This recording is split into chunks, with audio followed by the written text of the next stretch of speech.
Chapter 1378. Just as Enlin was feeling perplexed, Feng Huia took advantage of this opportunity to launch a counterattack, and he slashed his hand toward Enlin's body. Enlin was able to keep up with Feng Huia's speed after activating his triple buff technique, and he slashed his evil slaying sword toward Feng Huia's neck with one hand while grabbing toward Feng Huia's hand with the other. Rip! A burst of excruciating pain instantly swept through his entire body. Enlin discovered that his divine body had been easily torn apart by Feng Huia's hand, leaving a ghastly gash on his arm. This power! Enlin's expression shifted again. Ha ha ha! Die! At this moment, Feng Huia unleashed another attack, and he slashed a semi-transparent saber projection through the air. Enlin immediately drew his sword to defend himself, but the terrifying power behind the saber projection sent him flying for several kilometers. Some of the saber projections even pierced through his evil-slaying sword and tore a massive gash into his chest, extending all the way from his shoulder to his waist, and blood splattered onto the ground. Feng Huia slowly rose to his feet, and a peculiar white light flashed through his eyes as a hint of a smile appeared on his face. "It's very hard to understand, isn't it?" Enlin's brows furrowed slightly. This power was indeed very hard to understand, but it wasn't as if he hadn't seen it before. "I didn't want to use this power here. After all, if I use it recklessly, even my cultivation base will be affected." Feng Huia looked at Enlin with an indifferent expression as he said, "So what if your other companion has entered the meteorite mystic area? Didn't you see that the 6 Kuan Luin divine generals have remained outside the immortal slaying platform this entire time?" Enlin faltered slightly upon hearing this before his expression darkened. "That meteorite is in your hands." Ha ha ha! That's right. A victorious smile appeared on Feng Huia's face. "The meteorite is in my hands, but it can't be called a meteorite. It's a gift from the heavens." Feng Huia opened his hand. A white, crystal-like object that was constantly changing appeared in the center of his palm. The entire world fell silent as soon as it appeared, as if it were the only thing left in this world. It had no fixed shape. Sometimes it was hexagonal, sometimes it was triangular, and sometimes it was circular. It didn't seem to have any substance. Sometimes it condensed into a crystal, and sometimes it became illusory and disappeared like smoke. It was impossible to detect. Outside the immortal slaying platform, over 1,000,000 cultivators were also seeing this thing for the first time. Looks of infatuation and desire appeared on their faces. What a beautiful crystal! Is this the core of the meteorite from 10,000 years ago? I can finally see the mysterious meteorite. I really want to have it, the cultivators discussed animatedly. The fragment of the heavenly Tao seemed to possess some sort of fatal attraction that caused their gazes to be unable to move away from it, and they were slightly unable to free themselves from it. Doesn't it look wonderful? Not only did it allow me to comprehend a new realm, but it also allowed me to obtain power that you cannot imagine. I call it the Heart of Heaven. Feng Huia stared at the object in his hand with an intoxicated expression. "As long as I have this, I am the heavens. I am invincible." Enlin couldn't help but laugh. "Heart of Heaven? You really know how to name things. However, I've killed many people like you who think they're invincible." "Impudent!" Feng Huia let loose an enraged roar, and the heavenly Tao fragment fused into his body again before launching an almighty fist toward Enlin. The fist projection fused with heaven and earth, and it was imbued with a burst of boundless divine might. Enlin slashed his sword toward the fist projection, but his sword projection was instantly shattered by the fist projection. Ha ha ha! As long as I inject my will into my attacks, the Heart of Heaven will be able to manifest my will into reality. You won't be able to stop it. Feng Huia chortled with glee as he glowered at Enlin with a ferocious expression. Enlin raised his sword in front of him, and the fist landed on the evil-slaying sword. However, the fist passed through the evil-slaying sword and struck Enlin's chest, causing it to cave in. PFFF. And Lin couldn't help but throw up a mouthful of blood, and his body swayed slightly, but he still just barely managed to steady himself. Your body wasn't punctured. Feng Huia was a little surprised. He had originally thought that his fists could break through anything, and that he could even punch a large hole in his opponent's body in one breath. And Lin panted heavily as he looked at Feng Huia, and a smile suddenly appeared on his face. "What are you smiling about?" Feng Huia's expression darkened. A barrier that can defend against all powers, an absolute power that can pierce through all things. It's like the laws of heaven and earth, the laws of heaven and earth, and everything must operate according to its predetermined trajectory. The heavenly Tao fragment has granted you the power of the laws of the heavenly Tao. And Lin nodded. No wonder you say you're invincible. Compared to the vast majority of mighty figures, you are indeed invincible. But do you know what? Your power is borrowed. And Lin splayed open his palm, upon which rainbow-like lightning danced joyfully, as if it were singing a song of life, and there seemed to be an unfathomable might imbued within it. And my power is the foundation. What the hell are you talking about? Feng Huia's expression darkened even further. He felt like Lin's words were a little out of his league, and Lin didn't say anything. Instead, he thrust his palm toward Feng Huia.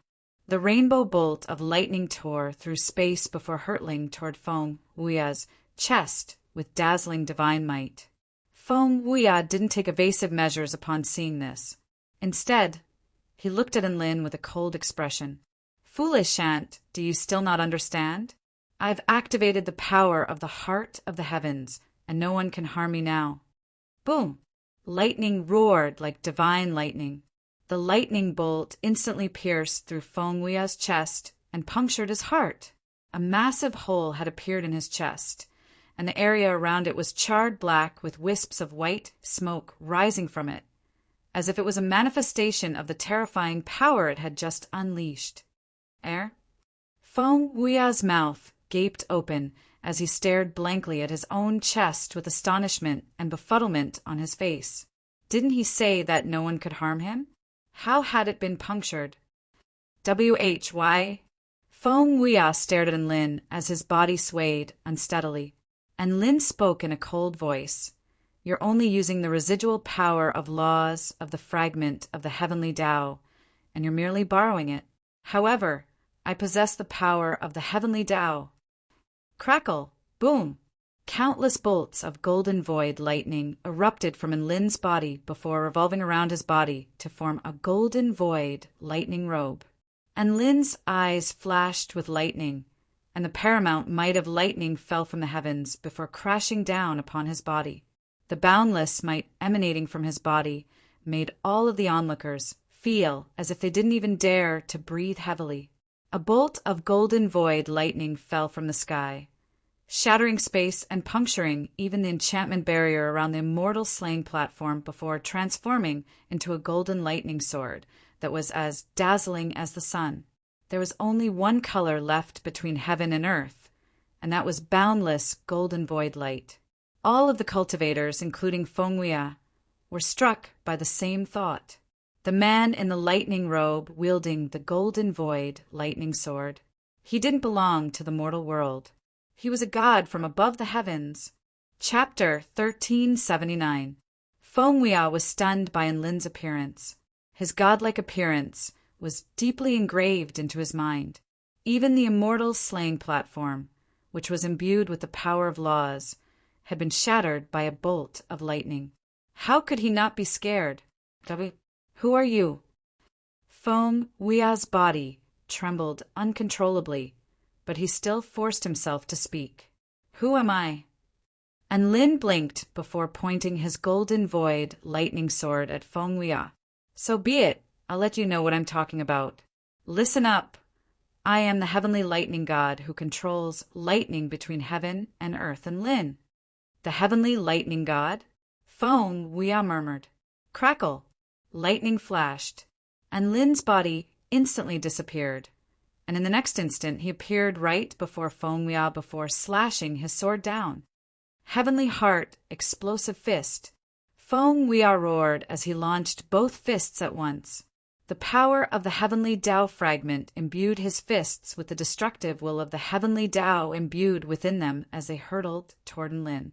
And Lin's sword also fell, and the golden void lightning transformed into the sharpest bolt of lightning, which was like a sharp, golden crescent moon or a ferocious, heavenly dragon.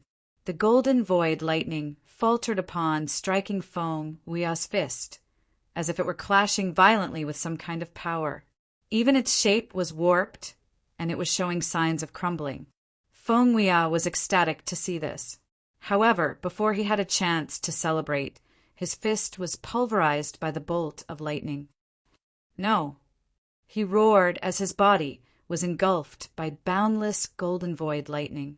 The barrier around the heavenly Tao fragment was shattered, and the lotus of life and death also had a massive gash sliced into its body as destructive lightning wreaked havoc throughout its entire body. The golden void lightning exploded, creating a series of cracks in the immortal slaying platform. Feng Weia's entire body was charred black, and his mouth gaped open with white smoke rising from it. His expression was completely blank, as if he had lost consciousness. His body swayed slightly before falling to the ground with a resounding boom. And Lin's golden void lightning cloak dissipated, and his 3 buff spell techniques were also instantly deactivated. A sense of feebleness washed over his entire body like a tidal wave, and he almost fell to the ground as well. But a strong desire to maintain his poise and bearing overcame his physical difficulties, and he stood firm. And Lin stood proudly on the immortal slaying platform in his flowing white robe, as if he were an invincible war god. Immortal King Feng Weia lay on the ground, barely breathing. The white-robed, exalted immortal's body grew taller and taller. At the peak of Heavenly Mountain, the place where immortals were killed, everyone knew that there were billions of living beings on the divine source continent. But the one standing at the pinnacle was no longer immortal King Feng Weia. Instead, it was the graceful and graceful white-robed, exalted immortal. Yang Lingqian stared at the white-robed figure in the distance with a dazed expression. The words spoken on the Griffin's house were still vivid in her mind. There were too many twists and turns in this battle, but the result was just as she had hoped. He had really done it. He had really defeated an immortal king who seemed like he could never be defeated. And Lin made his way toward Feng Weia. Feng Weia's life force was extremely tenacious. Perhaps this was a special characteristic of his heaven and earth black lotus divine Tao. He was like a cockroach, and he was still breathing even after taking so many attacks. You can't kill me, Feng Weia said. Why? And Lin was amused. I am the most powerful being in this world, and I know many things that you don't. You have no idea what I've sacrificed for this world. Feng Weia said. An impatient expression appeared on Lin's face. I don't want to die because I talk too much. I'll give you 10 seconds to explain why I can't kill you. After 10 seconds, my sword is going to fall. Feng Weia faltered upon hearing this. 10 seconds is, and Lin, 10, 9, Feng Weia spoke in a panicked voice. The meteorite crashed into the Immortal King Palace and shattered the heavens of the divine source continent. I have to use the power of the heart of the heavens to repair this world. If I lose the heart of the heavens, no one will be able to repair the heavens, and all of the living beings on this continent will be destroyed. Huff, huff, huff. The immortal king panted heavily with severe injuries. He had spoken so many words in one go that he almost couldn't catch his breath. And Lin was no longer counting down. He was pondering the immortal king's words. The meteorite was actually a fragment of the heavenly Tao. It wasn't impossible that the fragment of the heavenly Tao had shattered the heavens of this world. After all, that meteorite was a fragment of the heavenly Tao of the Tai Chu continent. You say you can't repair this world. And Lin was still perplexed. Of course. My divine Tao has the ability to communicate with heaven and earth, and the heart of the heavens only recognizes me. None of the 6 Kuan Luin divine generals or the elders have the ability to control the heart of the heavens. Only I can use the heart of the heavens to repair this world. Feng Huia smiled. The place where the heavens were shattered is in the meteorite mystic area. If I die, you can only walk toward destruction along with this world. This world can't do without me. Give me another 10,000 years, and I'll definitely be able to repair this world. Destruction or survival, you choose. Even though Feng Huia was lying on the ground, he still wore a proud expression. He knew that no one was unafraid of death. This was his final trump card. Let him live, or let everyone die together. To his surprise, an expression of horror appeared on Enlin's face. 10,000 years. It's going to take 10,000 years? Why is it taking so long? Enlin murmured to himself before bursting into laughter. My God, are you toying with me? Feng Huia, 10,000 years is too long? You don't have to repair it, so what are you scared of? Feng Huia could see horror, conflict, and confusion on Enlin's face. Are we talking about the same thing? Why does he feel like there's something wrong with his emotions? What Feng Huia didn't know was that Enlin was indeed faced with a choice. However, it wasn't a choice between killing Feng Huia or letting him go so he could continue repairing the heavens. Instead, it was a choice between leaving the heavenly Tao fragment here and allowing the Tai Chu continent to continue toward destruction. Or it was a choice between taking the heavenly Tao fragment for the future of the Tai Chu continent and leading the divine source continent toward destruction. It was an easy choice, wasn't it? There were countless living beings on the Tai Chu continent, including his friends, family, and loved ones. He was just a passerby on the divine source continent, so he could just take the heavenly Tao fragment to his heart's content. He could think of it as saving the majority of living beings and abandoning a small number of living beings. Enlin unwittingly cast his gaze toward the distance to discover a red figure standing atop a mountain.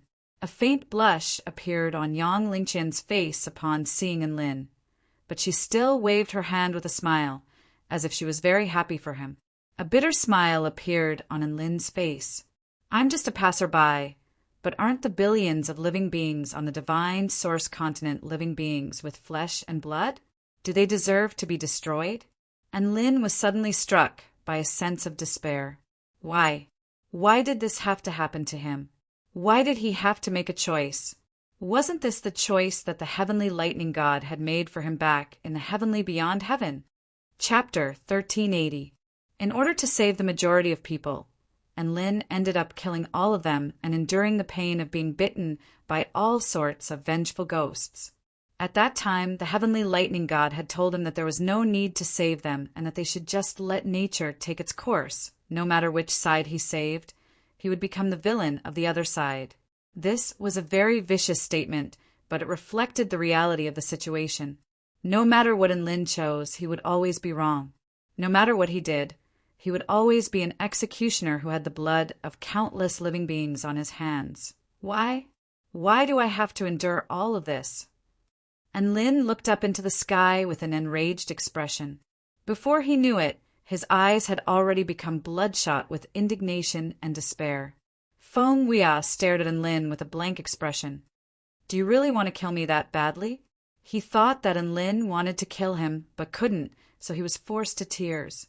Enlin had never thought about abandoning this responsibility. He didn't want the Tai Chu continent to be destroyed, nor did he want the divine source continent to be destroyed. He wanted to find a way to satisfy both sides. Just as he was about to be forced to the brink of collapse, the evil-slaying sword on his back suddenly lit up. A cold yet tender voice sounded. Hey, idiot, it's just mending the sky. Have you forgotten how I mended the sky in the ancient Tai Chu dragon realm? Enlin shuddered before an expression of ecstasy appeared on his face. Little Xia, you're saying you can mend the sky? The sky of the divine source continent was only blasted open by brute force. It's not like the heavenly Tao has collapsed. so why can't I mend it? Little Xie asked calmly. Her voice was filled with peerless confidence. What are you guys talking about? Feng Wuya's eyes widened. I'm going to save both the divine source continent and the Tai Chu continent. And Lin chortled with glee. Feng Wu what? Splat. A sword plunged into Feng Wuya's chest. Feng Wuya. His eyes widened as he stared blankly at the sword in his chest with incredulity etched on his face. Do you want to die? Feng Wuya roared at the top of his lungs. He had never imagined that he would be stabbed to death by Lin's sword. If he died, who would save the divine source continent from destruction? I forgot to tell you, my sword spirit can also mend the sky, so you won't need it. Besides, and Lin pointed at the blue barrier around the immortal beheading platform. I've already used up all my energy, and I can't break the immortal beheading platform's array. If I don't kill you, I won't be able to get out. Feng Wuya, it seemed to make sense. Do you have any last words? And Lin asked. However, he was still quite impressed by Feng Wuya's combat prowess. As the first Dao integration stage, super mighty figure to be defeated by him, he had to give the loser some benefits. Feng Wuya could feel the evil-slaying sword in his heart, devouring his life essence relentlessly, and a wry smile appeared on his face. Everyone only knows that I'm a bloodthirsty and violent person, but they don't know the sacrifices I've made for the entire world. Are you saying these last words to disgust me? And Lin asked. Feng Wuya heaved a forlorn sigh. Do you know that the heart of the heavens actually has an attribute? It's a yin attribute that represents the darkness of the world. It's exactly because of this that it's compatible with my heaven and earth black lotus and can borrow its power to aid me. Back when I obtained the heart of the heavens, my power of yang was suppressed and devoured by the heart of the heavens. Cough, cough. Feng Wuya coughed up a few more mouthfuls of blood as he spoke, and his aura was extremely feeble. So? And Lin asked. He really didn't understand why Feng Wuya's last words were so strange. It was a long string of strange words, but he seemed to be taking it very seriously. Do you know where the core of a person's power of yang is located? It's my kidney. It's my little dick. A look of grief and indignation appeared on Feng Wuya's face. I'm not really impotent. It's just that my dick has been suppressed by the heart of the heavens. And Lin was astonished. Feng Wuya was still speaking with an excited expression on his face. In order to save the entire continent from destruction, even if I had to lose my dignity as a man, I still had to use the heart of the heavens to mend the heavens. If it weren't for my sacrifice, you wouldn't even have a chance to stand here and fight me. You would have been destroyed along with the entire continent. All right, I understand. And Lin massaged his brows. I'll explain to everyone that you're impotent for the sake of the entire continent. I'm not impotent. I've been suppressed. Cough, cough. Feng Wuya threw up a few more mouthfuls of blood as his blood boiled. I'm quite curious about one thing. If you're impotent, then why are you still recruiting all the beauties in the world to join your harem? And Lin was perplexed. Feng Wuya chuckled with a meaningful expression. I can't have sex with those peerless beauties, so why can others? I'm not going to give them a chance. And Lin's mouth gaped open in shock again. At this moment, the evil-slaying sword in Feng Wuya's chest glowed with a scintillating divine light imbued with the power of annihilation, instantly pulverizing Feng Wuya's body. How disgusting, little Xie said in a cold voice. And Lin didn't even get a chance to do anything before little Xie delivered the final blow. She clearly couldn't take this any longer. And Lin heaved a resigned sigh upon seeing this, not taking into account anything else. Just these last words alone were the most outlandish last words he had ever heard. However, seeing as Feng Wuya was so insistent, and Lin could still do his best to clarify his impotence, a burst of invisible power seemed to float into the sky. The blue barrier around the immortal slaying platform disappeared. In the sky above, black lotus petals suddenly floated down. covering a radius of 1,000 miles. It was both beautiful and desolate. At the same time, an extremely dense origin chi surged in the void, causing the cultivation of countless creatures to increase by a large margin. Some even comprehended the concept, seemingly comprehending something.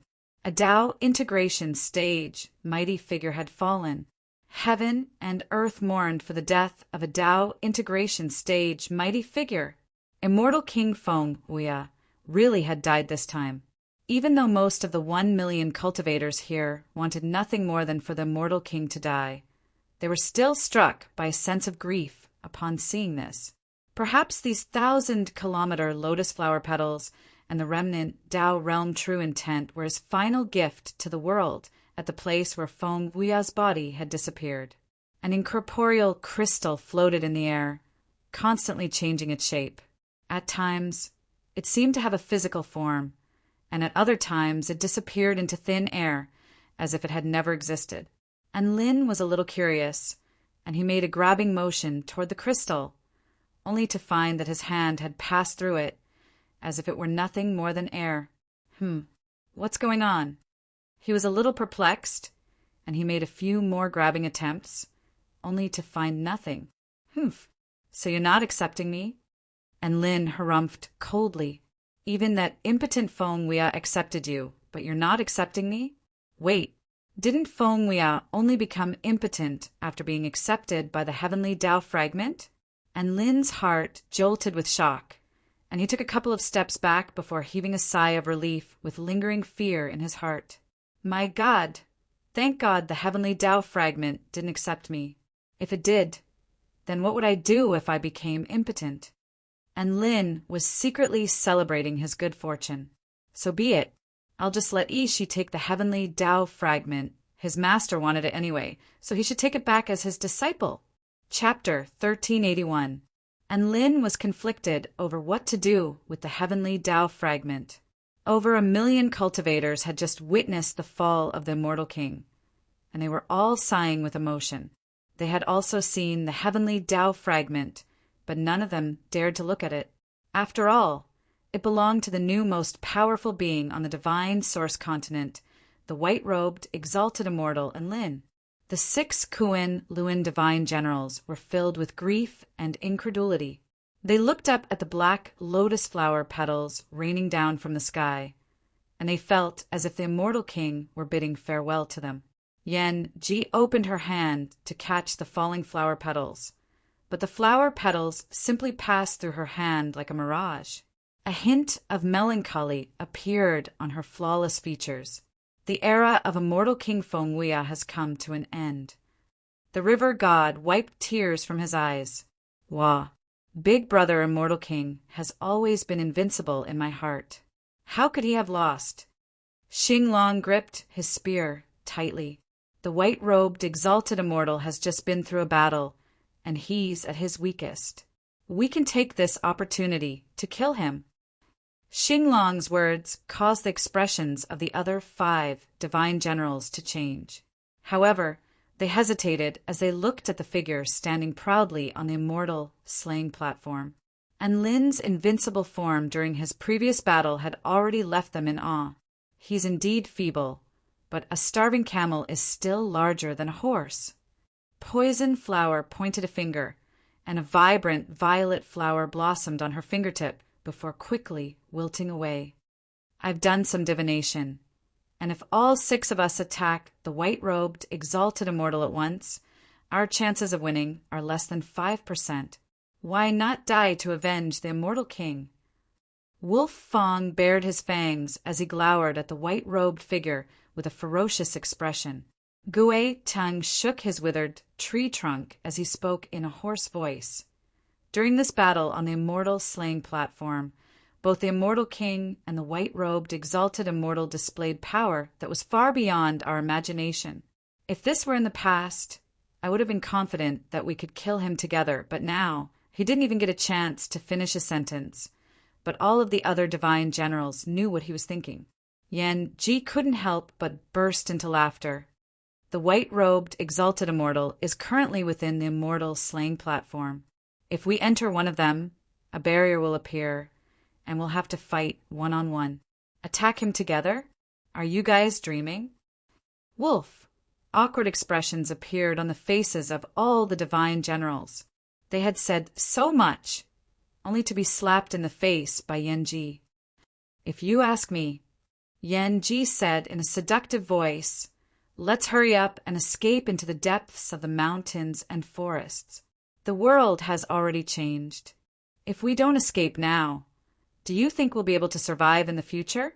Her words finally caused the hearts of the Kunlun god generals to waver once more. Regardless of whether you leave or not, I'll be taking my leave now. I can't let my 1,000 wives and concubines become widows at such a young age. Yen-ji chuckled as she drew a circle of flames in the air with her finger, and a spatial gate appeared before her. With Yen-ji gone, the other 5 divine generals knew that there was no way they could continue fighting. The era of the immortal king, their era, had already come to an end. Let's go. Our lives are more important. Sai, where there's life, there's life. Everyone take care. One by one, the divine generals began to bid farewell. At the same time, within the spring light palace of the immortal king palace, immortal empress Yen Shuqin was currently playing a battle song on her immortal zither. Her slender and fair fingers quickly plucked the 7 strings of the zither. The sound of the zither was intense, like the raging waves of the sea, and also like the collision of stars. Within the explosion, there was an impassioned feeling. Bam! The sound of something being stretched taut to the extreme erupted before snapping. The strings of the immortal zither snapped, and blood stained the zither red. A series of bloody gashes appeared on Yen Shuqin's slender fingers, which then stained her hands red. A light breeze blew past, and the leaves outside the window rustled. Her white dress fluttered in the wind, and her expression was tinged with a hint of sorrow as she curtsied toward the sky in the distance. Rest in peace, husband. Within the black, square-shaped building within the meteorite mystic area, she was still unable to find the heavenly Tao fragment. He was a little agitated when he suddenly detected a hint of energy fluctuation from the black lotus at the very center. It seemed to have lost some kind of energy source, and its energy was constantly flowing away. What the hell is this? He circulated the power of his pill before abruptly unleashing a palm toward the black lotus. The black lotus was instantly shattered by the power of his palm. It was extremely fragile after losing its energy source. However, before she had a chance to rejoice, a red pillar of light shot up into the sky from underground, shattering the roof of the black building before shooting straight up into the heavens. She's mouth gaped open in shock. Did I do something wrong? He was shocked to discover that a ghastly rift had appeared in the sky. The destructive power of chaos began to descend upon the world, as if it were going to destroy everything. The earth quaked and space shattered. The immortal king palace was struck by a calamity, and countless living beings began to flee in all directions. The elders and the Kunlun divine generals, who had just returned to the immortal king palace, were all dumbstruck by the sight of the sky shattering. They were still in a daze at this apocalyptic scene. Ishi's legs were a little weak. It's over. I think I've stabbed a hole in the sky. On the immortal slaying platform, and Lin had also detected the commotion in the distance. The sky is shattering after the immortal king's death.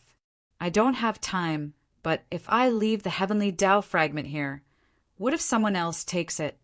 And Lin was a little distressed.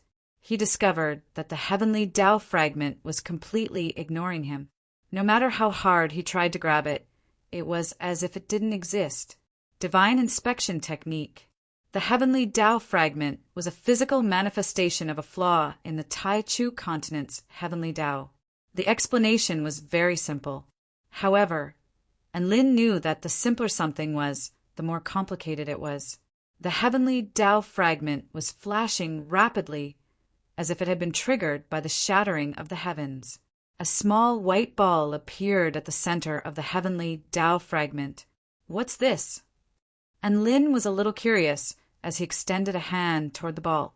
It was cold to the touch and gave him a very comfortable feeling. Furthermore, a peculiar feeling surged through his entire body. It was as if he was holding the entire world in his hand. After Lin took the ball, the white crystal was still flashing and transforming in the air. This ball wasn't the heavenly Tao fragment, so what was it? Divine inspection technique. The seed of the realm core was a seed born from the heavenly Tao that contained the vitality of the world. It possessed unfathomable power and was known to have the ability to transform or repair the realm core. And Lin was astonished. He seemed to have obtained something extraordinary. The realm core on the Tai Chu continent was complete, but didn't Tina have a fragment of the realm core in her divine mirror world? Could she use this seed of the realm core to transform the fragment of the realm core in her divine mirror world into a complete realm core? And Lin was suddenly filled with anticipation as he stowed the seed into his storage ring. At this moment, the heavenly Tao fragment seemed to have been stimulated and suddenly pounced toward Lin. Chapter 1382. And Lin's chest was rammed viciously into the heavenly Tao fragment. Thankfully, the force wasn't very strong, and the heavenly Tao fragment was a little feeble. If it had rammed into him with the same force as it had rammed into the heavens of the divine source continent, and Lin would probably have been reduced to dust. "Oh my, you're so heavy, you little baddie." And Lin chuckled with disdain in his eyes. He thought to himself, "What can you do to me with your level of strength?" The white crystal was a little indignant, as if it were a child whose toy had been snatched away. It retreated for a distance, and was just about to unleash another attack on Lin. However, a thought suddenly occurred to Lin. "Wait, doesn't that mean you've taken on a physical form?" His eyes lit up, and he immediately unleashed his wings of wind and Kuin Peng travel to instantly appear before the heavenly Tao fragment. The heavenly Tao fragment didn't expect Lin to suddenly attack, and it was unable to evade in time. Immediately afterward, an extremely powerful spatial force swept toward it. The heavenly Tao fragment was sucked into a supreme-grade storage ring in its physical form. Phew! I've finally succeeded. And Lin heaved a sigh of relief, as if a heavy burden had been lifted from his shoulders. He touched his lower body, and thankfully he could still feel the fragment. Perhaps only after fusing the heavenly Tao fragment into his body would he be able to experience the same after effects as Feng Wuya's. Rumble, an earth-shattering ripping sound, erupted in the distance. The cracks in the sky had already begun to intensify, and dark chaotic energy was destroying everything around it. The spatial rifts had transformed heaven and earth into a perilous realm. Most of the Immortal King Palace had been reduced to rubble. Several dozen volcanoes around the heavenly mountain began to erupt at the same time, spewing forth scorching lava and poisonous gases, as if blood were gushing forth from the ground. Over 1 million cultivators began to flee for their lives in fear. The doomsday-like scene and the extremely terrifying aura of destruction let them know that this matter was no longer something they could interfere with. Even the return to Void Stage exalted immortals were horrified. My God, is this really the end of the world? It's over. If things continue like this, where are we going to run to? Many cultivators were already in despair. Of course, there were also some experts who looked at the figure on the immortal slaying platform with anticipation. They knew that the white-robed exalted immortal was the only one who could turn this around and bring hope to this world. And Lin pondered for a moment before deciding that there was no time to lose, and he immediately flew toward the Immortal King Palace. The white-robed exalted immortal is on the move again. The place he's going to is the place where the sky broke. In the face of a great calamity, that white robe is still the most dazzling. While the other cultivators chose to flee, the white-robed figure who went against the flow and charged directly towards the Sky Destroyer was extremely dazzling.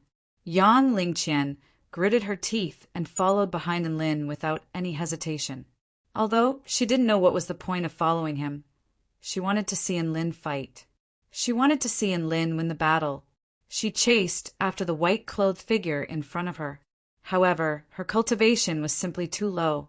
The more she chased, the further she went. The more she chased, the more she couldn't see that silhouette anymore. A massive sense of disappointment welled up in her heart as the figure gradually disappeared from her sight. A stubborn expression appeared on Yang Lingqian's face as she continued to give chase.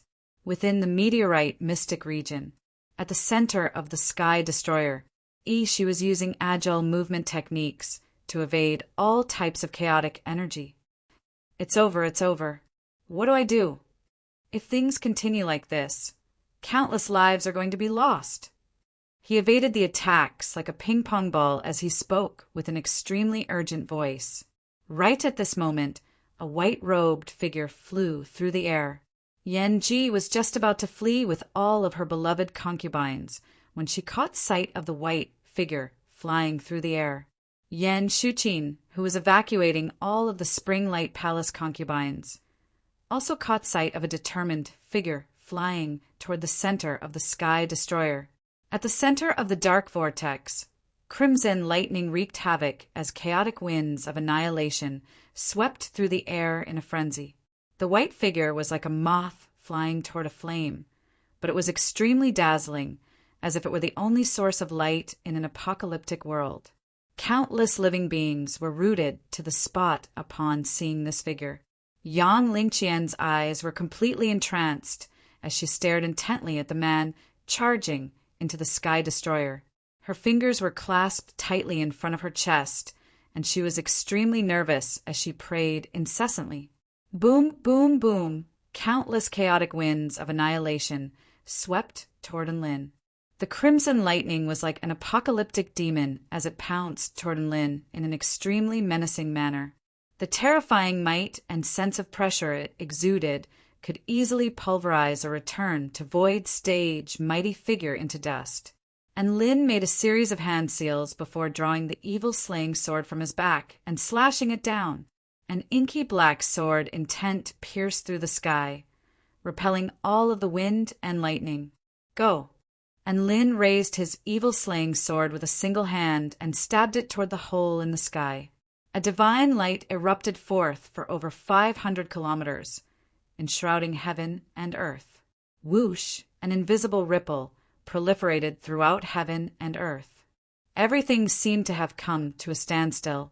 Regardless of whether it was the surging wind and clouds or the devastating lightning, everything was as still as a painting. Only the evil-slaying sword emanated the purest inky black light, which extended outward to fill the hole in the sky. Immediately afterward, it was as if time had been reversed, and the rift began to contract as destructive power began to pour into the heavens. Everyone was completely entranced by the scene. The dark clouds slowly dissipated, and the sun began to shine down upon the earth. Everything became tranquil and tranquil. Only one person remained standing in the sky. His white robe danced around him, and his features were as exquisite as jade. On this day, countless people would never be able to forget this figure. My God, am I witnessing a divine miracle? The white-robed, exalted immortal slaying an immortal king on the immortal slaying platform was already astonishing enough, but now he's mending the heavens as well. Is there anything he can't do? He's the savior of the world. He saved all of us.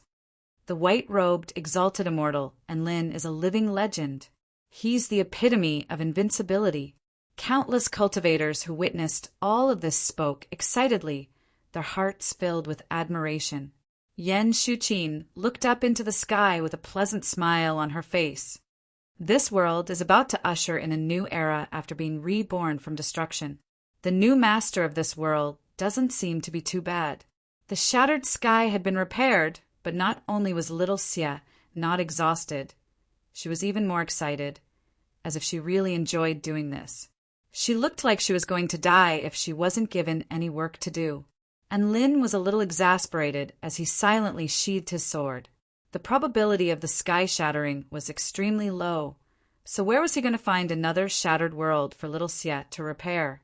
Speaking of which, he had been to other worlds recently, and he had encountered many shattered worlds. First was the ancient Tai Chu dragon realm, then the divine source continent. Was he going to become a world-demolishing monster? And Lin, a gentle voice sounded from behind him, and Lin turned around to discover an exquisitely beautiful woman in a red dress. Her skin was as fair as snow, and she was looking at him with a vibrant smile. "Oh, it's Yang Lingqian. How was it? Was I handsome just then?" And Lin asked with a smile.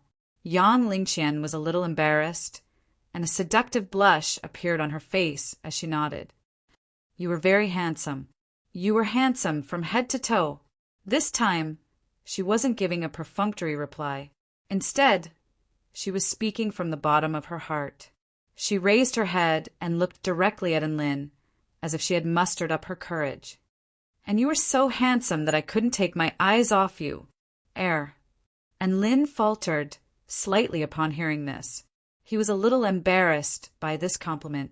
He looked into her eyes, and he felt as if he could see some kind of emotion hidden within her scorching gaze. "Huh." And Lin patted the woman's head with a smile. "Let's go. It's time to collect some spoils of war." Collect spoils of war. Yang Lingqian came to her senses and asked with a blush on her face, and Lin waved the Immortal King's storage ring in his hand. "There aren't any treasures in here. The Immortal King Palace must have hidden treasures somewhere. I have to calculate the spoils of war." Chapter 1383. Loot? Are you going to confiscate the loot? Yang Lingqian asked. "That's right, I'm going to confiscate it." And Lin chuckled. Yang Lingqian couldn't help but burst into laughter. "You're such a straightforward savior."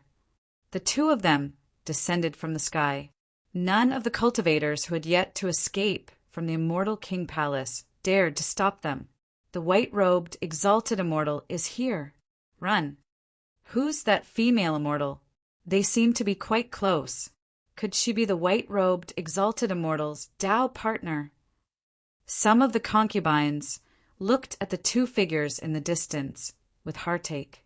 Yang Lingqian didn't know what kind of stir and Lin's patting of her head would create across the entire divine source continent and change her status. And Lin landed in the meteorite mystic area and was immediately greeted by a round hug. "Alchemy Patriarch, your performance just then was so mesmerizing. Your stature is so majestic and reliable that I can no longer use words to express my admiration for you." She was extremely excited, and Lin's expression darkened.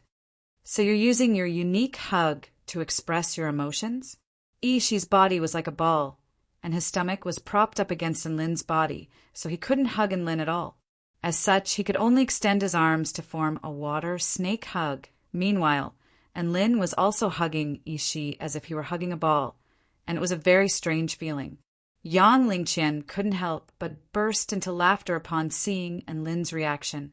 Even though these two exalted immortals were a little strange, they were both extremely powerful. Outside the meteorite mystic area, there were still 3 top-rate elders and the Immortal King envoy lying on the ground with severe injuries. They had most likely been crippled by the round fatso, and they were still recovering from their injuries. And Lin made his way over to Grand Elder Fu Haotsong. "Where is the Immortal King Palace's storage? Tell me the truth, and I can spare your life. I won't betray the Immortal King even if I die." Fu Haotsong roared. Bam! And Lin slapped his palm toward Fu Haotsong, reducing him to dust. The other 3 top-notch exalted immortals were dumbfounded by what they saw. The great elder Fu Haotsong, who had shaken the entire continent, had suddenly died. The impact on their minds was not small, and Lin wasn't going to show any mercy to someone like this. Fu Haotsong was Feng Wuya's most loyal subordinate, and he was also the man who had committed the most crimes, so he had to die. And Lin then turned to second elder Wang Qin and asked, "Do you know where the Immortal King Palace keeps its treasures? The more detailed you are, the less severe your punishment will be. On the contrary," he glanced at Sun Biu and Luo Yan, "the more silent you are, don't blame me for being ruthless. The three of them trembled at the same time. They knew that Lin was not joking. "I know where the treasure vault of the immortal King Palace is," Wang Qin urged. I also know where Feng Hui's personal treasure vault is." Sun Bu blushed. Wang Qin and Luo Yin both turned to the female elder beside them with peculiar expressions. "White-robed, exalted immortal, I know where the immortal king ambassadors are looking for treasures." The leader of the immortal king ambassadors also chimed in, and Lin was a little surprised. He didn't think that all three of them would choose to give in. Actually, his invincible battle prowess and the great elder's straightforward death had long since caused the three of them to completely lose the will to resist. They only had two choices now. The first was to surrender, and the second was to go underground with Feng Hui. The vast majority of them would choose to surrender. After all, Feng Hui wasn't a master who was worthy of their loyalty. He had only been able to conquer them with his absolute power. Now, Feng Hui's only strength had been surpassed by Lin. So how could they go underground with Feng Hui?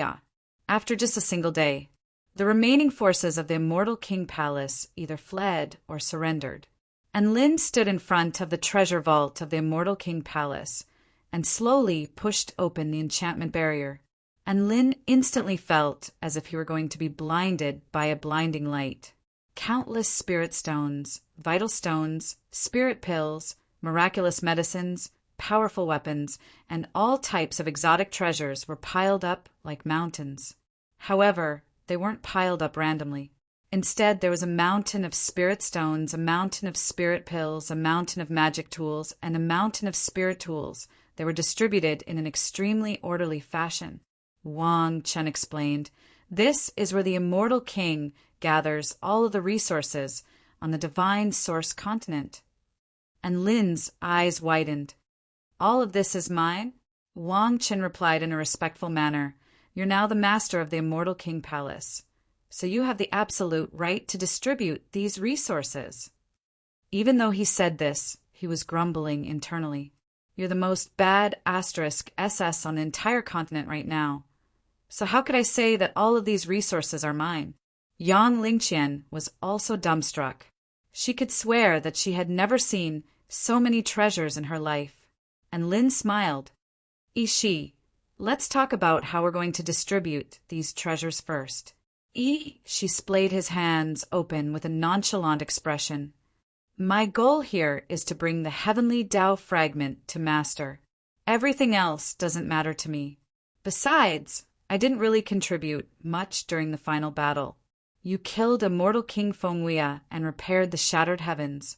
You can take all of these treasures. I don't want them." And Lin turned to Shi with a hint of surprise on his face. Shi's indifferent attitude toward fame and fortune had once again changed in Lin's impression of him. Even though Shi said that he didn't need them, and Lin still insisted on giving him some things. They had fought and risked their lives together, so even if they didn't contribute much, they had still put in a lot of effort. She was unable to dissuade Lin's insistence, so he accepted all of the spirit pills. He needed these spirit pills for his alchemy cultivation. On top of that, Shi had taken 3,600 spirit pills from the immortal King Palace's treasure vault. That's right, it was that extravagant. There were a total of 3,600 extremely precious spirit pills. The rest all belonged to Lin, and Lin swept the treasure vault clean. Immediately afterward, he began to look at the items in his storage ring, and his face became flushed as his breathing accelerated. And Lin, who had always prided himself on being a tycoon in the Taichu continent, was completely blinded by his wealth. He had obtained a total of 850 million spirit stones. Just this alone was enough to make Lin almost stop breathing from excitement. Spirit tools, 650. Spirit rank treasures, 1,600. There were over 10,000 rare treasures and magic tools in total. And Lin was already at a complete loss for words at the sight of this terrifying wealth. However, thinking about it, it made sense. One had to realize that immortal King Fenghuia had done everything in his power to exploit the wealth of all of the major empires. Even though the treasures on the divine source continent were inferior to those on the Taichu continent, the combined wealth was still extremely astonishing. The treasures are indeed astonishing, but why isn't there even a single immortal rank treasure? And Lin was still a little perplexed. One had to realize that even though the divine source continent wasn't very powerful, there should still be a lot of immortal rank treasures. White-robed, exalted immortal, all of the best treasures are in Fenghuia's personal treasure vault. I'll take you there. Sun Bu made her way over and bowed with a shy expression, and Lin's body shuddered. Chapter 1384. What a private treasure vault! So all the immortal rank treasures were there? And Lin was very excited, but a calm expression appeared on his face. If that's the case, then lead the way. I want to see just how many filthy treasures this evil immortal king has hidden away. Sun Bu's lips twitched, and she nodded obediently. Please come with me, white-robed, exalted immortal. After ransacking the immortal king palace treasure vault, they began to make their way toward the immortal king's private treasure vault. With Fenghuia's personality, he wanted to keep everything for himself, so there had to be a lot of unimaginable treasures in this private treasure vault. Everyone arrived at the immortal king's main bedroom in the Spring Light Palace. Sun Bu activated a mechanism, and the ground split open to reveal a secret passageway that led downward. Everyone walked down the passageway to discover that there was a circular black enchantment barrier up ahead. Crap, there's an enchantment barrier set up by immortal King Fenghuia here. This might be a little troublesome. An awkward expression appeared on Sun Bu's face. When she had come here with Fenghuia, this enchantment barrier hadn't existed. Fenghuia must have removed the enchantment barrier prior to her arrival.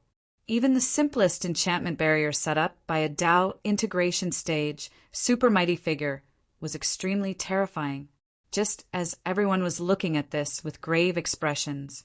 Boom! A white light flashed through in Lin's eyes, and he flicked a finger, upon which the black enchantment barrier shattered like glass. Humph! An enchantment barrier of this caliber is useless. And Lin spoke in a cold voice before leading the way. All of the exalted immortals drew a sharp intake of breath. The enchantment barrier set up by immortal King Fenghuia was unable to withstand a casual attack from the white-robed exalted immortal, as expected of the number one exalted immortal on the divine source continent. Wang Chen, Luo Yan, and the others all wore expressions of awe and veneration as they carefully followed behind Lin. In contrast, Ishi had a completely natural expression on his face. Wasn't it normal for a mighty alchemy patriarch to do something like this? And Lin continued onward without any obstructions, and he arrived before a black metal gate with lotus flowers carved onto its surface before crushing the gate to dust with a single slap. All of a sudden, an extremely dazzling light erupted from within the gate, and at the same time a rich immortal treasure aura erupted forth, almost knocking him flying.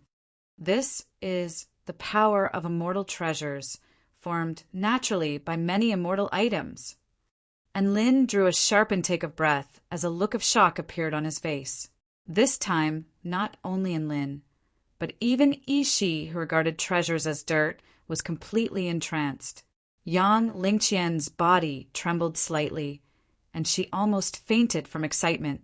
Although these treasures did not have much to do with her, she was still very excited. It was like a beggar who saw a mountain of gold. Even if the gold didn't belong to him, his heart would still beat faster, and he might even suffer a heart attack. In front of Lin, there were immortal weapons, immortal pills, and all kinds of immortal treasures. He immediately activated his divine inspection technique without any hesitation.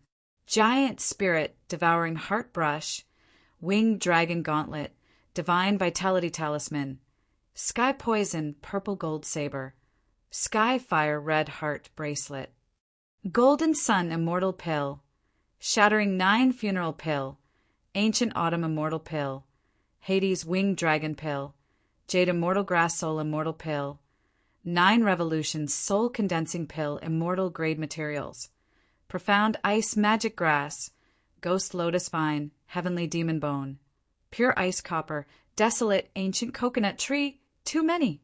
There were simply too many, and Lin had never seen so many immortal rank treasures in his life. 23 immortal weapons, 38 immortal pills, and 106 immortal rank materials.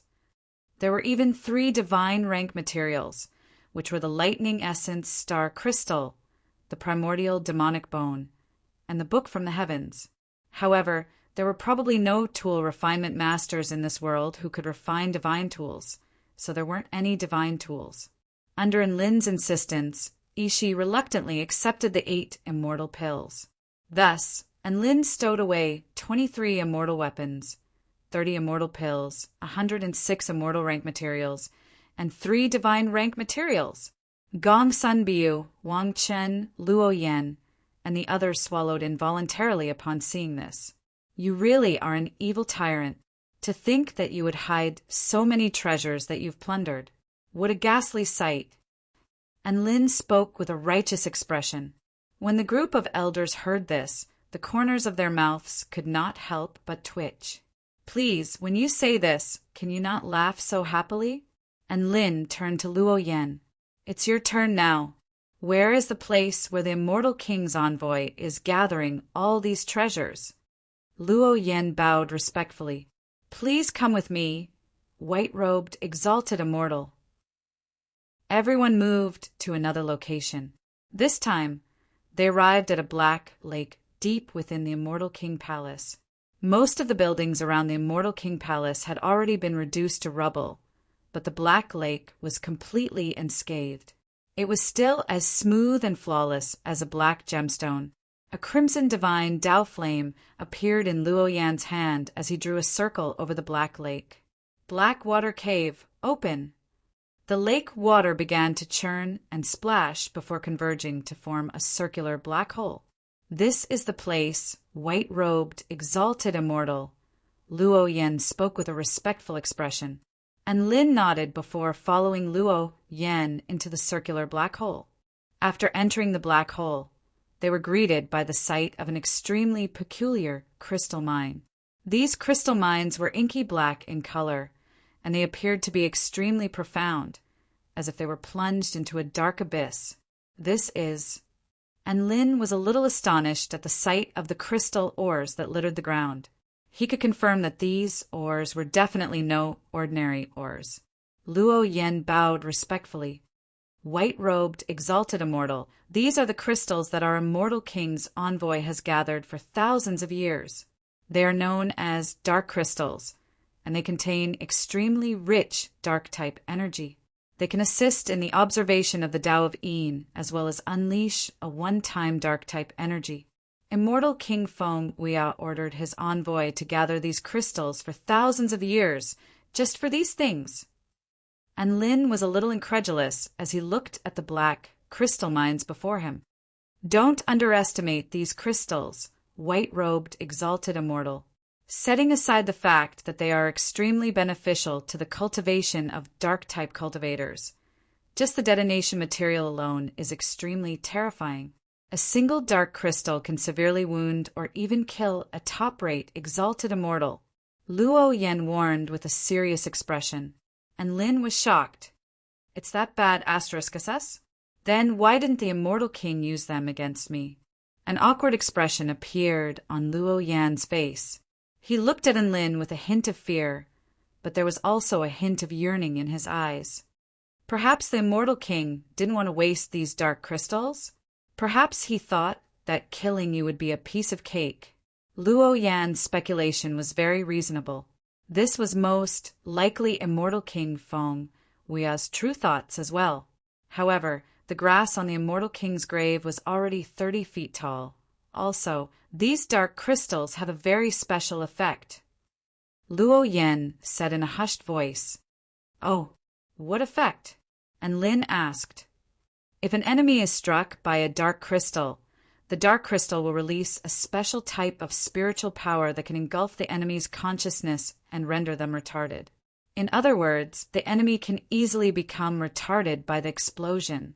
Powerful enemies may only become retarded for a short period of time, but weaker enemies will definitely become permanently retarded. Luo Yan explained with a solemn expression, and Lin's eyes lit up upon hearing this. He really wanted to try out such a special effect. Thus, he turned toward Luo Yan and the others. Chapter 1385. Luo Yan and the others turned pale with fright, and Lin's expression was simply too terrifying.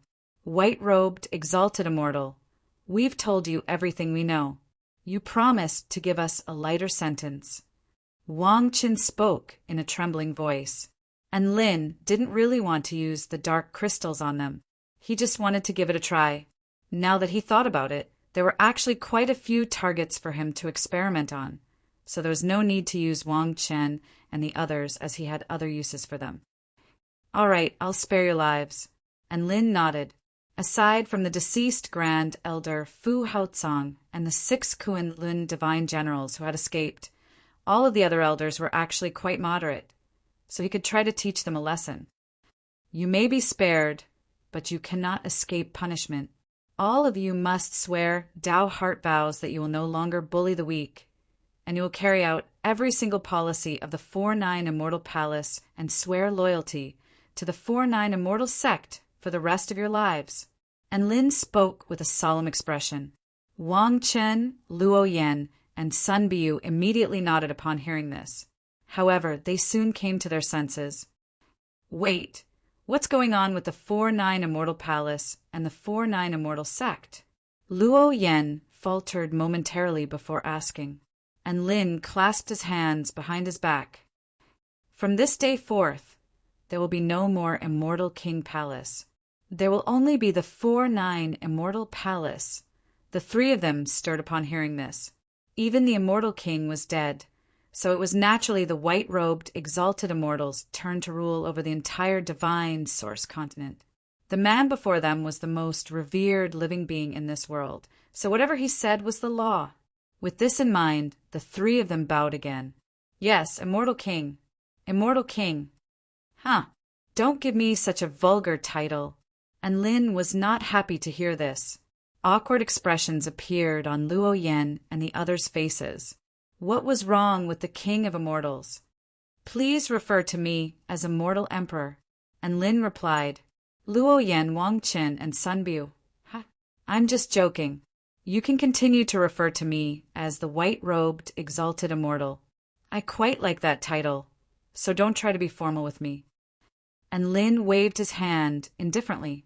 Everyone was grumbling internally. Was the white-robed, exalted immortal not a formalist? After that, the 3 elders swore an oath on their Tao hearts and made an oath that was akin to losing their rights and humiliating their country. Once they violated the oath, their Tao hearts would collapse and they would lose all their cultivation. This result was actually better than what they had imagined. However, it was a little strange that they could not hurt or humiliate those with low cultivation. Weren't powerful, exalted immortals supposed to be the most precious people in the world? Wasn't it perfectly justified for him to occasionally bully creatures that were weaker than him? This was the culture of the divine source continent. The strong were revered to the extreme. If you were the most powerful living being, then the other living beings would be convinced. If a lower realm met a higher realm living being, they would have to kneel and pay their respects. The Immortal King's envoy belonged to the core faction of the Immortal King. Thus, the Immortal King's envoy would be revered by everyone. Of course, these were deep-rooted beliefs that Lin would gradually change over time. He had established the 4-9 Immortal Palace for this very reason. He wanted to improve this world. Shi actually couldn't understand what Lin was doing. If it were up to Shi, he could just go back after taking the heavenly Tao fragment. What did this world have to do with them? Moreover, the greatest tumor, the Immortal King, was already dead, and the world would gain a new lease of life. Sooner or later, it would return to the era where 100 schools of thought contended and a myriad of sects were established. However, and Lin didn't share the same sentiments. In a situation where they were without a leader, every upheaval that occurred meant that war would ensue and countless lives would be lost. He really couldn't just leave like that. He could just treat it as taking so many of Feng Wuya's treasures as a way to do good deeds. And Lin arrived at the main palace of the Immortal King Palace, and to his surprise he discovered an extremely beautiful woman standing respectfully off to the side. She immediately knelt to Lin and extended a respectful salute. "I am Yen Shuqin, and I pay my respects to the white-robed, exalted immortal." "You're the immortal queen, Yen Shuqin?" And Lin was a little surprised. Yen Shuqin was a return to void intermediate stage, exalted immortal, and she had a very good opportunity to escape when the heavens had been shattered. "The immortal king is already dead, so I don't deserve to be referred to as the immortal queen anymore. You can just refer to me by my name." Yen Shuqin's voice was gentle and sweet, like cotton candy, and she was completely devoid of the ferocity and experience of a palace mistress. And Lin nodded as his expression eased slightly. "All right, little Qin, please rise. Tell me why you're here." Yen Shuqin stood up with a faint smile on her exquisitely beautiful face. "There are still 623 concubines in the Springlight Palace who are willing to stay to serve you, white-robed, exalted immortal. When would you like to visit them, immortal king?" And Lin drew a sharp intake of breath upon hearing this. "They're willing to serve me? Those are the concubines of the immortal king. It's not like I'm into them." Yen Shuqin pursed her lips before speaking in a gentle voice. "White-robed, exalted immortal, you're aware of immortal King Feng Wuya's condition.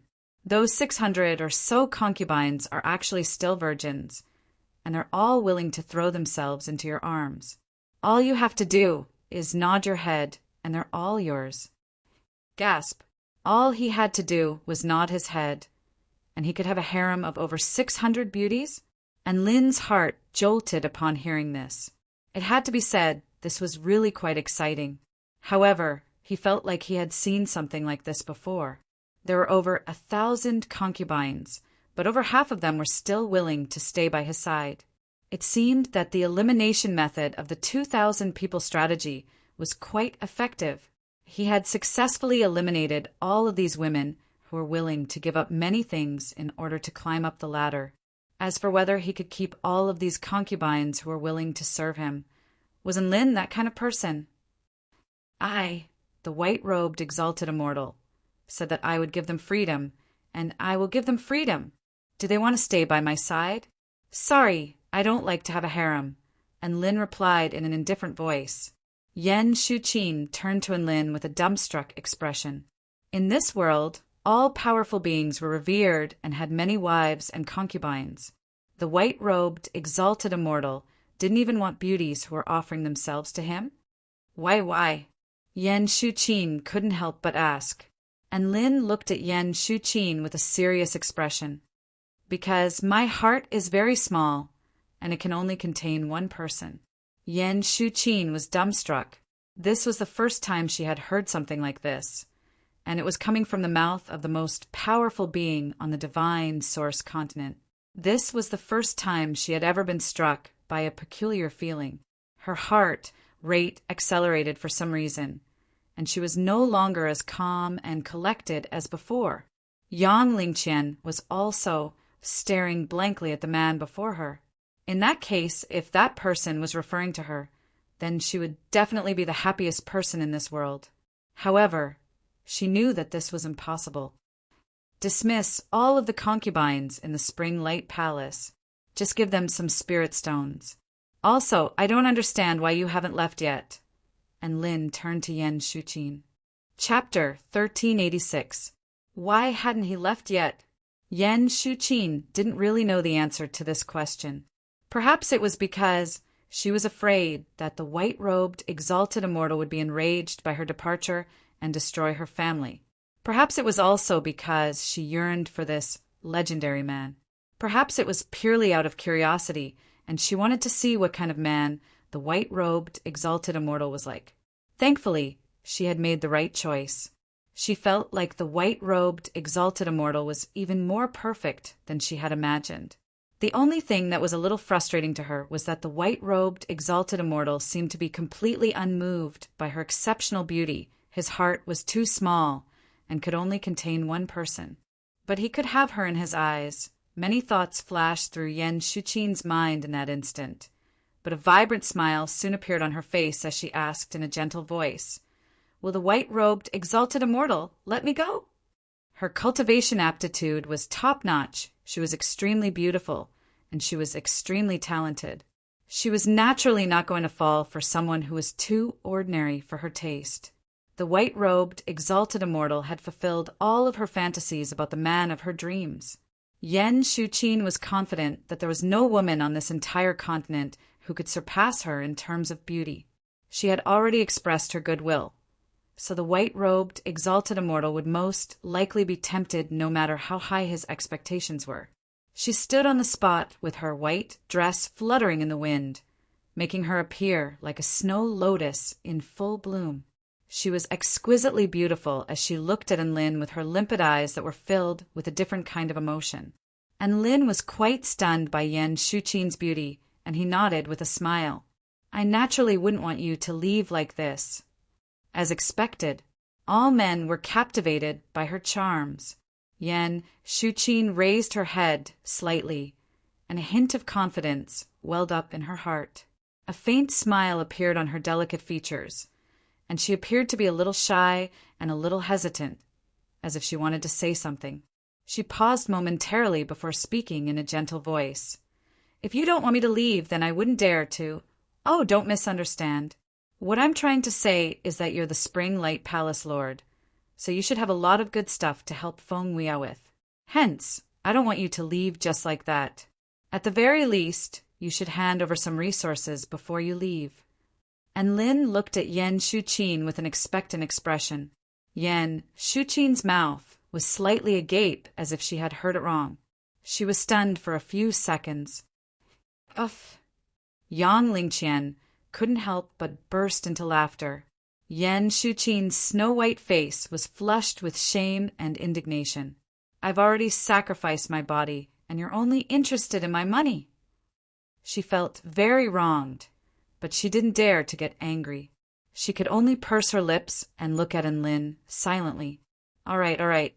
It's just a matter of money, and you look so wronged. It seems that talking about money hurts feelings. All right, you can go. I won't make things difficult for you." And Lin waved his hand and said, "You're free now." Freedom! And Lin's words made Yen Shuqin's heart tremble again. Yen Shuqin looked at the man in front of her, who had a warm smile on his face. His smile was sincere and pure. After a long while, a genuine smile finally appeared on her face, and she felt unprecedentedly relaxed. Freedom! This was something that she didn't even dare to think about in the past. That's right, it was all over. She was still feeling quite uneasy, and just when she was about to be trapped in a cage, the man before her had smashed it into smithereens. It was such a simple and beautiful ending. "Thank you for your kindness, white-robed, exalted immortal."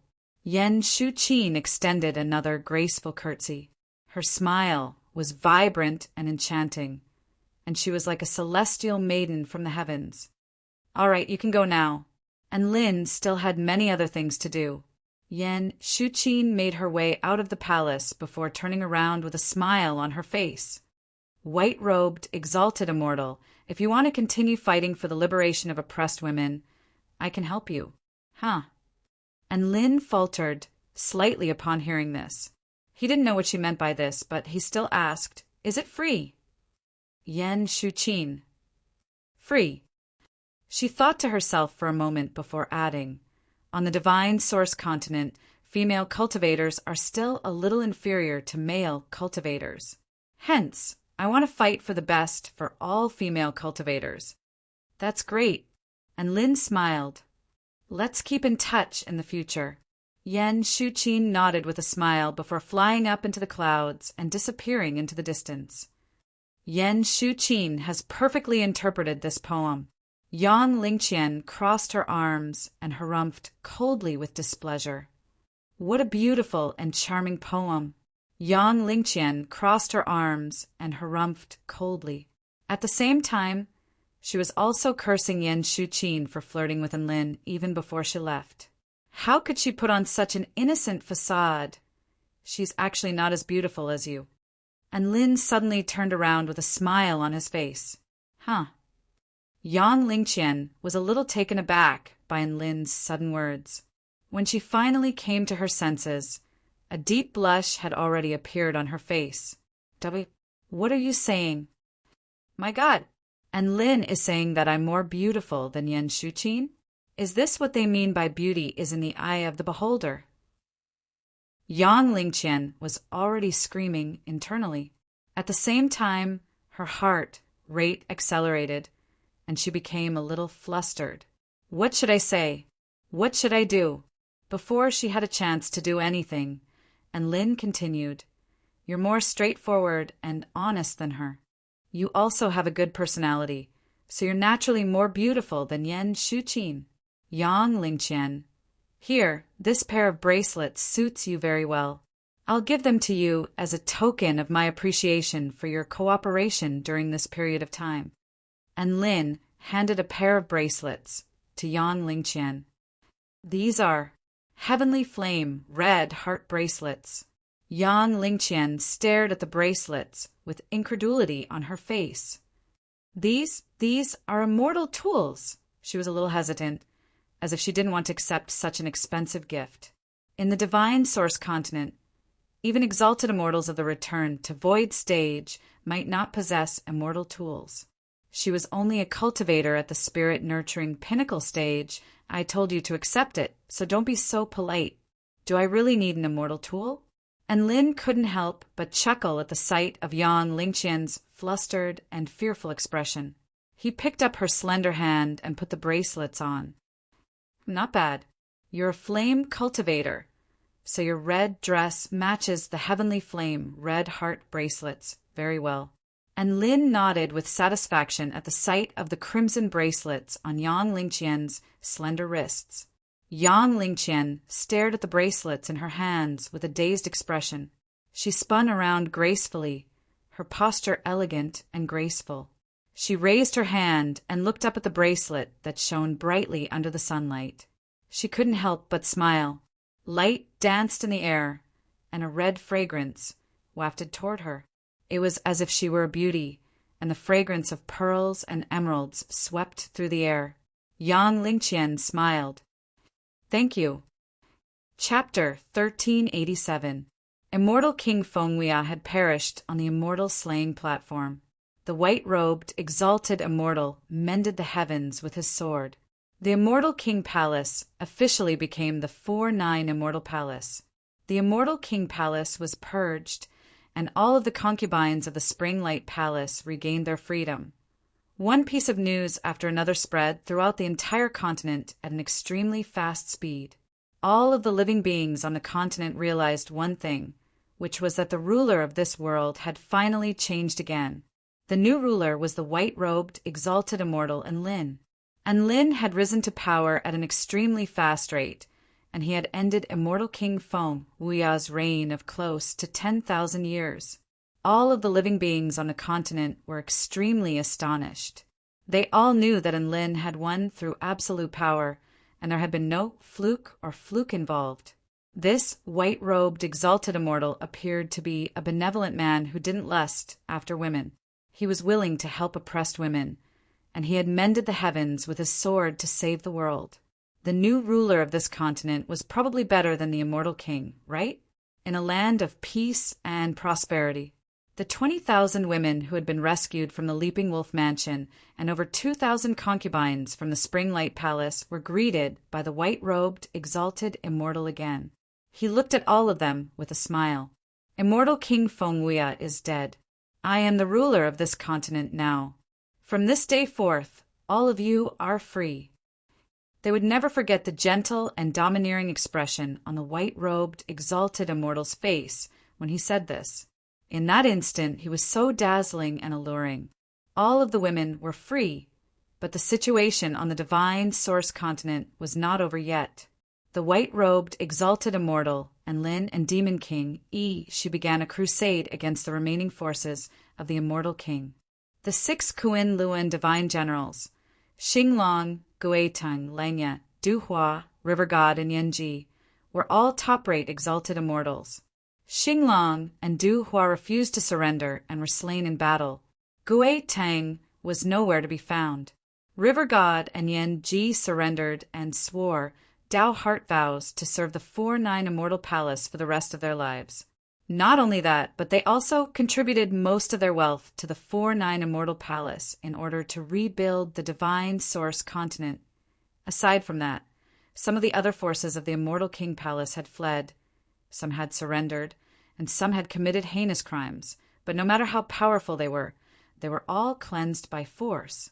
The overall power of the immortal king palace had been weakened by close to half in just a month. However, all of the living beings on this continent knew that the 4-9 immortal palace was invincible as long as the white-robed, exalted immortal still existed. Just when everyone thought that this was the end of the matter, a new policy was announced by the immortal king palace, and it instantly shook the entire world. Depending on the development of the region, the amount of cultivation resources that the 4-9 immortal palace would have to submit to the divine source continent would be reduced by 80 to 90%. What kind of strength was this? It could be said that even the poorest areas could have a rich surplus. Countless leaders of the royal palaces raised their heads to look at the sky and couldn't help but sigh with emotion. The weather is going to change. It's just that the sky covered with dark clouds has turned into a clear sky. No one dared to believe that the 4-9 immortal palace would reduce their income by 80 to 90%. All living beings were greedy by nature, and all living beings viewed cultivation resources as extremely important. However, the 4-9 immortal palace, or in other words, the white-robed, exalted immortal, was willing to give up all of these resources. What kind of determination did this require? These resources were most likely only enough to sustain the normal operations of the 4-9 immortal palace. Even if the white-robed, exalted immortal wanted to win over the hearts of the people, he could reduce the amount of cultivation resources by 30%, and the vast majority of living beings would be extremely grateful and moved to tears, regardless of whether it was the officials of the royal palaces or the commoners. None of them dared to believe that the white-robed, exalted immortal would issue such a policy. This was completely beyond their imaginations of the future. All of a sudden, all of the powers on the divine source continent were extremely supportive of the white-robed, exalted immortal's new regime. Immediately afterward, a series of government decrees that rocked the entire continent were issued. For example, over 1,000 cities that used to be empires on the continent became autonomous regions. To put it in simpler terms, the 4-9 immortal palace delegated power to them again, and they were no longer in charge of everything. The immortal king ambassadors were now white-robed ambassadors. They were no longer representatives of the high and mighty white-robed, exalted immortal. Instead, they were public servants who served the people. They were not allowed to force the people of the divine source continent to do anything they didn't want to do. All of the palaces opened up a reporting area for commoners. If the white-robed ambassadors were to commit any evil deeds, they could report them to the 4-9 immortal palaces, divine judgment palace for judgment and adjudication. This time, many of the kings of the royal mansions were really overwhelmed by the favor. The return of power, the white-robed ambassadors had become white-robed angels. If any of the palaces were illegally oppressing the mortals, they could also report them to the white-robed ambassadors, and the divine judgment palace would also be adjudicated.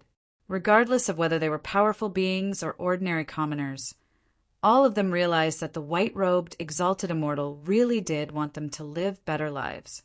Was this white-robed, exalted immortal a god sent by the heavens to save them? The white-robed, exalted immortal and Lin had really been deified. Not only were the people deified, but even the return to void stage exalted immortals were filled with reverence toward him. After the 4-9 immortal palace, no longer interfered in the management of the regions. Its status became even more transcendent, and it was like a superior version of the United Nations in the mortal world. The only difference was that this United Nations had absolute military might and executive power. Even though it didn't interfere in the management of the regions, it could command the entire world to obey. No matter who it was, they would choose to support a faction that had both strength and virtue. After that, some policies were enacted very smoothly. For example, they abolished kneeling and kowtowing, enacted all types of new laws, established the Women's Federation, and appointed Yan Shuqin as the chairperson of the Women's Federation. After that, the 4-9 Immortal Palace issued the 2-word Heavenly Book, which everyone recited. Prosperity, democracy, civility, harmony, freedom, equality, justice, and the rule of law, no matter who it was. They would feel as if their entire body was enshrouded by the power of righteousness and righteousness, thereby repelling all evil. This was most likely a type of power of laws that had been born under the auspices of all living beings in this world. Once triggered, its effects would be boundless, and it had already become part of their values and beliefs. And Lin could see that a new world was gradually taking shape. Everything was so vibrant, and he felt a lot more at ease upon seeing this. Within the 4-9 Immortal Palace, I've done everything I could. I have a clear conscience after my trip to the divine source continent, so it's time for me to go back. And Lin sipped his tea with a smile on his face. Yang Lingqian's hand faltered slightly as she looked at Lin. So soon? Why don't you stay a little longer? What will the 4-9 Immortal Palace do without you? She was the only person on this continent who knew the true identity of the white-robed exalted immortal. She knew that the white-robed exalted immortal and the demon king Danlu were both powerful beings from the outside world. Chapter 1388. And Lin could see the reluctance in Yang Lingqian's eyes. He flicked Yang Lingqian's forehead with a smile. Don't be such a coward, okay? Without me, this world can still develop. The 4-9 Immortal Palace has over 100 returned to Void Stage Exalted Immortals and 7 Exalted Immortals at the Return to Void Pinnacle Stage. What are you afraid of? Yang Lingqian pursed her lips slightly, and she looked at Lin with her limpid eyes. But you're our pillar of support. Hey, you're already one of the 8 cabinets now. Grow up. And Lin said with a serious expression, All right. Yang Lingqian nodded lightly. Even though she was reluctant, she knew that she wouldn't be able to keep Lin. The 8 cabinet ministers were the highest authority in the 4-9 Immortal Palace, and they were comprised of the river god, Yanji Wangchen, Sunbiu, Luo Yan, Yan Shuqin, Yang Lingqian, and Ping Yuan. They were responsible for discussing and making decisions on important matters, and they were comprised of exalted immortals at the Return to Void Pinnacle Stage. It could be said that Yang Lingqian was an adorable husky who had snuck into the crowd. She was very strange, but everyone respected her opinion. This was all because the white-robed exalted immortal was standing behind this husky. Yang Lingqian's father, Yang Zheng, almost fell off his chair upon learning that his daughter had become one of the 8 ministers of the 4-9 Immortal Palace. He was so shocked that he almost fell off his chair, and he kowtowed to the portrait of the white-robed exalted immortal over and over again. He didn't expect that the little bit of good karma he had sown in the small city he managed would bring him such a shocking blessing. If this wasn't smoke rising from his ancestral grave, then what was? Yang Zheng repeatedly told his daughter to repay the white-robed exalted immortal through voice transmission talismans. Yang Lingqian also wanted to, but she didn't have a chance. The white-robed exalted immortal was extremely powerful, and he was extremely wealthy. He had power, wealth, and women. How could she possibly repay him? She was on the verge of tears. Even if she said that she would devote her body to him, Lin would not agree. After all, Lin had previously dismissed more than 600 beauties from all over the continent who had volunteered to sleep with him. Yang Zheng heaved a resigned sigh upon hearing this. That's the best way to repay the white-robed exalted immortal is to serve the people of the 8 cabinet.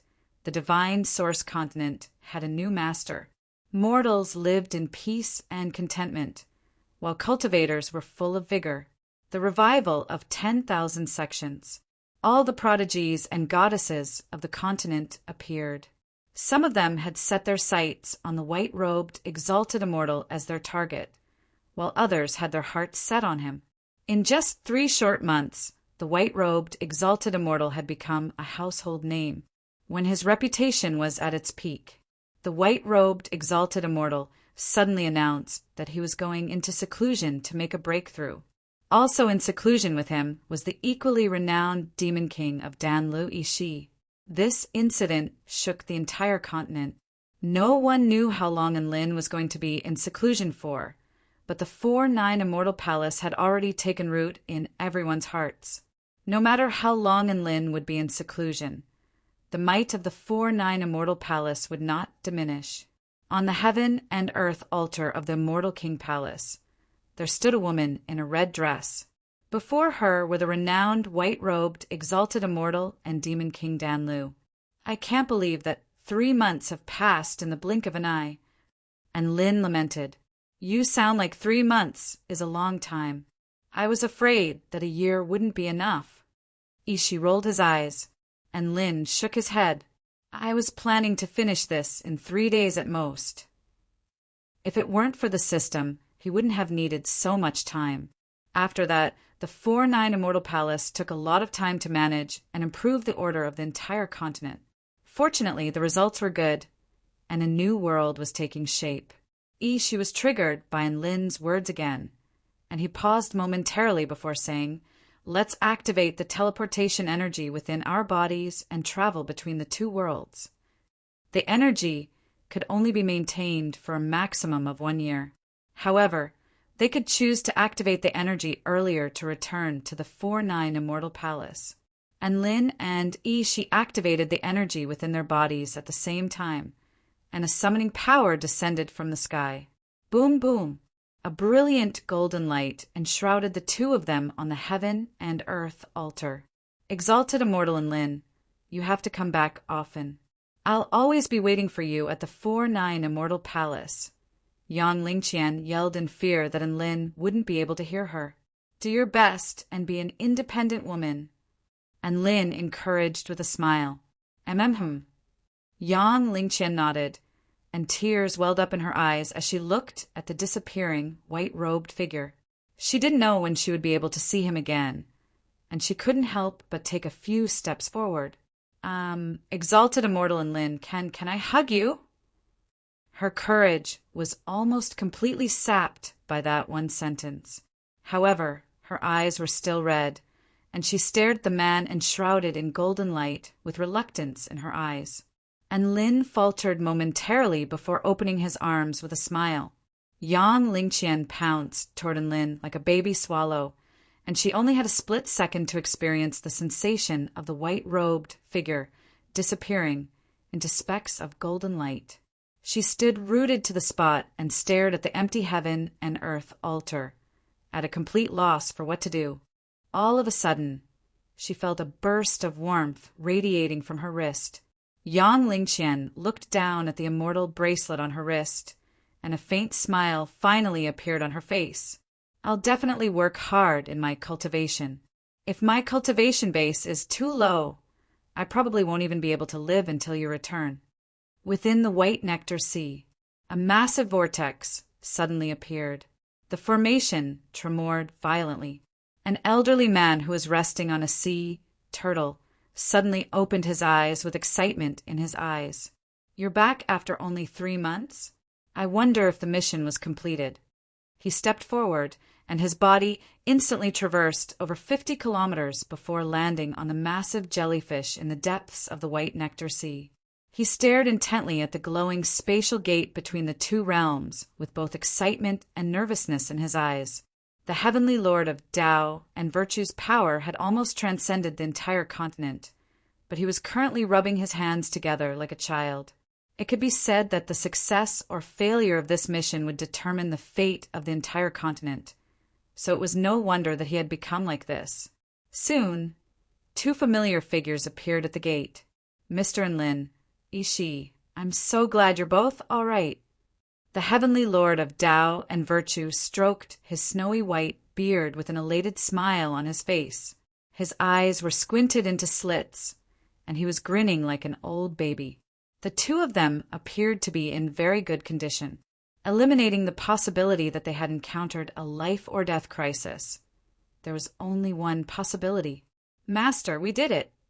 She chortled. Heavenly Lord of Tao and virtue, we were able to complete our mission. And Lin also bowed with a faint smile.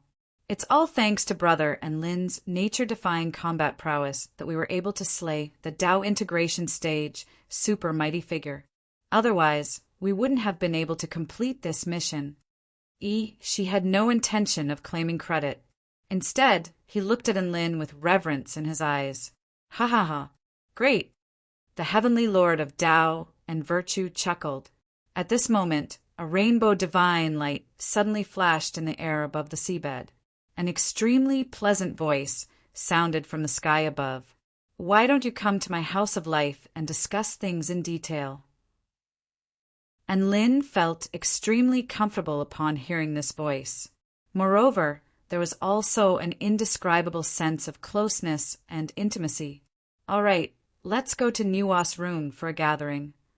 The heavenly lord of Tao and virtue was in a very good mood, and a playful smile appeared on his face. Chapter 1389. Let's go to Nuwa's room? And Lin's heart jolted upon hearing the heavenly lord of Tao and virtue's words.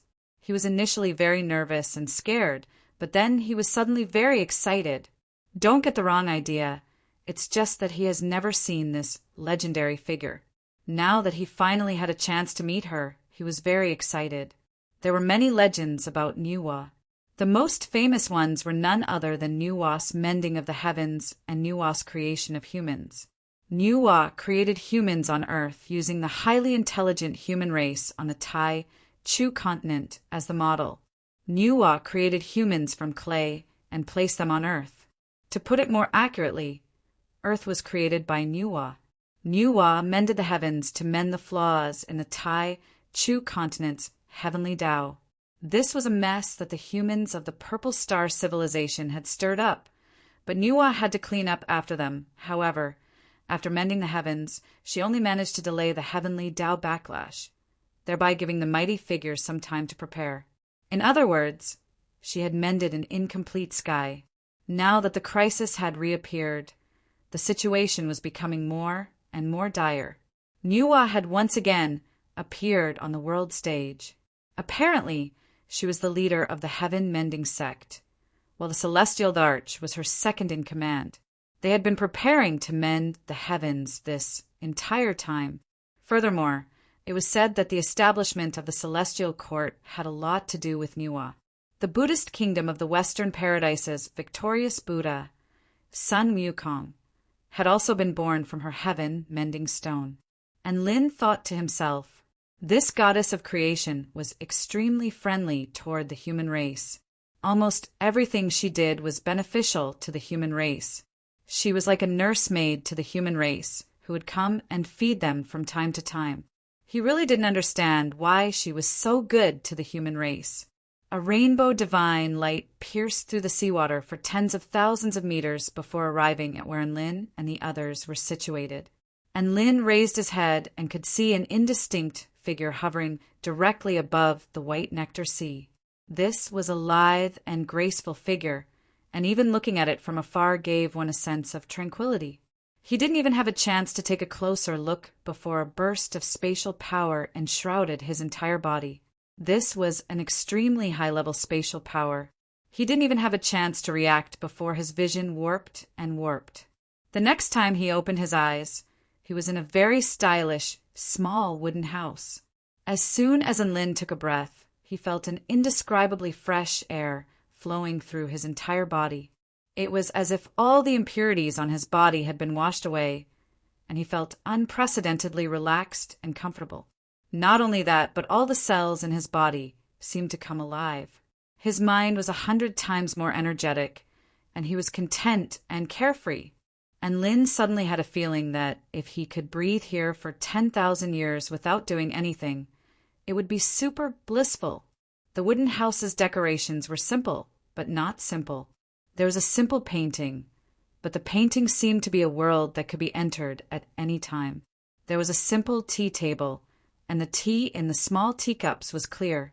The fragrance of the tea allowed him to determine that the tea leaves on the table were at least of the god level. The simple carved window exuded a divine aura. On the simple and exquisite dressing table, there were hundreds of flowers blooming under the moonlight in the mirror. The wind chimes were crisp and clear. When a gust of wind blew past, they would emit a simple yet pleasing sound that would intoxicate people. Yes, every item in the room seemed simple at first glance. But if one looked closely, they would all be able to discover something extraordinary about each item. Who would have thought that Nuwa would really let us into this room? The heavenly lord of Tao and virtue sat across from Enlin with a cheerful expression. He didn't forget to pour himself a cup of tea. It looked like this wasn't his first time here. After all, he had seen this house before. She sat off to the side and looked around curiously. It was clear that this was also his first time here, just like Enlin. And Lin couldn't help but look toward the bed behind the light curtains. Then his vision blurred and he went blind. Mr. Enlin, there are some things that you shouldn't look at. A teasing yet extremely gentle voice sounded beside his ear. The voice was clear and natural, and it was extremely comfortable to listen to. And Lin turned around and finally regained his vision. He apologized awkwardly. My apologies, Senior. I was being presumptuous. It's all right. Let me introduce myself. I am Nuwa. The woman slowly walked out from behind the curtains, and Lin raised his head to discover a woman in a colorful dress making her way toward him. She had a long, slender neck, and a pair of well-proportioned legs were revealed. Even her beautiful feet were exuding a sense of seductive allure. And Lin raised his head and looked up to discover that a woman in a colorful dress was making her way toward him. And Lin couldn't help but gulp. Wasn't Nuwa supposed to have the tail of a snake and the body of a human? Why was she showing herself to others in human form? Nuwa wasn't actually the most beautiful woman. In fact, she could only rank third among all the women he had seen. The first was Su Xiaolan, and the second was Chang Yi. Her facial features were so exquisite that they didn't have any flaws. Furthermore, they looked extremely natural, although they weren't so mesmerizing that they would make others fall head over heels for her. They would still be able to move their hearts even after looking at her for 10,000 years. Her skin was white and flawless, and her divine body seemed to be made by the heavens. Standing in the world, she was the most beautiful scenery in the world. It was as if she was the darling of heaven and earth. This was a true goddess, a goddess that people couldn't even think of desecrating. And Lin thought of many things in that instant. Nuwa sat off to the side with a smile on her face as she appraised Lin with curiosity in her eyes. What have you seen enough? What rank do you think my appearance is? Nuwa asked with a smile, and Lin came back to his senses in that instant. His expression became even more awkward. It was as if his thoughts had been seen through. He only felt that it was very rude. He replied honestly, "You're more beautiful than all the women I've seen. Naturally, you're ranked first." "TSK, how shameless!" A cold and hostile voice suddenly came from behind him, and Lin turned his head. When he saw who it was, his expression changed again. This was an exquisitely beautiful woman in a light black dress. Her long, straight, black hair hung down to her waist. She was looking at Lin with a cold and disdainful expression. "Black spirit snake, you're here as well?" And Lin was shocked. He thought to himself, enemies really don't meet each other. It had only been a short while, and he had already encountered this killer again. Before Lin had a chance to feel fear, another voice sounded. "Who are you calling shameless? Mr. Lin is speaking the truth. Hurry up and pour tea for our guests." Nuwa chided. Black Spirit Snake, and Lin was ecstatic. Her Majesty Nuwa was such a good support. This time, all he had to do was suck up to Her Majesty Nuwa. What could this stinky snake do to him? Black Spirit Snake made her way over with an aggrieved expression before pouring tea for Nuwa, the heavenly lord of Tao and virtue, Ishi and Enlin. Black Spirit Snake almost couldn't control herself at the sight of that sly smile. The heavenly lord of Tao and virtue chuckled as if he had just witnessed a good show. Nuwa smiled. "All right, there are no outsiders here. Bring out your heavenly Tao fragment." Chapter 1390. Black Spirit Snake was brewing tea, and she turned to look at Enlin with her dark eyes. She knew about Enlin's mission to the divine source continent, and she was also very curious about what this so-called heavenly Tao fragment looked like. Enlin placed his supreme-grade storage ring onto the table. The heavenly Tao fragment inside has both a physical and an incorporeal form. It's very peculiar and unpredictable. Your Majesty Nuwa, make sure you don't let it get away. Nuwa smiled. "Don't worry, I brought you to this cabin of life to release the heavenly Tao fragment. I have the final say in this eternal space." When she said this, her face was full of confidence. It was quite clear that this cabin of life had its own unique characteristics, and Lin was relieved to hear this. He looked into his storage ring to find that the heavenly Tao fragment was suspended in the air like a white crystal, exuding what appeared to be clouds and mist that revolved around its body. With a thought, he took out the heavenly Tao fragment. Everything fell silent as soon as the fragment was brought out. The flowers in the dressing table disappeared, and the wind chimes outside the cabin stopped ringing. It was as if this fragment was the only thing left in this world. Both the heavenly lord of Tao and virtue and Nuwa were momentarily dazed. They had both been entranced by the unique aura emanating from the heavenly Tao fragment. It was also at this moment that the heavenly Tao fragment flashed, and it became incorporeal before flying into the distance. "Don't even think about getting away." Nuwa came to her senses in an instant, and she let loose a clear cry as she made an ancient seal with one hand. An ancient and boundless power emanated from the cabin, as if it had become its own world. The heavenly Tao fragment crashed into the wall of the cabin, and its body shuddered violently as it revealed its true form. Nuwa flipped a hand over, and the heavenly Tao fragment struggled violently, but it was unable to resist a certain power and slowly flew toward Nuwa's hand. She finally caught the heavenly Tao fragment, and the reflection of the heavenly Tao fragment appeared in her eyes. All of a sudden, the reflection of the fragment disappeared from her eyes. Instead, her eyes became emerald, as if she were caressing her own child. "It is indeed the missing fragment of the heavenly Tao. I can sense it," Nuwa murmured as she stroked it with her slender fingers in an extremely gentle manner, as if she was caressing her own child. Black Spirit Snake leaned against the table and propped her chin in her hands as she stared at the heavenly Tao fragment with an entranced expression. "It's so beautiful. I really want to look at it forever. Won't you be able to look at it every day after it fuses with the heavenly axiom?" Nuwa laughed. Black Spirit Snake pouted. "That's different," and Lin was a little surprised to see Black Spirit Snake like this. This was the first time he had seen Black Spirit Snake behaving like a little girl, and he felt like the contrast was quite stark. The heavenly lord of Tao and virtue stroked his beard and said, "With the heavenly Tao fragment, the heavenly Tao's flaw has already been fixed. We've also prepared quite a lot of materials to mend the heavens.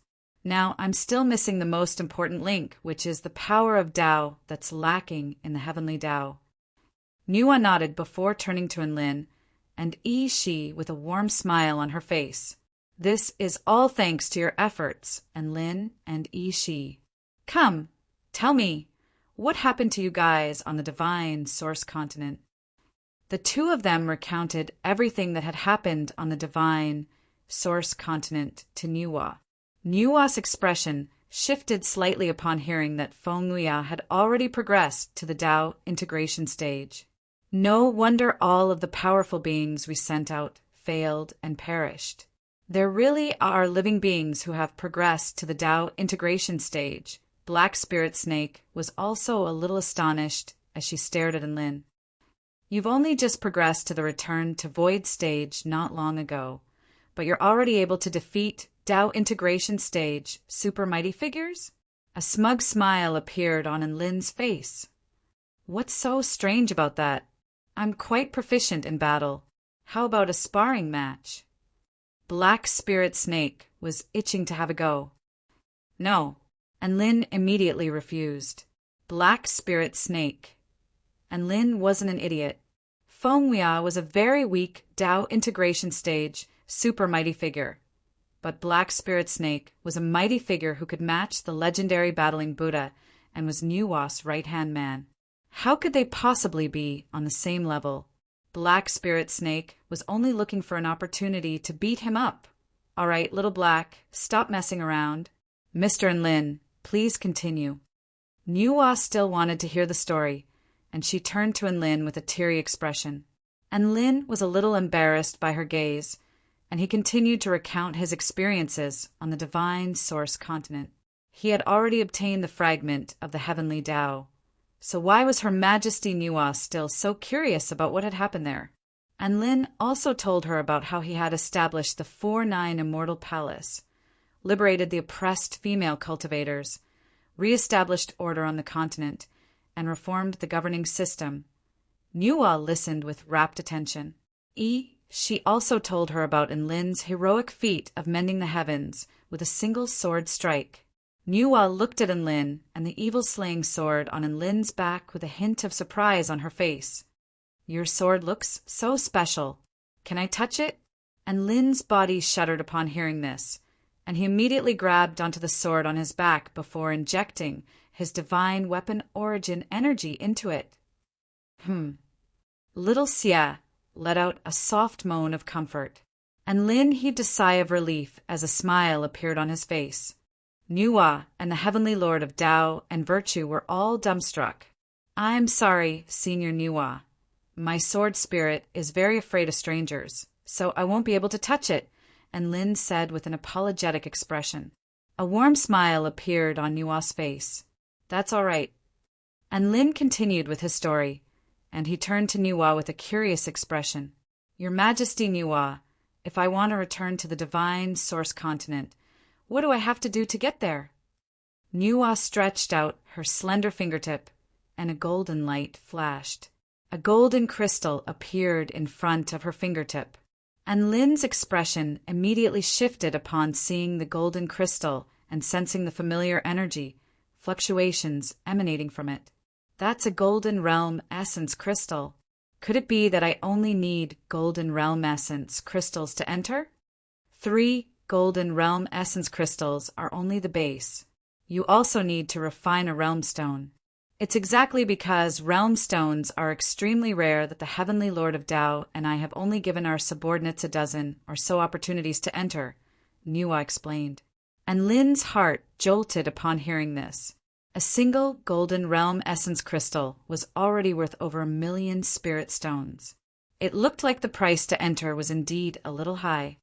However, Nuwa looked at the Heavenly Tao fragment and said, that's not necessarily the case anymore. Enlin's interest was immediately piqued. One had to realize that his 4-9 Immortal Palace was still there. Nuwa explained, because the Heavenly Tao fragment has been retrieved, the rift in the sky has been mended, and a Tao integration stage super mighty figure has been born on that continent. The level of the world has become higher, and all of these changes have made that world even more perfect. Thanks to these improvements, the passageway between the two worlds has also become more stable. Perhaps the passageway between the two worlds will become a normal passageway in the near future. Enlin heaved a sigh of relief upon hearing this. It was fine as long as they could get back to that continent.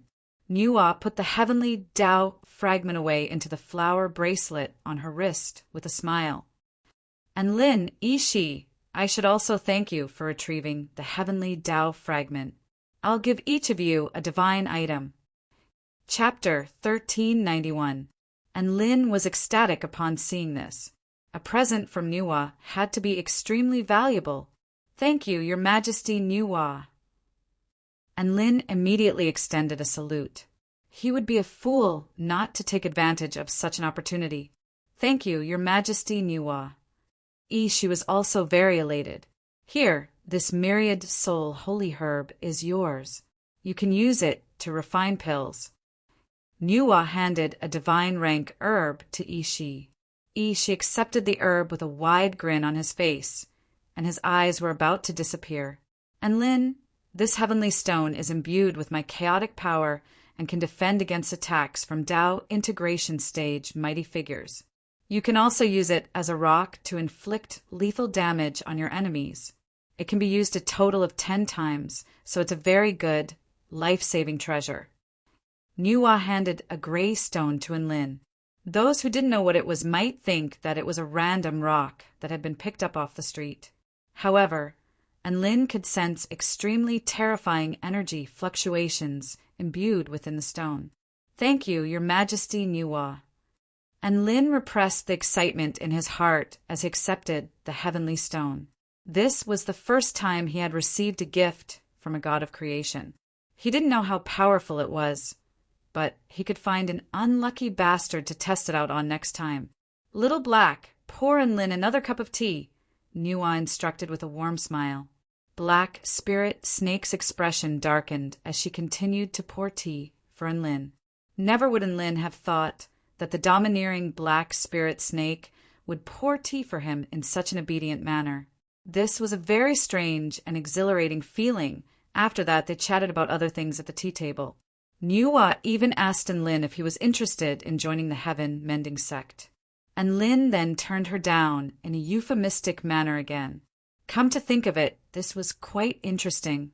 The Heaven Mending Sect and the Heaven Crushing Sect had both invited him over. Was he really that popular?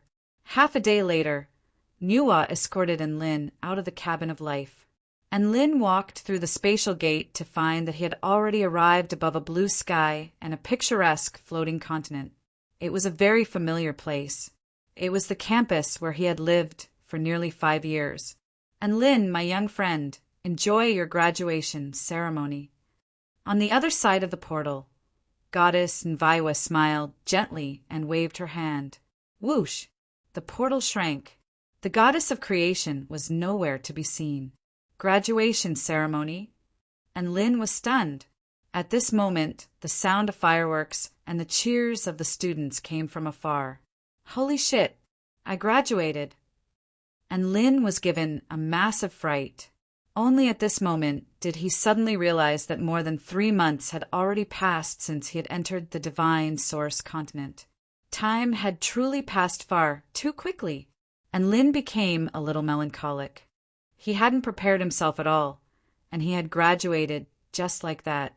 You always say that graduation is so far away, and in the blink of an eye we go our separate ways on the white stone square of Shoshin United University. Nearly 10,000 fifth-year graduates were gathered here. All of them wore white Taoist robes with red borders. This was their graduation uniform. This was the first time that all of the students had worn such a uniform.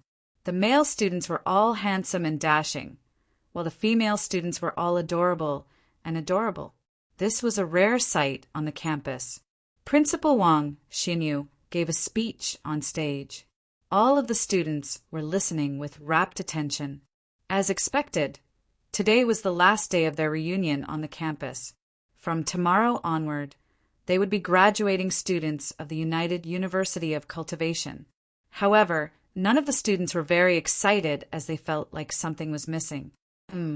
I just want to see War, God, and Lin one last time before I graduate. Why can't I even fulfill this small wish of mine? A female student said with a forlorn expression. Sigh, and Lin is a man of great ambition, so it's understandable that he doesn't appear on the campus. A male student said with a hint of disappointment on his face. That's right. They were all disappointed that the legendary man didn't appear at the graduation ceremony to celebrate their last day together. That's all right. If you want to see him, you can go to the Celestial Court or the 4-9 Immortal Sect. You'll have a chance to see him there. At this moment, within the first class of students. Don't worry, classmate Xiaolan. Perhaps Enlin will be back soon? Su Qinyan wore a loose Taoist robe, and she clumsily offered words of consolation as she patted the female student beside her on the shoulder. Who's worried about him? I'm just angry. He doesn't even tell me what he's doing. When he comes back, he's going to kneel on the diamond lava durian. An angry pink appeared on Su Xiaolan's face, and she looked up into the sky as she spoke, as if she really was hoping that he would suddenly come back at this moment. That's right. Why would our classmate Xiaolan be worried about Enlin? A playful smile appeared on Shen Yuancheng's handsome face. When Enlin suddenly disappeared, she went to ask everyone in the Celestial Court, from the 5 emperors to all the immortals, just so she could ferret out Enlin and give him a good beating. How is she going to appease her anger if she doesn't give him a good beating? An expression of extreme anticipation appeared on his face as he spoke. Su Xiaolan, now let us invite the outstanding student representatives of the Celestial Court and Xiuxian United University to deliver a graduation speech. Vice Principal Yu Hua announced. Close to 10,000 students applauded in unison. Some of the students, who were feeling a little down, also perked up a little. Upon hearing this, Su Xiaolan stepped into the air and landed on the platform. Her white robe was like the clouds with fiery red edges. She wore an intricate Taoist robe, and she didn't put on any facial expressions, but she was already as beautiful as a celestial maiden. Su Xiaolan's entrance was very simple, but it still stunned countless students and teachers alike. She had perfectly integrated her true dragon bloodline and vermilion bird bloodline, and both her disposition and appearance had become even more regal and holy, as if she were high and mighty, a holy maiden. Everyone was tempted to look at her, but at the same time they didn't dare to approach her. Only her friends who were familiar with her knew that Su Xiaolan hadn't changed in the slightest. She was gentle when she needed to be, and explosive when she needed to be. She was still the adorable little celestial maiden of the past. Su Xiaolan looked up into the sky again before grumbling in a quiet voice. Sigh. You're not here, so I have to do all this manual labor. I just want to be an ordinary little chef. In Enlin's absence, she was the most outstanding student, so she naturally took over Enlin's position and delivered the student representative speech. Greetings, esteemed leaders, teachers, and dear students. I am Su Xiaolan from Class 1. Everyone says that the path of cultivation is a long one, and 5 years is but a drop in the ocean. However, these 5 years are destined to be unforgettable for all of us. We've had a warm and beautiful daily cultivation life, but we've also experienced thrilling battles.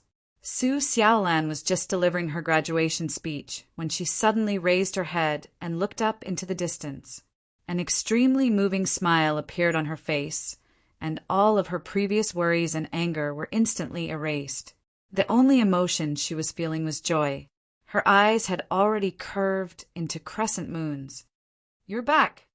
Chapter 1392. Who's back? All of the teachers and students thought of one person at the same time upon seeing Su Xiaolan suddenly burst out with such a joyful smile on her face. It's war god Enlin. It must be classmate Enlin. Ah, my godin. Where is he? Where is he? All of the teachers and students began to stir as they looked up into the sky. A white figure approached from afar. He had a handsome face and a huge black brick. That's right, it was still the same as before. Cheers and whistles erupted from the crowd. This was a much more enthusiastic scene than when the principal was giving a speech. And Lin was also startled by the enthusiastic students. He then greeted them with a joyful expression. Hi everyone, long time no see. I've missed you. Right at this moment, his heart suddenly thumped as a sense of danger welled up in his heart. A black that was flying toward him, and Lin instinctively reached out to grab it to find that it was an intricate white Taoist robe with red edges. What are you talking about?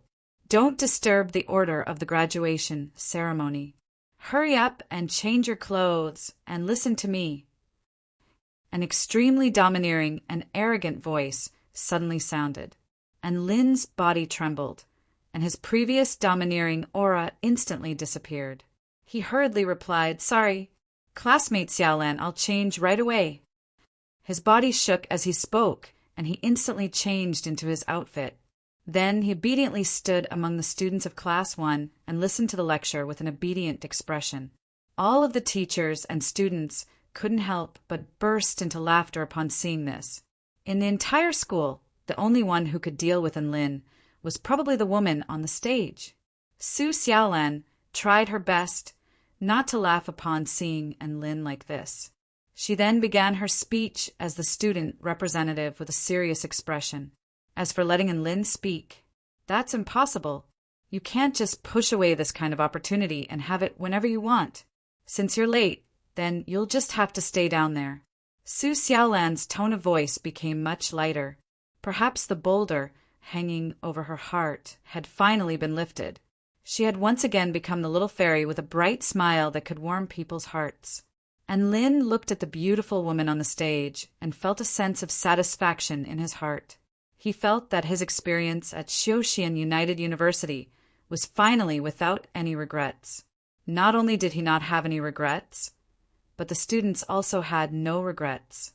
The goal they were striving for, the person they admired the most, was now standing on the white stone square, taking the oath and graduating together with them. That was great.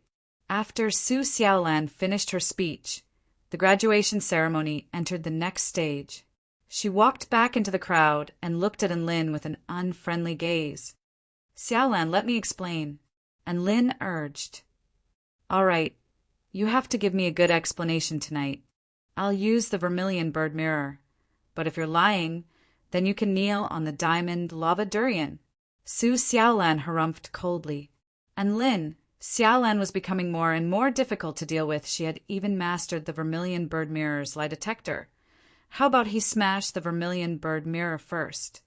Then tell Xiaolan that the vermilion bird mirror was accidentally damaged? After the students' speeches, the Celestial Court Immortal began his Tao lecture. In the past, only celestial immortals at the return to Void Pinnacle Stage attended this event.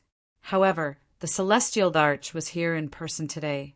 His lecture was concise and easy to understand, but it was imbued with the intent of the Great Tao.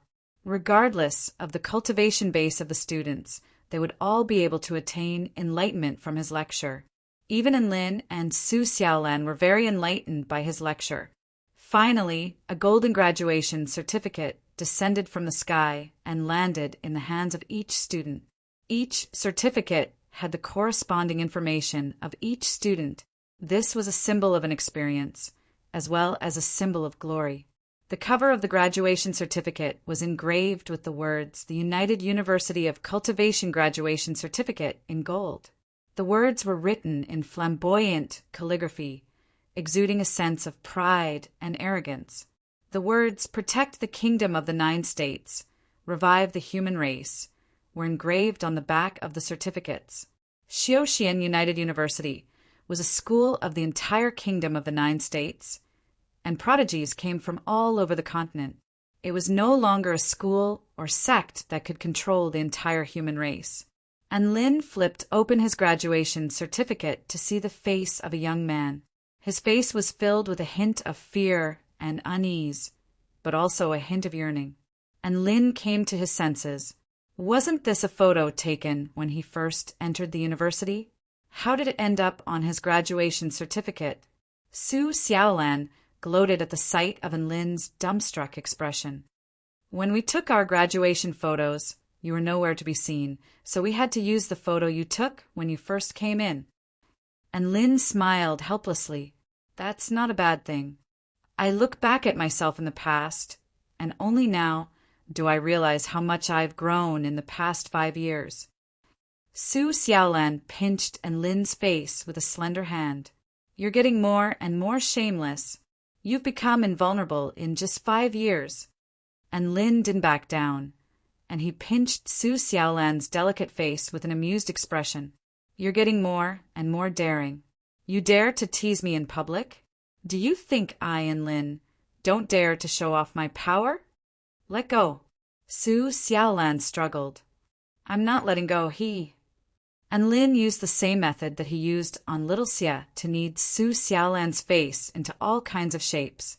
He then unsheathed his dragon sparrow sword, and Lin apologized in public with a humiliated expression. Big brother in, let's take a photo together. A voice suddenly sounded from behind him, and Lin turned to discover a cultured and refined man with a feather fan in his hand looking at him. Beside him, there was a young girl with a sweet smile, a cold and gorgeous, big-breasted girl, and a tall and sturdy man. Sure. And Lin replied with a smile. The four of them were none other than Zhong Yongyan, Miao Tian, Sun Xinglian, and Luo Ziping. He and the four of them happily took a photo together using photographic crystals, one for each of them. After all, they had graduated, so graduation photos were naturally the most enjoyable thing for graduates. Immediately afterward, and Lin took a photo with Liu Debao, who had become tanned from cultivating the divine sun technique. When Liu Debao first entered the university, he was at the bottom of his grade. Now, however, he was already an exceptional student of the 10th stage Dao body. This also dispelled in Lin's suspicions that Liu Debao wasn't perfected master Yuding's biological son. Thinking back, Liu Debao was in Lin's first formidable opponent on his path of cultivation, and Lin and I were evenly matched. He could probably brag about this for many years. Zhao Huayin also came to take a photo with Lin, and even said that he wanted to take a photo with Dabai, and Lin felt like he had ulterior motives. However, and Lin wasn't afraid that Dabai would be snatched away. Dabai was now dead set on him. He woke up Dabai, who was sleeping soundly in the attic, and they took a photo together. Snap! Dabai's adorable appearance was recorded in Zhao Huayin's photographic crystal. Then Su Xiaolan, Shen Yuancheng, and Su Qinyan also took a photo with Lin. And Lin and Su Xiaolan were like a celestial couple, and they rode on Dabai lovingly. Su Qinyan stood off to the side, and she gently stroked Dabai's head with a breathtaking smile on her face. Shen Yuancheng stood on the other side of Dabai, and his back was against Dabai. His perfect profile was revealed, and he turned toward the camera with a gentle and warm expression. Snap! The image froze in this instant, and Lin had graduated. Chapter 1393. After the photo spree, everyone carefully took care of their photographic crystals. The photographic crystals contained their memories of the people and events that had taken place at this school. Many of the students also received a photo of themselves with Lin, and they couldn't help but cheer with excitement. There were simply too many students who wanted to take a photo with Lin, and they couldn't hold back their enthusiasm, so they could only take a photo with him one class at a time. Thus, he left his mark in every single class of the first year. As the sun set, and Lin returned to the familiar dorm room. Giant and Lin, you're finally back. I've missed you so much. Tina flew toward Lin excitedly and spread open her arms before giving him an Adam's apple thrusting into his neck. Ow! Little Na, be gentle. And Lin couldn't stand Little Na's way of hugging, and he grabbed onto her waist before placing her onto his other hand. Tina knelt on Lin's palm and held onto Lin's thumb with her slender hands as she asked in an urgent voice, Giant and Lin, where have you been these past few months? Why didn't you take me with you? What have you been doing? Can you tell me? She was extremely curious about all things that were new and unknown. This was why she liked to run around with Lin, and she was also very eager to learn about all kinds of things that were fun to do. Don't be in such a hurry, I'll tell you later. And Lin poked Tina's cheek with a doting smile. He made his way to the windowsill to bask in the sunlight. I haven't been back for 3 months. Are you guys not going to say anything? Welcome back, Master, Xiaohong replied. Welcome back, Master, Little Gu replied nonchalantly. And Lin, you're being so perfunctory? Xiaohong. and Lin's lips twitched. What's wrong with you guys? Did I do something wrong? Xiao Hong didn't say anything and continued to photosynthesize. Has Master forgotten? 3 months ago, you pretended to be about to die and tricked us into dancing? Xiao Gu asked slowly, and Lin suddenly remembered that incident and said in shock, F***CK, it's been 3 months, and you still remember that incident? You sure are forgetful, Xiao Hong said sweetly. You have to know that girls are all very vengeful. Xiao Gu humphed and said, especially when a certain someone has done something wrong and doesn't even know how to comfort them. And Lin was dumbfounded. He didn't even know how to coax Xiaolan. So how was he supposed to coax his pet beast? Right. And Lin's eyes lit up. Let me show you a big treasure. His storage ring lit up as he spoke, and he pulled something out from within. Xiao Hong, this is the golden divine sun immortal pill that I gave you. It contains extremely rich power of the sun.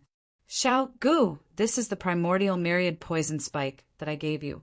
It's a mid-grade immortal artifact, and it's very effective when paired with your poison powder. Ah, thank you, Master. You're very nice, Xiao Hong said in her sweet voice as she planted a small kiss on the back of Lin's hand. Long live Master. Xiao Gu was elated. A faint smile appeared on Lin's face. You don't know how to coax girls? That's not a problem. As long as you have money. There's no girl that you can't coax. By the way, where did little Tian go? And Lin looked around and was a little unaccustomed to not seeing his ass-kisser, Shuizhantian. He and little Lang went to the holy glacial realm to search for treasures. Woof! Dabai replied. Search for treasures in the holy glacial realm? And Lin was a little perplexed. What treasures could there be in that godforsaken place? Didn't all the snow maidens leave there? It's like this. A month ago, the great Tao of heaven and earth suddenly resonated in that place, and it appeared that a super-powerful being was attempting the Tao integration stage deep within the holy glacial realm. Furthermore, he succeeded, and he was no ordinary Tao integration stage super mighty figure. Instead, he seemed to be imbued with an extremely terrifying Tao realm that defied the natural order. It's exactly because of this that the environment in that area underwent a peculiar change. Not only did it become even colder, but strange living beings that were extremely resistant to the cold were also born there. Think about it, Big Brother, and wouldn't it be especially easy for rare and precious treasures to appear in a place like this? Woof! Dabai urged, and Lin nodded slightly before his brows furrowed slightly. If strange living beings can be born there, then strange treasures can also be born there. However, I feel like little Tian went there to see that super-powerful being with the intent to crush the heavens, right? A pained expression appeared on Dabai's face. Big Brother, and I think so too. You have to look on the bright side. Little Tian actually still loves you, Woof. And Lin was completely confused. Was there something wrong with Dabai's words? Why was he acting as if he had been cheated on? He tried to contact little Tian via voice transmission talisman, only to be cut off by a strange power. The holy glacial lands have already formed their own world, so they have the power to cut off voice transmission talismans. Woof! Dabai continued. All right, we'll go find them later. And Lin heaved a faint sigh. He turned to look at the little fairy on his shoulder with a smile. Now, let's take care of little Na and give her a present. Huh? I also have a present? What present? Little Na's emerald green eyes shone with a dazzling light, and it was clear that she was very much looking forward to it. A seed. And Lin's storage ring flashed, and a translucent little ball appeared in the air. Heaven and earth instantly fell silent, as if this little ball were the only thing left in this world. Tina's eyes widened as she stared blankly at the seed before her. Xiao Hong, little Gu, and Dabai also turned to look at the seed with astonishment etched on their faces. Even those who didn't know much could tell that this seed was no ordinary seed. It was more valuable than even a divine tool, much less an immortal tool. Giant and Lynn, what is this? It's far too valuable. Tina's heart raced as she stared at the seed, and she didn't dare to accept it. This is a seed of the realm core. It is a seed born from the heavenly Tao and contains the vitality of the world. It possesses unfathomable power, and as far as I know, it can transform or repair the realm core. Hence, you're the only one who can use this. Take it. And Lynn handed the seed to Tina. Tina carefully accepted the seed before looking up with a smile. Thank you, Giant and Lynn. Thank you for giving me such a precious treasure. I'm your master, so of course I'll think of you first. And Lynn smiled warmly as he patted the little fairy's head. Debai's mouth gaped open, and Lynn was also his master. So why didn't Lynn express anything to him?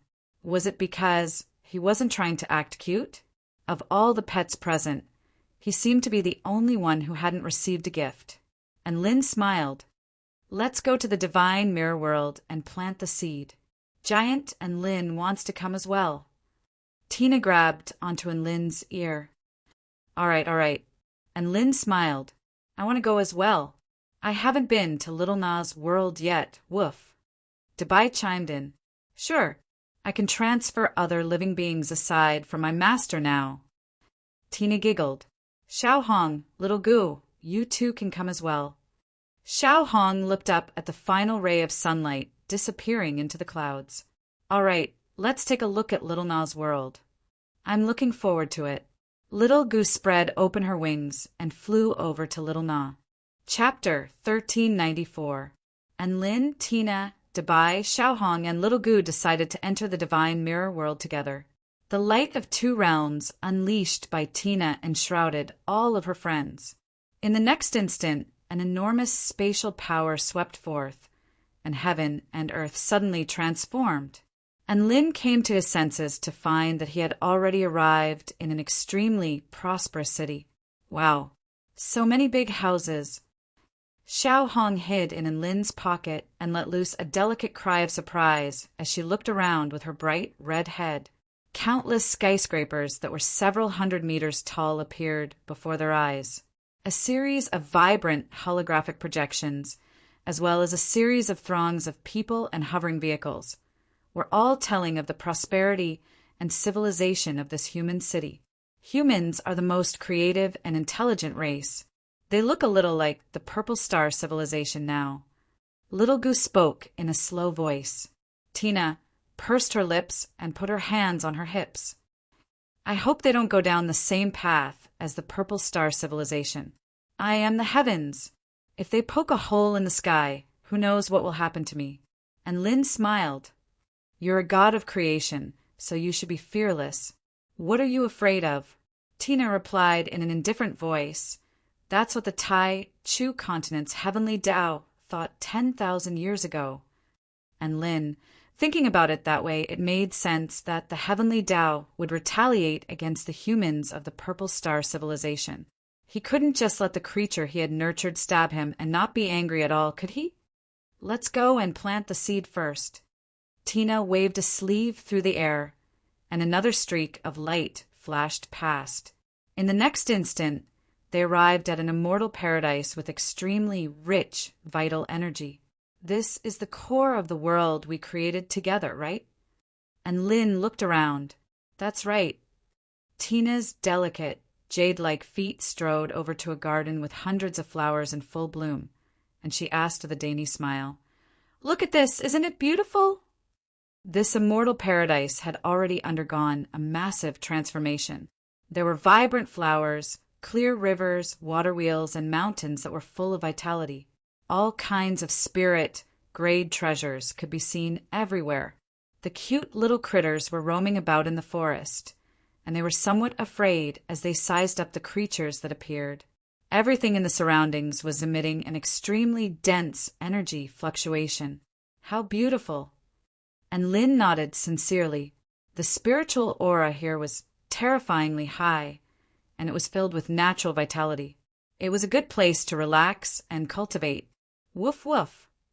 Debai excitedly chased after a big purple fire cat, suddenly pounced on the big cat and laughed. Beauty, you are so sexy! Dabai, don't bully the kittens. They're all my pets, Tina warned. Hearing this, Dabai reluctantly let go of Lin, and Lin was puzzled. Don't you like beauties with fair skin, slender waists, and long legs? I'm trying to change my orientation. Woof! Dabai grimaced in pain. That's not a reason for you to act like a pervert. Tina bent down and poked Dabai's head with a serious expression. Dabai hurriedly nodded in acknowledgement of his mistake before asking Goddess Tina whether he could eat the fruits around them with a fawning expression.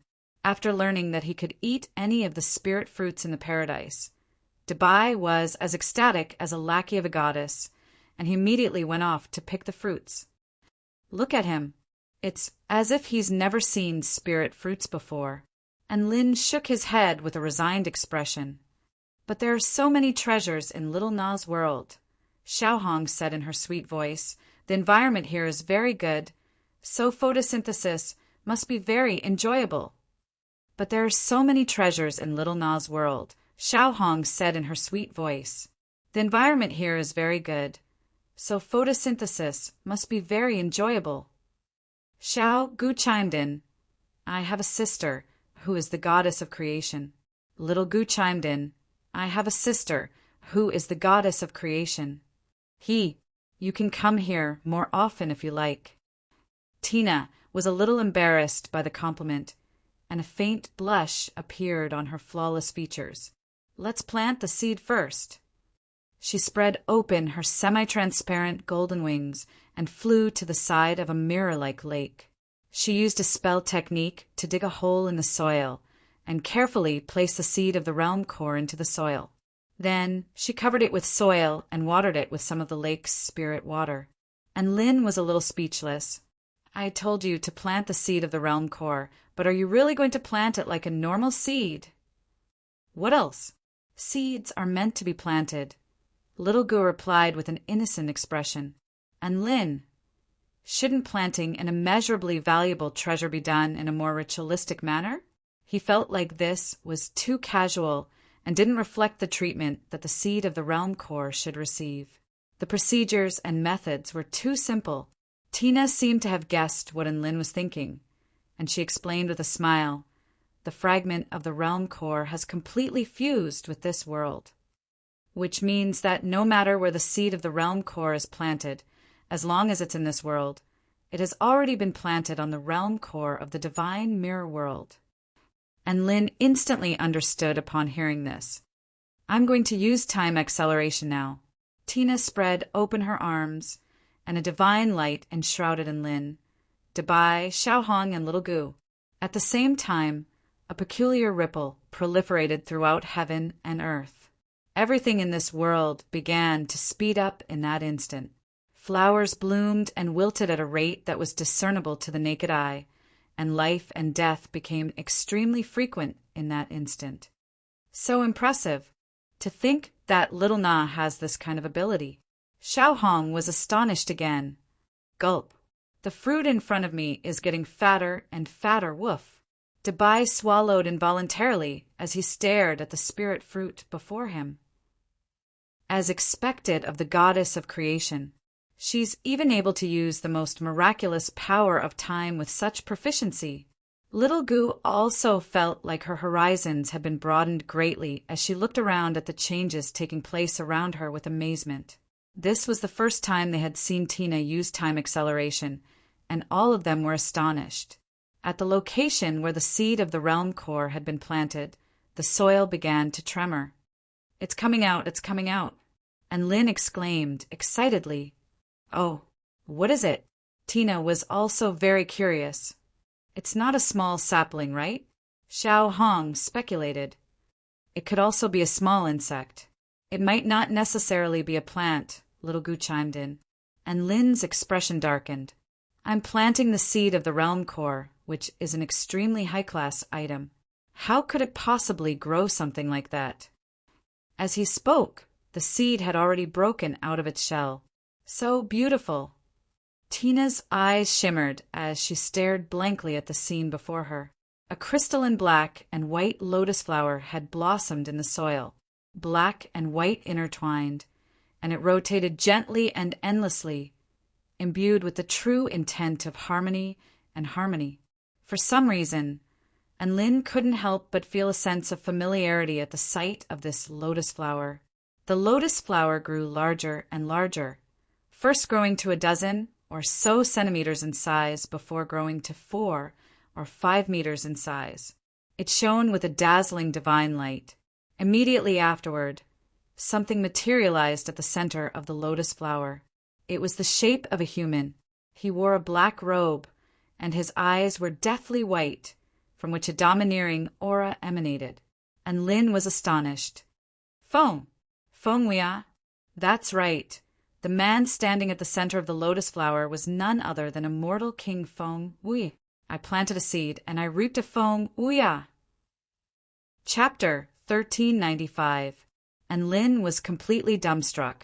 Never would he have thought that he would be able to plant a Feng Huia. How did I grow a man? An expression of surprise appeared on Tina's face.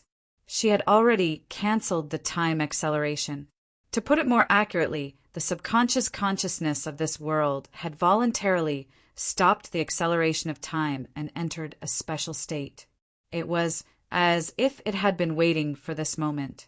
Regardless of whether it was a normal living being or a god of creation, all of them were treated the same. No, this isn't a human.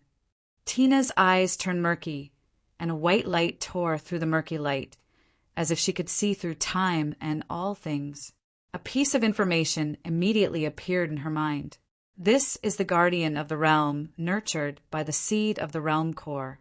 It is a pseudo-life puppet created from a living being that the seed was familiar with when it was alive. However, it is imbued with the power of the seed of the realm core, which is why it resembles a real life form. And Lin was enlightened upon hearing Tina's explanation. The seed of the realm core was nurtured by a fragment of the heavenly Tao, and the fragment of the heavenly Tao had fused with Feng Huia before, so Feng Huia was the person that the seed of the realm core was most familiar with. The lotus flower blossomed, and Feng Huia's body became more and more substantial. Finally, he opened his eyes, and a series of black lotuses blossomed around him as the divine Tao aura of heaven and earth proliferated outward. No way! He's already at the Tao integration stage, and his aura is even more terrifying than Feng Huia's. And Lin's eyes widened with incredulity as he stared at the man before him. The man made his way over to Tina before half kneeling to the ground and bowing his head. Master. Tina faltered slightly upon hearing this before realizing that this man was merely a highly intelligent puppet in a human body. He possessed power and intelligence, but he had no thoughts of his own. She nodded in a gentle voice. You may rise. Feng Huia stood up and stood off to the side in silence. Big brother Feng, do you remember me? And Lin made his way over to him with a curious expression. Feng Huia continued to look straight ahead, and Lin suddenly realized that he seemed to have forgotten something upon seeing Feng Huia's expression. He thought about it for a moment before coming to a sudden realization. Crap, I promised to clarify that you weren't born impotent, but I forgot to do that. Feng Huia, and Lin felt a little guilty. At the very least, the other party had left behind his last words, but he had only agreed to it. In the end, he had forgotten about it. It was indeed a little disrespectful to this formidable opponent. This is the enemy that Giant and Lin fought in that world. A mischievous smile suddenly appeared on Tina's face as she looked at the man before her. It's a pity that he only has the appearance and power, but he's already a new, pseudo-intelligent life form. How about I change his appearance? What do you want to do? And Lin suddenly had a bad feeling. I don't like having Master's former enemy become my slave, even if he's just a puppet with a physical appearance but no thoughts of his own, Tina replied. So? And Lin asked, hence, I don't want this Feng Huia's appearance. In other words, I want to completely change this puppet's appearance. Tina harumphed coldly, and Lin was surprised and doubtful. This is a world guardian nurtured by the seed of the realm core. Can you even change it? Tina chuckled. The seed of the realm core is nothing. Don't forget that I'm the master of the entire divine mirror world." As soon as these words came out, a supreme might descended from the sky. Regardless of whether it was Enlil or Dabai and the other beast pets, all of them could sense a paramount aura. Tina's golden hair danced as she hovered in the air, bathed in boundless divine light. She pointed a finger at Fenghuia, and heaven and earth began to change. An invisible power seemed to be imbued with a paramount command, and it instantly took effect on Fenghuia's body. Fenghuia's body began to change. His skin gradually became fair and smooth. His black hair became as smooth as ink, and his body became more petite and delicate. At the same time, his features gradually became more beautiful, and his chest gradually began to swell. Both Enlil and Dabai drew a sharp intake of breath upon seeing this. "Little Na, you!" Enlil's mouth gaped open. The mighty Fenghuia had been transformed by Tina into an exquisitely beautiful woman with fair skin, a slender waist, and a pair of long, slender legs. "Hey, from now on, you're Fenghuia." Tina spoke with a dainty smile. The beauty knelt on one knee and bowed respectfully. Her voice was soft and charming with a touch of heroic spirit. "Enlil, Dabai, Fenghuia F** King Fenghuia." Fenghuia's coffin was about to collapse. Enlil looked at the beauty who bore a slight resemblance to Fenghuia. He felt like she was Fenghuia's big sister, but he knew that this was Fenghuia. "Little Na, you can't do this." Enlil tried to persuade her. "How is this a bad habit? I'm just changing the gender of the guardian of the divine mirror world. Don't tell me that I, the goddess of creation of the divine mirror world, don't even have the right to decide the gender of the guardian of the divine mirror world?" Enlil's lips twitched, and he was a little speechless. He had initially been touched by Tina's words about not wanting his servant to look like his enemy. But Tina's solution was to change the male Fenghuia into the female Fenghuian. Poor Fenghuia. He had finally been reborn, but he still couldn't be a real man. He had been transformed into a woman, and this was even worse than being impotent. Thankfully, he had no thoughts or memories. Otherwise, he would definitely go insane. Right at this moment, an extremely dazzling divine light erupted from the lotus flower behind Fenghuian, and a black and white vortex appeared in the sky. The lotus flower petals began to fall off and drift into the sky before completely fusing into heaven and earth. Tina looked up into the sky, and her breathing became more and more profound. She spoke in an emotionless voice. "The realm core has been mended and is now 100% complete. Heavenly opening. Evolution commencing." Her voice erupted directly between heaven and earth, as if it were a decree from the heavens. Whoosh, an invisible ripple proliferated forth from the sky, enshrouding the entire divine mirror world. The fundamental substance of the divine mirror continent began to increase drastically, and the spiritual aura became extremely rich. The earth began to expand outward, and the continent doubled, tripled, quadrupled. It only stopped after the continent had expanded to more than 10 times its original size. The vital energy was rapidly increasing, and the structure of the world became more and more stable. Giant Enlil, Dabai, Xiaohong, Little Gu, feel the changes in the world and observe the intent realm. I will bless you in the name of the heavens. Tina's body transformed into golden particles that disappeared from this world. At this moment, she was the heavens of the divine mirror world. Chapter 1396. The great Tao of heaven and earth resonated in unison as iridescent light spread throughout the entire sky. All of the living beings in the divine mirror world could see this extremely spectacular spectacle. Some of them were in awe, some of them were deep in thought, and some of them were even kneeling down in worship. Enlil and the others were standing on the grassy ground of the blessed land when light suddenly descended from the sky and fell upon their bodies. The light was dazzling golden, and it enshrouded Enlil, Dabai, Xiaohong, and Little Gu in a layer of faint golden light. At the same time, an extremely peculiar power began to merge into their bodies. This was the essential power that had been produced after the upgrade of the entire world. A peculiar intent realm and true intent began to flow into their bodies, and at that moment they also began to witness all types of peculiar scenes. What Dabai saw was a boundless wind. Xiao Hong saw the sun rising and setting. What Xiao Gu saw was a scene of spring that was a riot of colors. As for Enlin, he saw the entire world. He saw all of the beauty of the divine mirror world, as well as the prosperity of all of the living beings.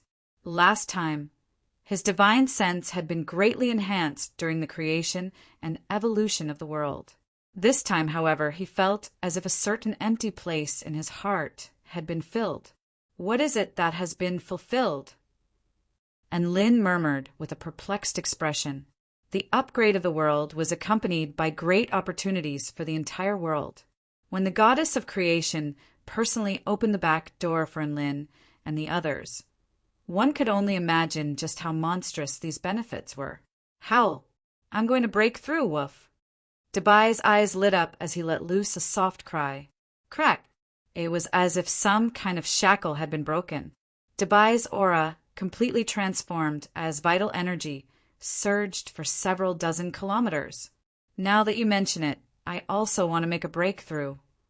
Xiao Hong swayed her beautiful body as she leaped out of Enlin's pocket and landed on the ground. Boom! Her aura soared explosively, and she had clearly progressed from the soul formation intermediate stage to the soul formation final stage. The scorching sun in the sky lit up the entire world. Above Lil Red's head, a sun also appeared. It was as if it wanted to compete with the sun in the sky, and holy and warm light illuminated the world. Aya, you've all made breakthroughs. I want to make a breakthrough too. Little Gu transformed into the jade bone immortal bug before flying into the sky. A resounding crack erupted. The origin chi actually surged for hundreds of miles. Rumble. Dark clouds covered the sky, and origin energy surged like an ocean. Countless bolts of golden void lightning tore through the sky. And Lin's mouth gaped open upon seeing this, and he was completely dumbstruck. Breaking through just like that? Was it that simple? Take me with you. Hurry up and take me with you. And Lin yelled in grief and indignation. His pet beasts had all broken through and transcended their tribulations. Only the salted fish owner hadn't reaped any benefits. However, his call did not receive any response. After all, the pet beasts were busy with their breakthroughs and tribulations. Where would they find the time to comfort their master? Dabai and Little Red's breakthroughs to the soul formation stage were merely to absorb the essence chi of heaven and earth and perceive the intent realms. Little Gu was progressing to the return to void stage, so she had to transcend a golden void lightning tribulation. However, this type of tribulation lightning usually didn't kill anyone, and Lin could only look on with envy as salty tears silently flowed from his eyes. Meanwhile, all of the powerful beings at the soul formation pinnacle stage in the divine mirror world looked up into the sky at the same time. On the first human tower, a man and a woman held hands as they looked up at the boundless light in the sky. Smiles appeared on their faces. Clang, clang. I had always thought that our inability to break through the final bottleneck was due to our lack of aptitude. Who would have thought that this was actually just a limitation of the world? The world is different now. Little Xia, let's make our breakthroughs together. Just like in the past, true love can allow us to conquer everything. Even a heavenly tribulation will be moved by our love.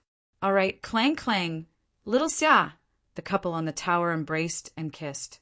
Dark clouds gathered for hundreds of kilometers in the sky, and countless lightning dragons roared in the outer seas of the divine mirror world.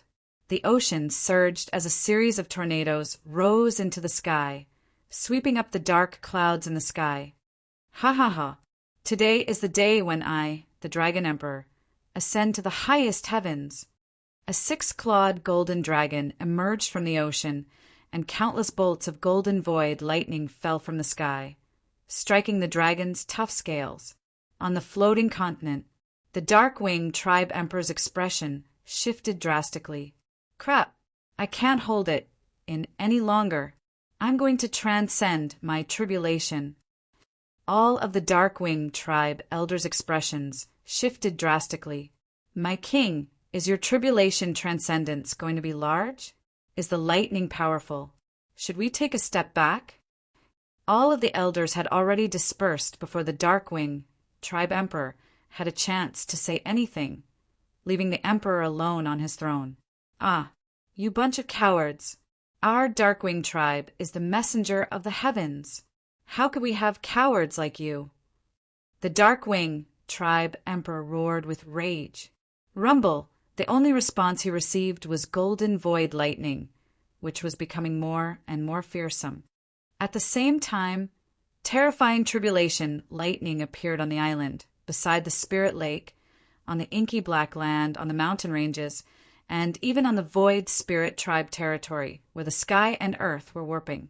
All of the powerful beings in the world chose to transcend their tribulations at this moment.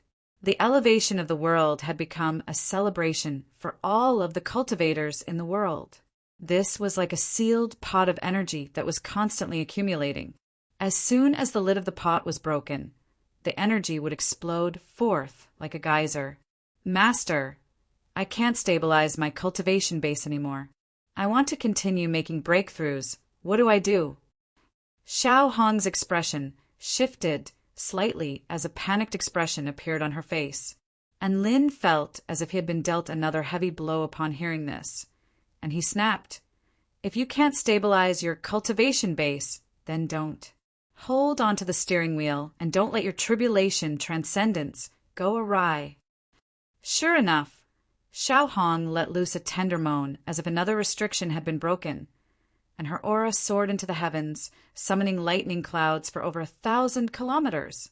And Lin looked on expressionlessly at Xiao Hong, who was still transcending her tribulation. He didn't even have the mood to complain. Not only did they have to transcend their tribulations as a group, but they also had to transcend their tribulations one after the other? Did they have to be so irritating?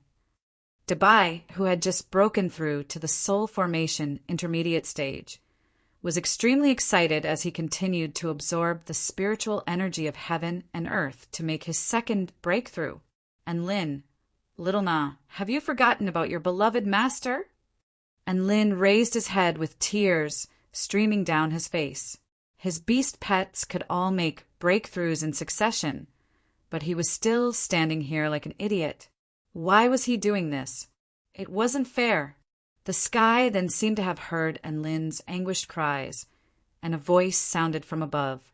I can't understand your cultivation path, so I can't guide you. A mechanical yet extremely pleasant voice sounded. It seemed to be Tina's voice in her heaven transformation state, and Lin instantly fell into despair upon hearing Tina's words. That's right, I'm a false immortal. What the F***CK does their revelry have to do with me? Chapter 1397. And Lin sat on the grass with a dejected expression.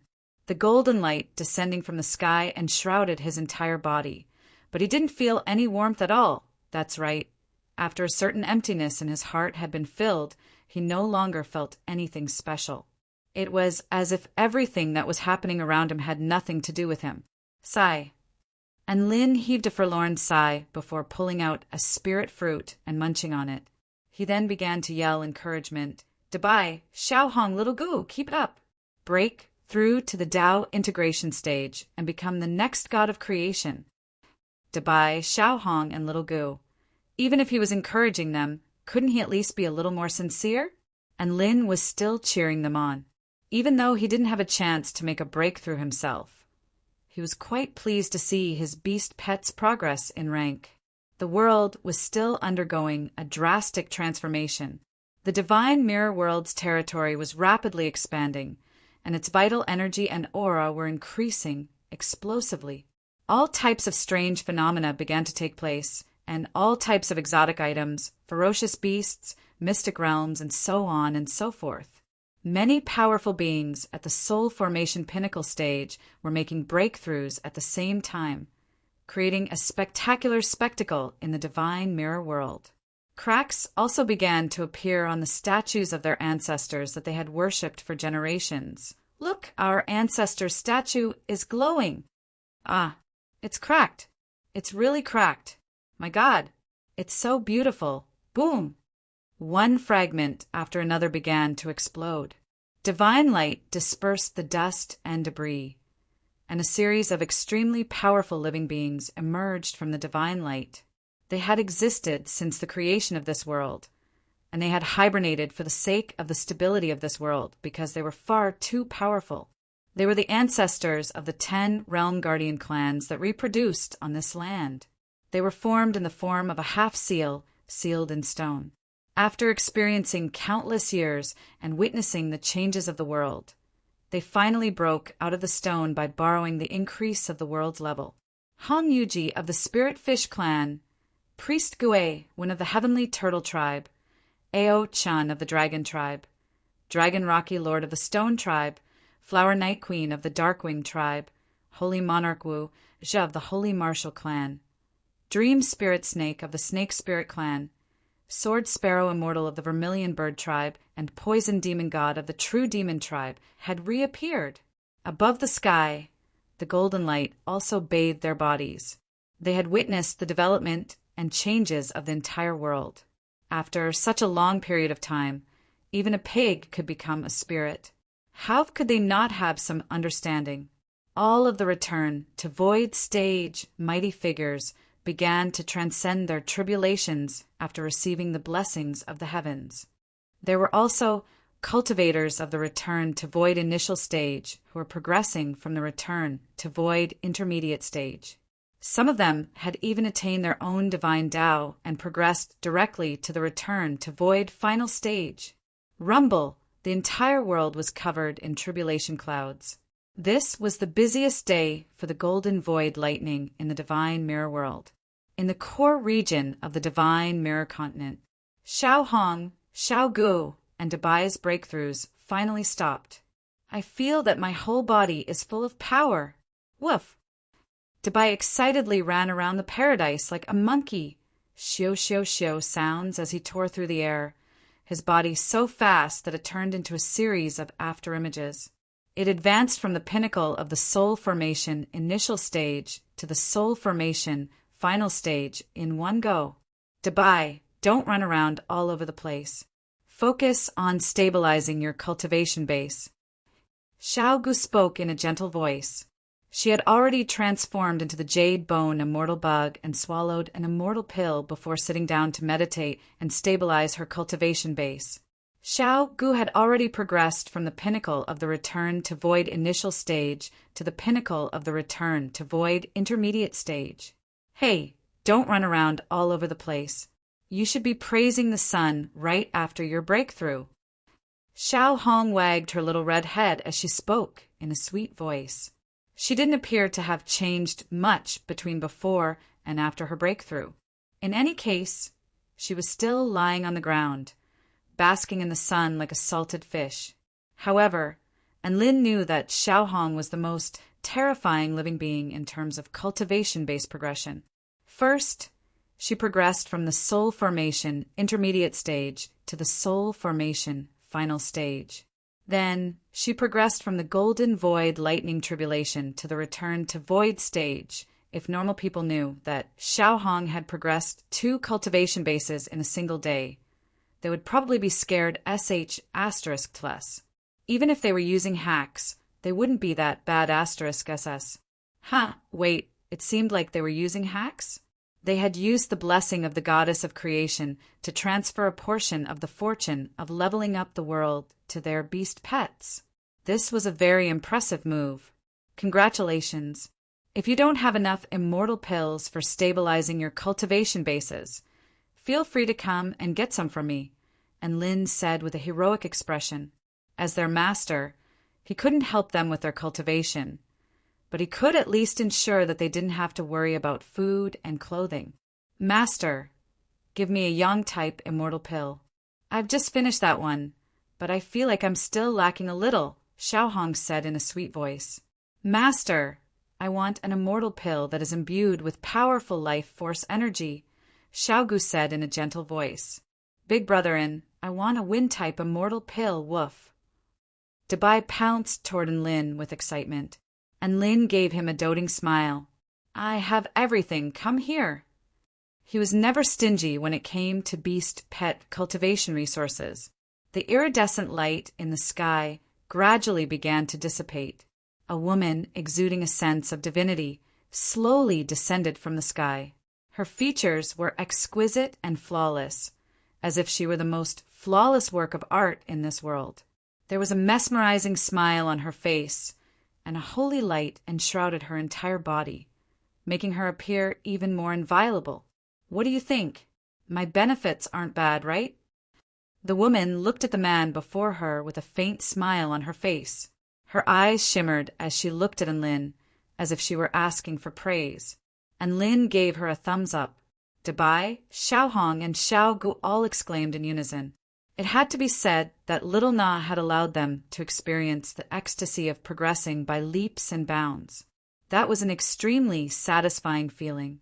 Little Na, I feel like you're a little different, Enlin said with a smile. Am I prettier? Tina asked with a dainty smile. She was currently in her human-sized form, and her beauty was already top-notch. She also had the freshness and naturalness of an elf. So from a certain perspective, she was indeed the most beautiful woman here. Not only have you become more beautiful, but your aura has also become even more unfathomable, Enlin said. There were very few beings in this world that Enlin couldn't accurately detect. Hee, I have some good news for you. Tina placed her hands behind her back as she spoke with a smug expression. Little Na is now at the return to Void Pinnacle stage. Of course, this cultivation base doesn't refer to the omnipotent goddess of creation in the divine mirror world. Instead, it refers to Little Na's essential body, which is her body on the Tai Chu continent. And Lin's eyes widened as he drew a sharp intake of breath. Dabai, Xiaohong, Xiaogu, and the other beast pets were also completely dumbstruck. Aren't you only at the return to Void initial stage?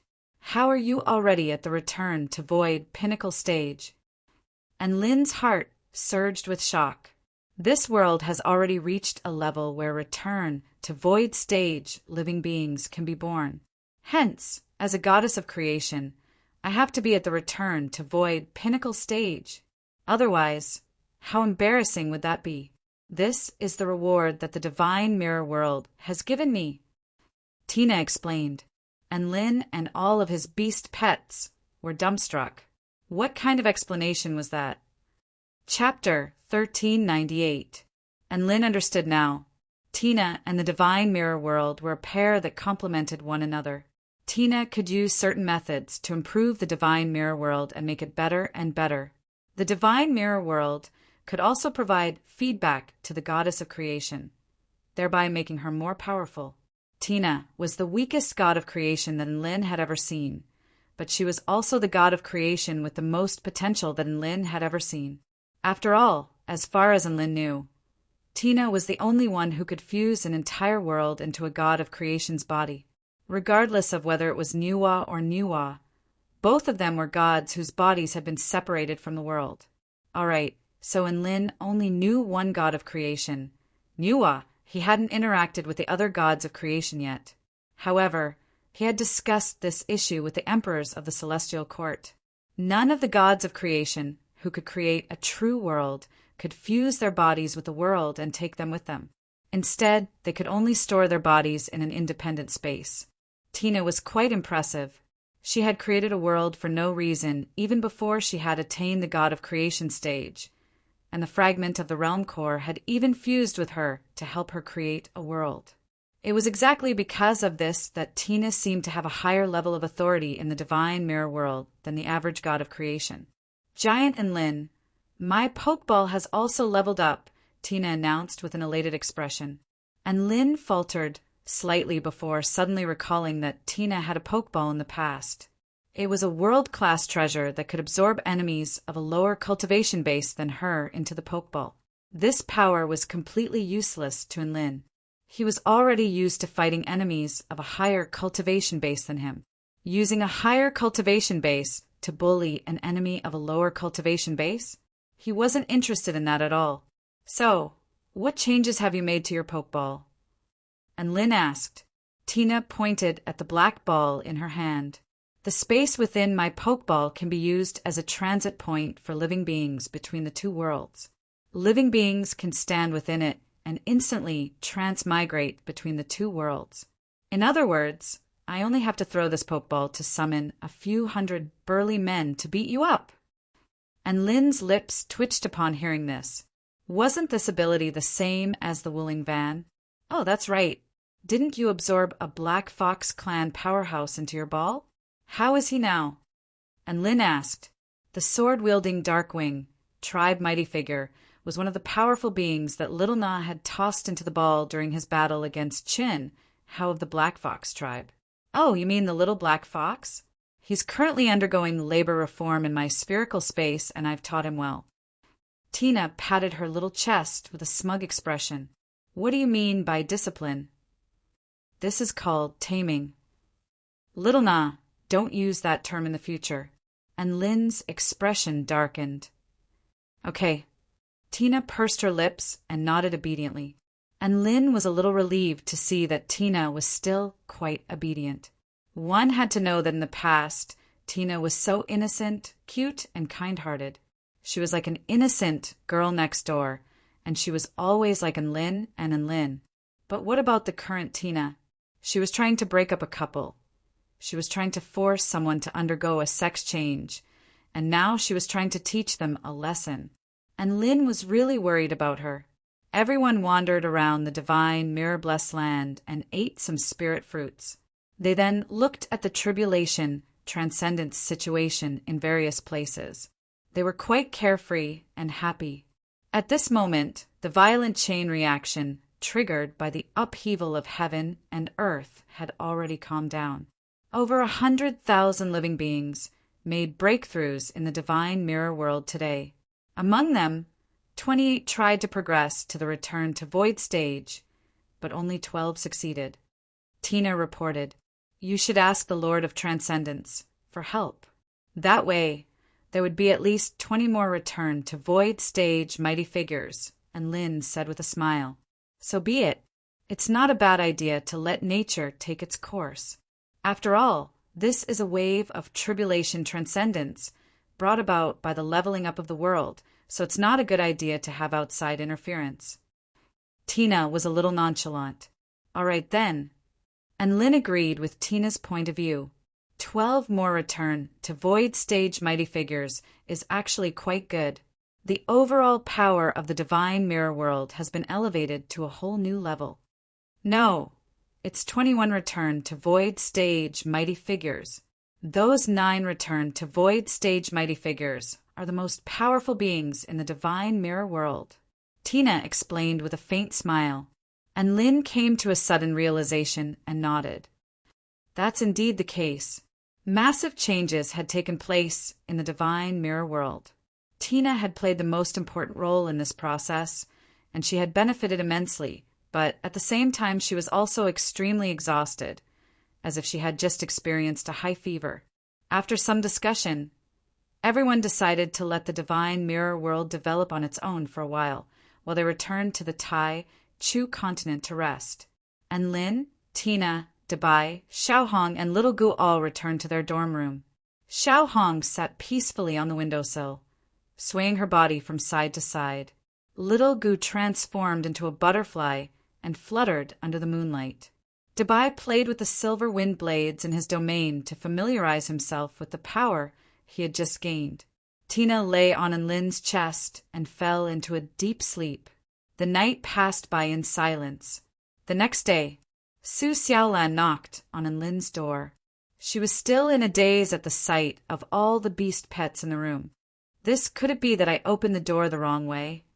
Su Xiaolan murmured to herself after a moment of silence. There was a blank expression on her face. She discovered that Dabai had reached the soul formation pinnacle stage. Xiaohong had reached the return to void stage. the jade bone immortal bug had reached the pinnacle of the return to void intermediate stage, and she couldn't see through Tina's cultivation base. Haha, are you surprised? And Lin chuckled. Su Xiaolan turned to Enlin. Thank God you're still the same. And Lin, why did those words sound so hurtful? And Lin recounted everything that had happened in the divine mirror world to Su Xiaolan. Su Xiaolan felt like she was in a dream, and she turned to look at Tina. You can even do that? A faint smile appeared on Tina's face as she yawned. It's just a pity that it all happened so suddenly. Otherwise, I would have invited you to come with me.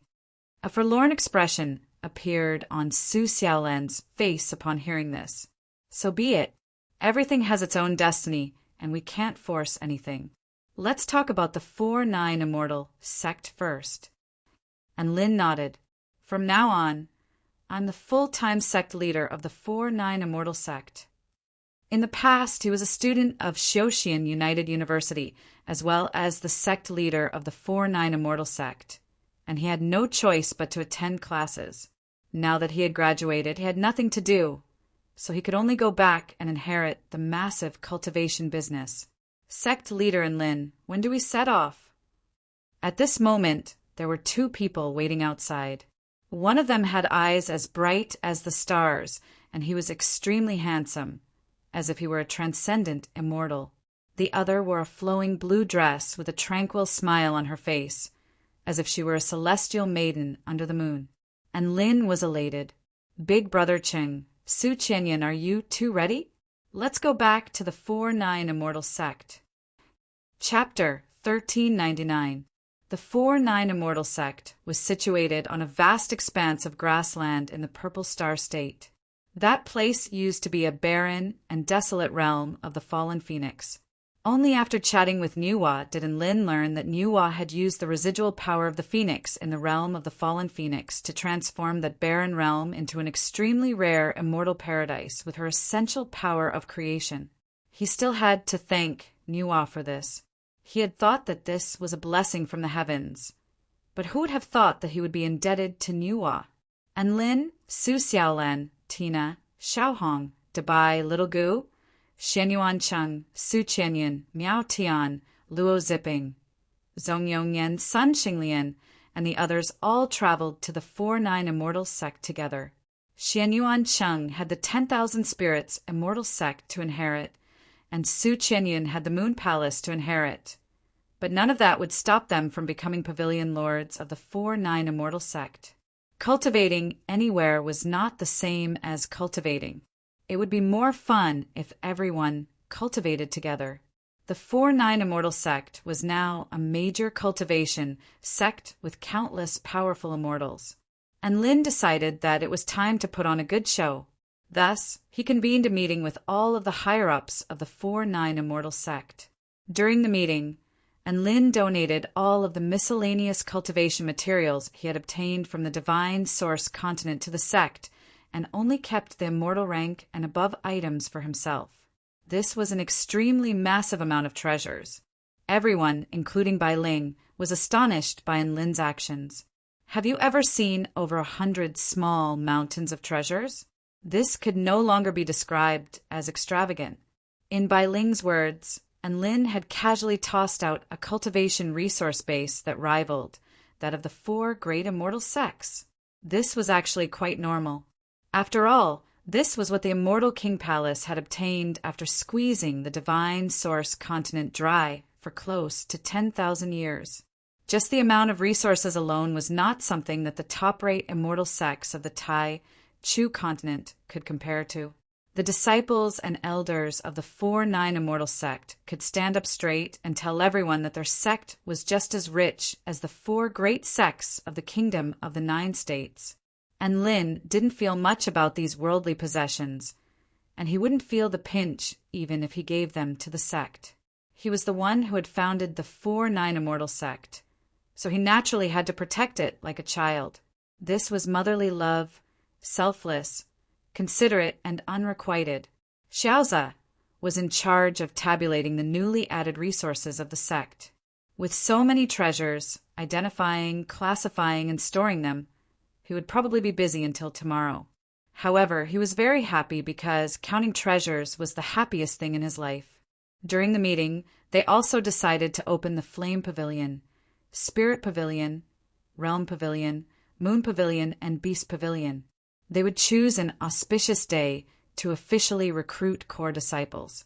After the meeting, Enlin and Xiaolan strolled around the sect. Master, master, look at this. Yi Ling ran over to him with a sweet smile and a hint of anticipation on her face. She raised her small hands high, and in her hands were two lifelike wooden carvings. One of them was a handsome sword immortal, while the other was an adorable little girl. They were carved from the same piece of wood, and their hands were connected at the point where they were holding hands. This wood is really well carved. It's so lifelike. An expression of appreciation appeared on Su Xiaolan's face. Little Ling, is this for me? It's so well carved. And Lin was extremely touched as he accepted the wooden carving. Master is even happier to receive this than those immortal tools. Hee. Thank you for your praise, Master's wife and Master's wife. I actually carved this in my spare time, so it's not a big deal. I just wanted to give it to Master to cheer him up.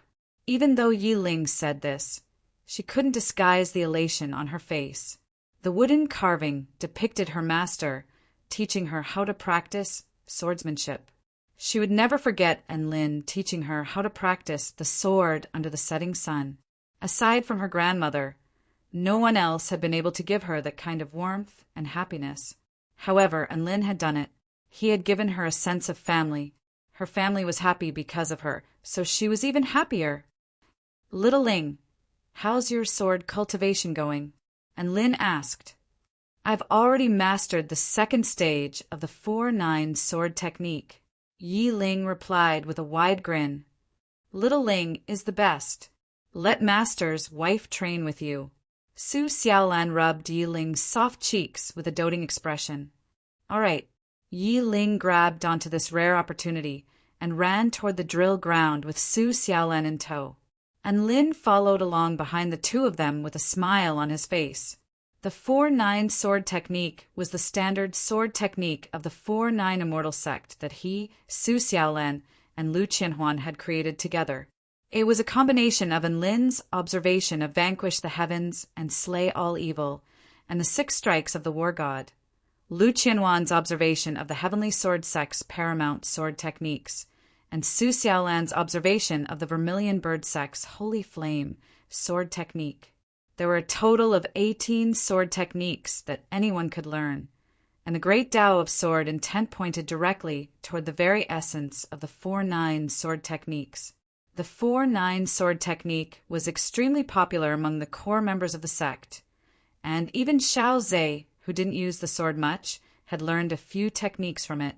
This sword technique was very simple to learn, but it became more and more profound as one progressed. Occasionally practicing it would strengthen one's body, and disciples with aptitude in the Tao of the sword would benefit immensely.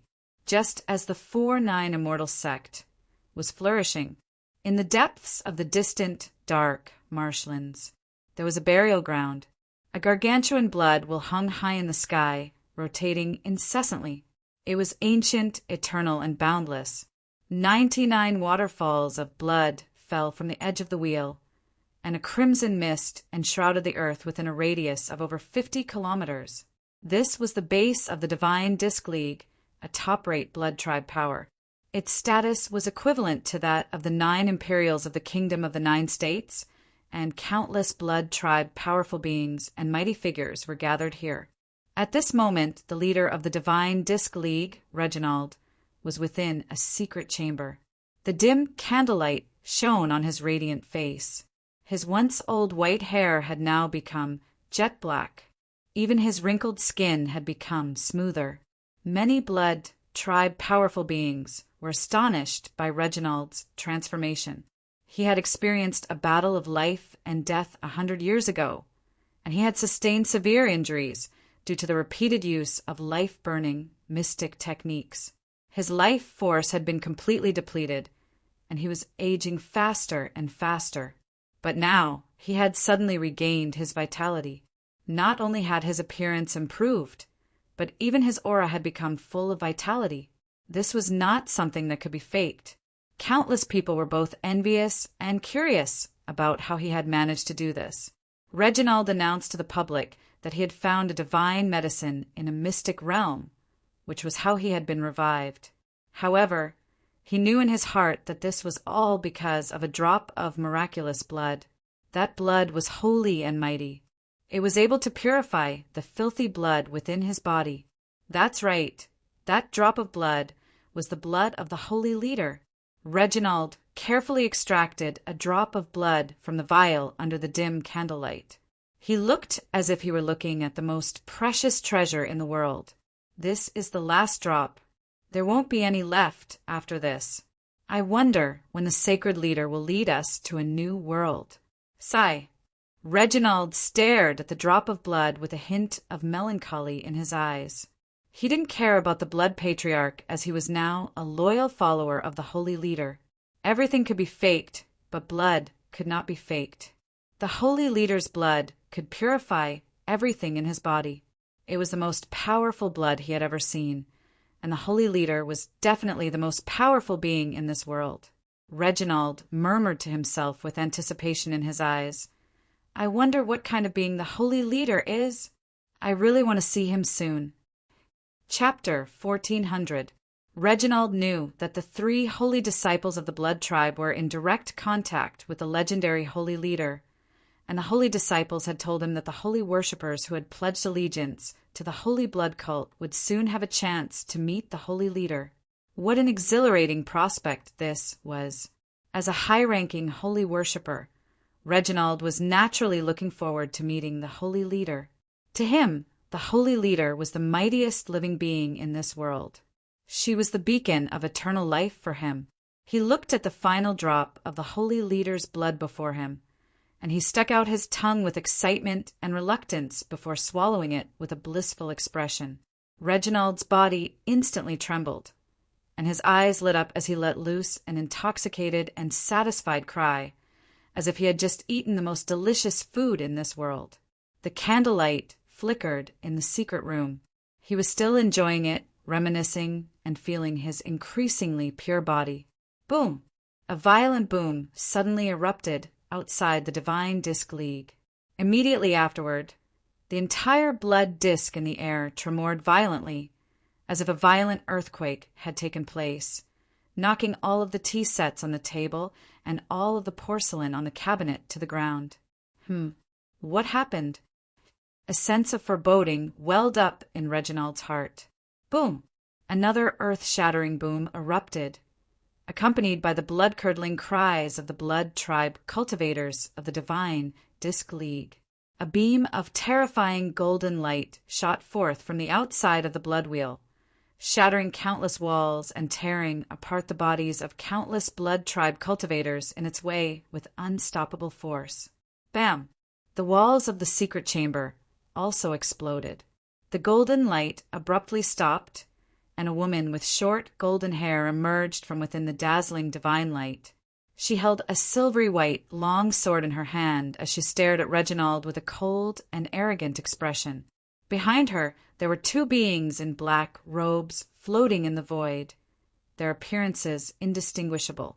Ada, how dare you trespass on our Divine Disc League? Reginald roared with rage.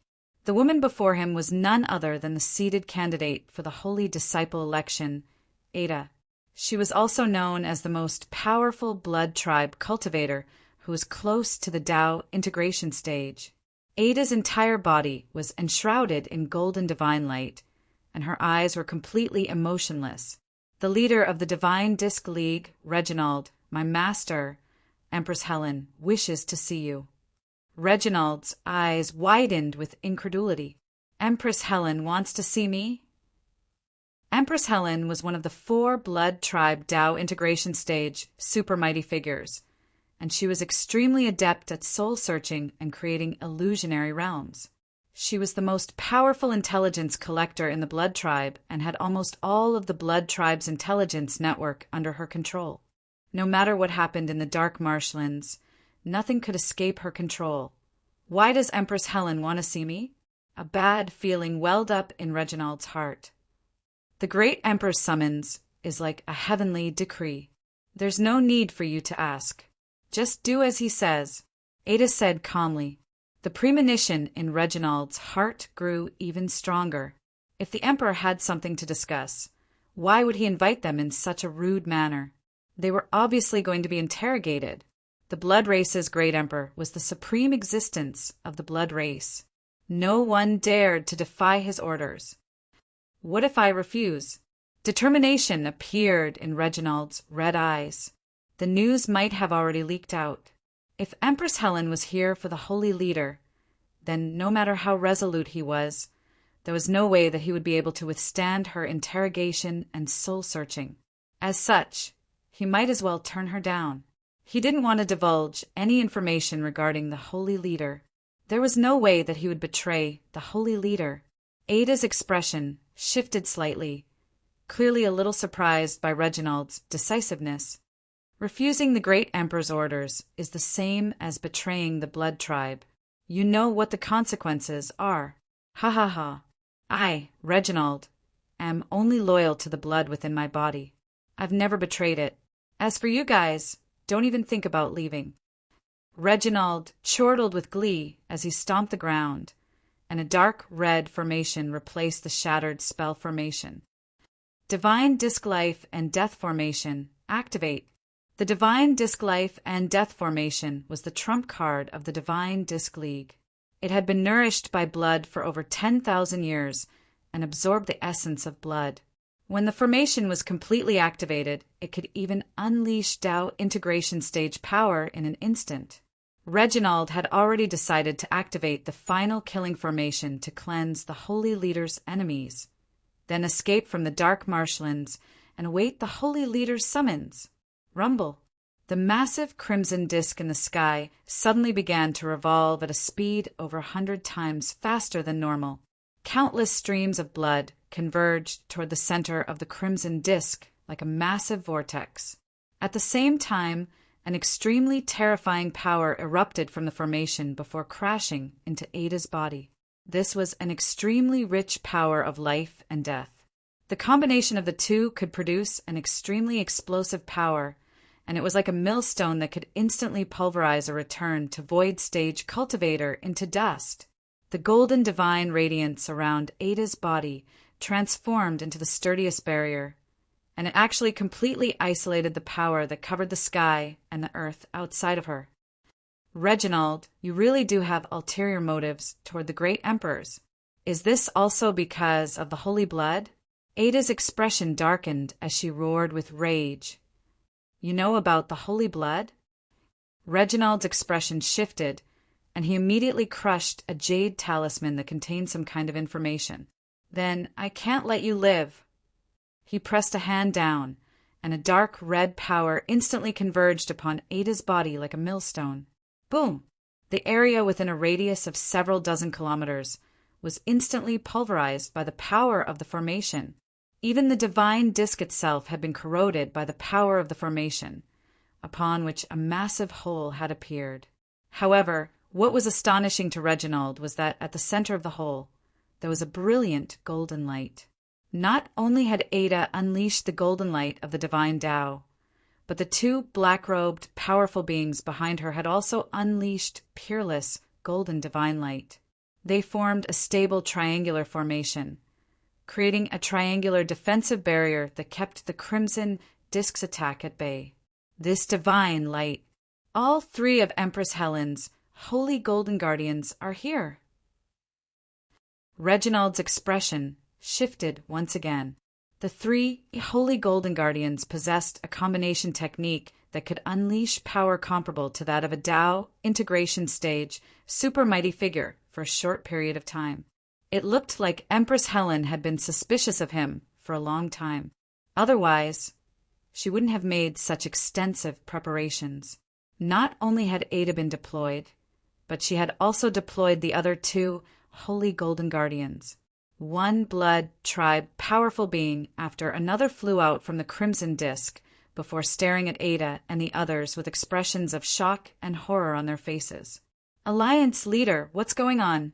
One of the spectators asked in a loud voice. At the same time, a series of powerful pillars of blood erupted into the sky. All of the return to void stage blood tribe mighty figures emerged from the crimson disk before glaring at Ada and the others with enmity in their eyes. Run!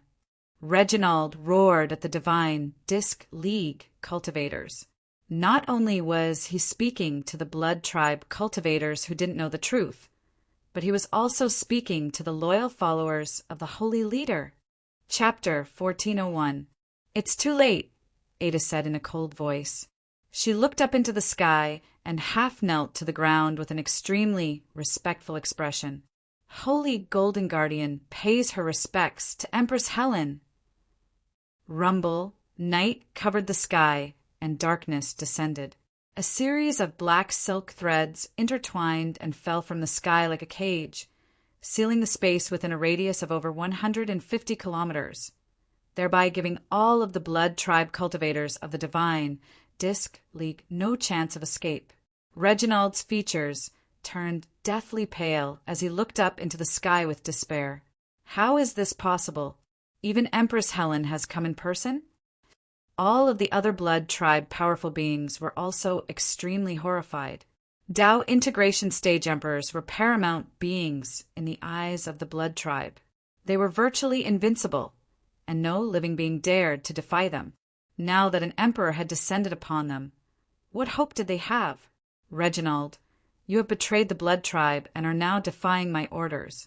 Are you ready to be searched by me? A cold, emotionless, yet powerful voice sounded in the sky. Reginald roared as he injected all of his power into the divine disk life and death formation. The formation rotated frantically, and a crimson spear over 10,000 meters in length materialized before hurtling directly toward the Emperor in the sky with extremely terrifying power of life and death. This was the formation's most powerful technique, as well as Reginald's final struggle. The power of the Crimson Spear was comparable to an attack from a Tao integration stage super mighty figure, and even space itself was annihilated in its wake. The Crimson Spear pierced through the sky for over 100 kilometers before crashing into the black sky, upon which the extremely sharp and powerful might of the Blood Spear made the black sky surge violently. This is barely comparable to the power of a Tao integration stage super mighty figure. A woman in a black palatial dress appeared in the sky. She was tall and slender with a head of black curly hair and a pair of crimson eyes that were imbued with bloodthirst and mercilessness. The Crimson Spear tremored violently, but it was unable to advance any further. This was because it had already been gripped tightly in Helen's hand. Bam! A resounding boom erupted. The Crimson Spear tremored violently before being crushed, upon which it exploded into a boundless rain of blood.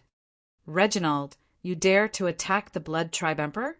That's an additional crime. Die! She unleashed a palm as she spoke.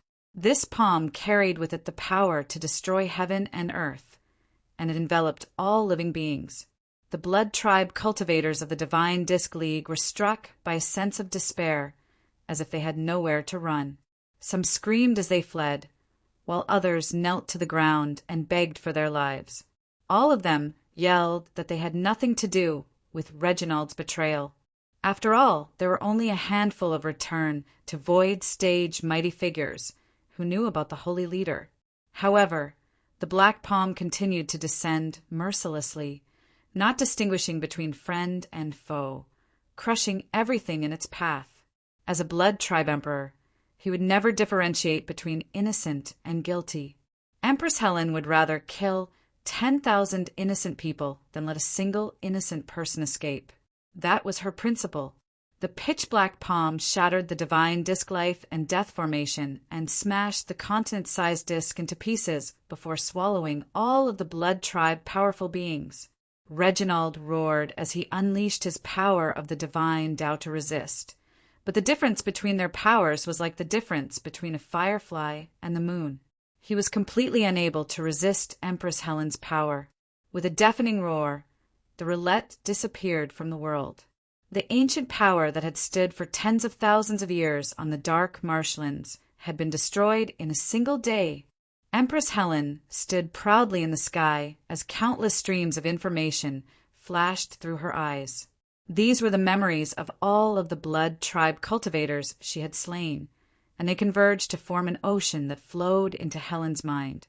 After analyzing all of the memories, an expression of astonishment appeared on Helen's face, and she was momentarily unable to come to her senses. "What's wrong, Empress Helen?" Ada was a little concerned upon seeing the peculiar expression on her master's face. Helen came to her senses and didn't say anything. Instead, she looked toward the center of the dark marshlands with a grave expression. That was the holy land of the Blood Patriarch, a place that only the holy disciples of the Blood Patriarch had a chance to enter. At this moment, within the holy land of the Blood Patriarch, 3 red-robed mighty figures were walking side by side within the ancient barren land. There was a vast expanse of land with no end in sight. There were ancient and dilapidated buildings here, as well as ghastly battle scars. For example, there were sword gashes that extended for several hundred kilometers, fist imprints that were so deep that one couldn't even see how deep they were, and spell techniques that were still emanating extremely terrifying energy fluctuations. Ancient and peculiar skeletons could be seen everywhere. Tattered weapons lay hidden beneath the yellow sand. The holy land of the Blood Patriarch wasn't some immortal paradise. Instead, it was an ancient battlefield dominated by the Blood tribe. The Blood Patriarch had sustained irreversible injuries on this battlefield, which was why he had fallen. There were ancient weapons that had been left behind at an unknown time, as well as supreme Dao techniques and true intent left behind by battle, as well as mutated treasures waiting to be excavated. The holy leader has graduated, so it's time for us to report our progress to him. A beautiful woman with a head of golden hair and an extremely alluring figure spoke with a scorching light in her eyes. She seemed to already be imagining the ecstasy of fusing with the holy leader's blood.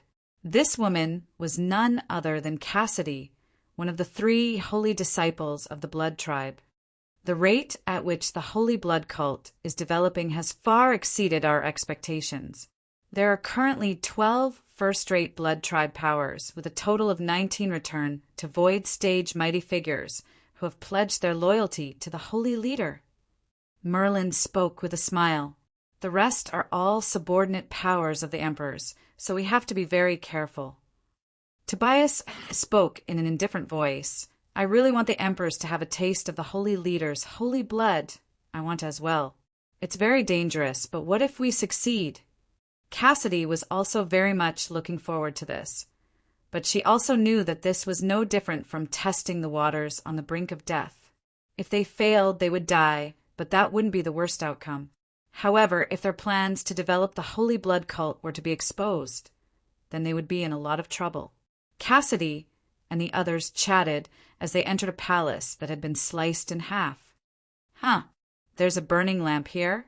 Cassidy's eyes lit up, and she picked up an ancient burning lamp in the shape of a lotus flower before carefully inspecting it. The burning lamp seemed to have detected something, and it suddenly burst into flames. A small yellow figure appeared from the flames. It had a benevolent look on its face, and its expression was unfathomable. It said calmly, "I'm the genie of the genie. You've summoned me, so you have to grant me 3 wishes." Cassidy. The genie continued, "Number 1, you have to take me away from this accursed place. Number 2, you have to feed me blood every day so that I can recover my power.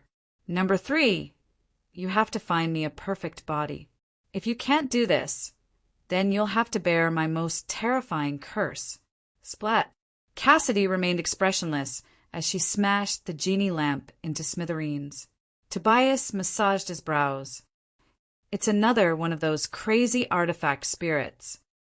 Aside from all types of strange and unfathomable treasures, there were also a lot of random things in this place, all of which had evolved over the course of countless years and could only be used to scare people, but were completely useless.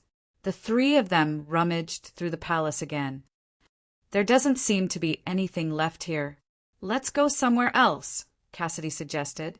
They had only just emerged from the palace when their storage rings lit up at the same time. Immediately afterward, their expressions shifted in unison. Crap! Reginald's plans have been exposed. He's trying to escape now. Let's contact the other Holy Blood cult members and tell them to conceal themselves. Not long after that, all of the Divine Disc League holy worshippers, including Reginald, had their badges of life reduced to dust. Chapter 1402. The three holy disciples knew what it entailed for all of the Divine Disc League holy worshippers to die. The situation had reached the most serious stage. It's very likely that the Emperors of the Blood Tribe have already found out about us. Cassidy's brows furrowed with a grave expression. The only good thing is that we're the only ones who know about the identities of the other holy worshippers. The holy worshippers don't know each other's identities, so there won't be too much information leaked. I've already used a special signal to inform the other holy worshippers so that they can hide themselves. Tobias spoke in an indifferent voice. But the holy worshippers know who we are. Merlin said nervously, "It's very likely that we've already been exposed. We should get out of the dark marshlands immediately." Cassidy heaved a forlorn sigh. "How long do you think it would take for a Tao integration stage super mighty figure to get here? We haven't even escaped from the Blood Tribe Holy Land yet, so the Emperors are probably already waiting for us outside. Then what do we do?" Cold sweat was already pouring down Merlin's forehead. They held lofty positions in the Blood Tribe, and they were even comparable to Emperors. However, if they were deemed traitors by the Emperors, then the Tao integration stage Emperors still had the right to bring them to the Blood Patriarch for judgment. In other words, if they lost their identities as holy disciples, they wouldn't be able to resist the power of a Tao integration stage Emperor.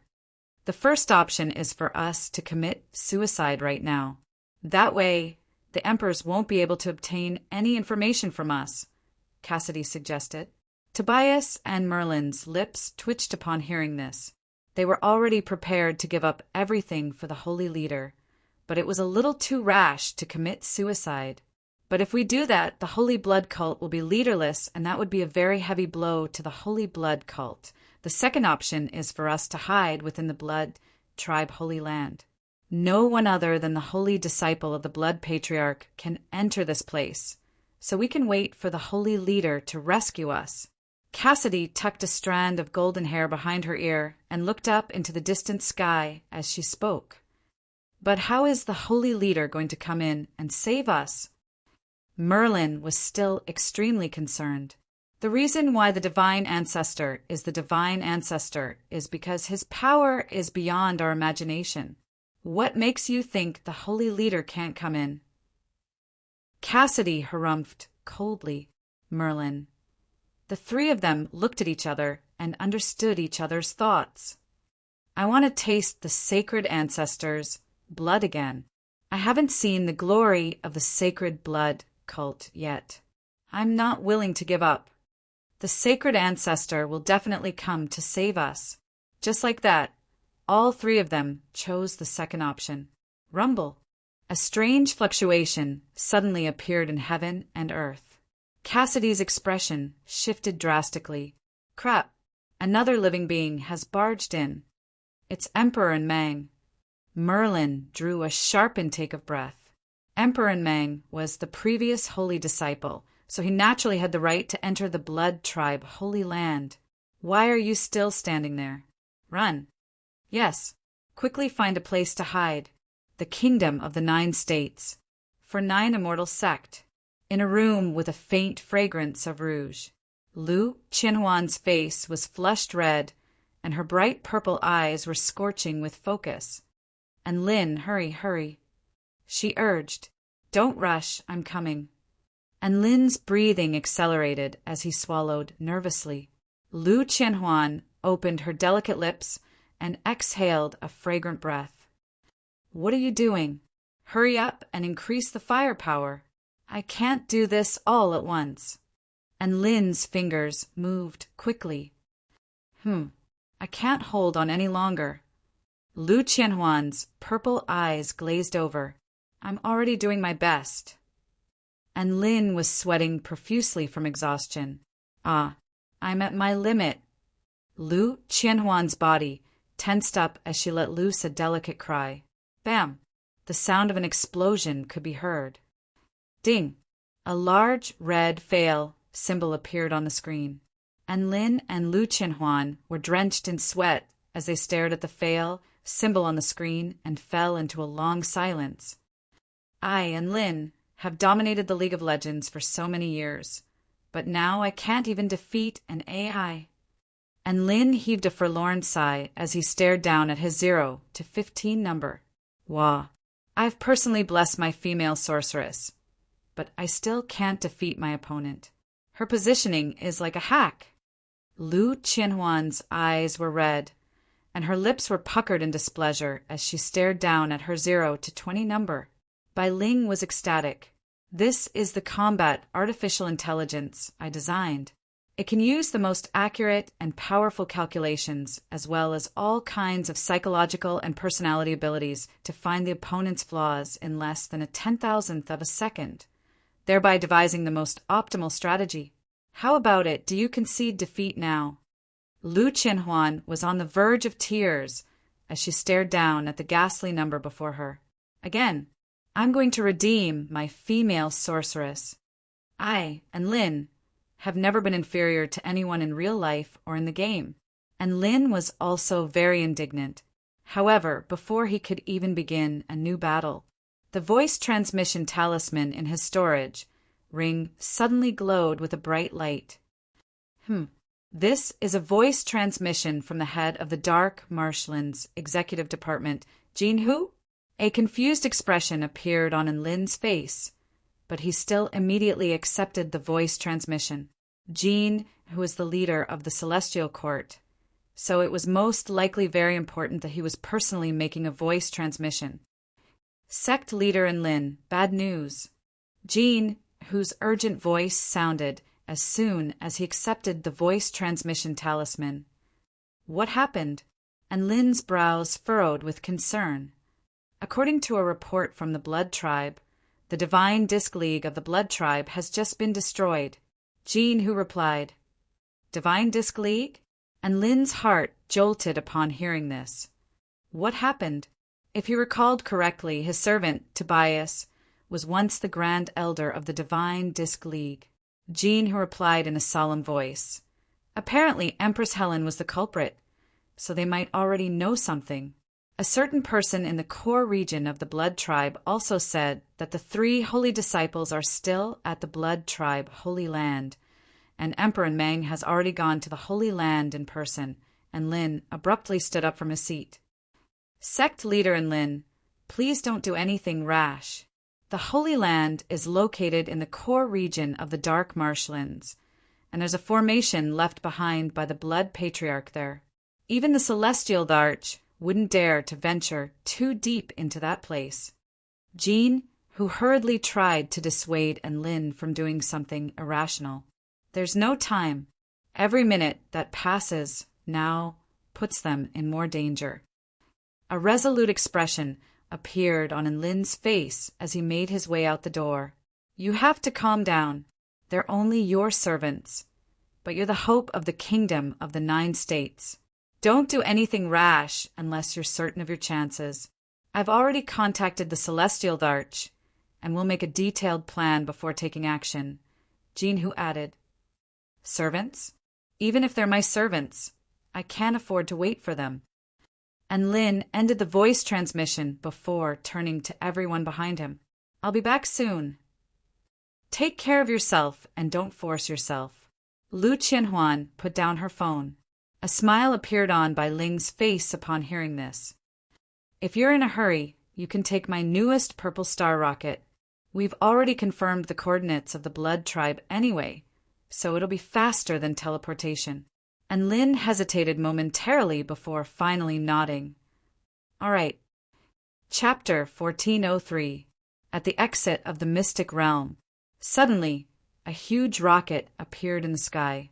This was a pristine white shell with a red pointy tip and a pair of semi-transparent golden wings.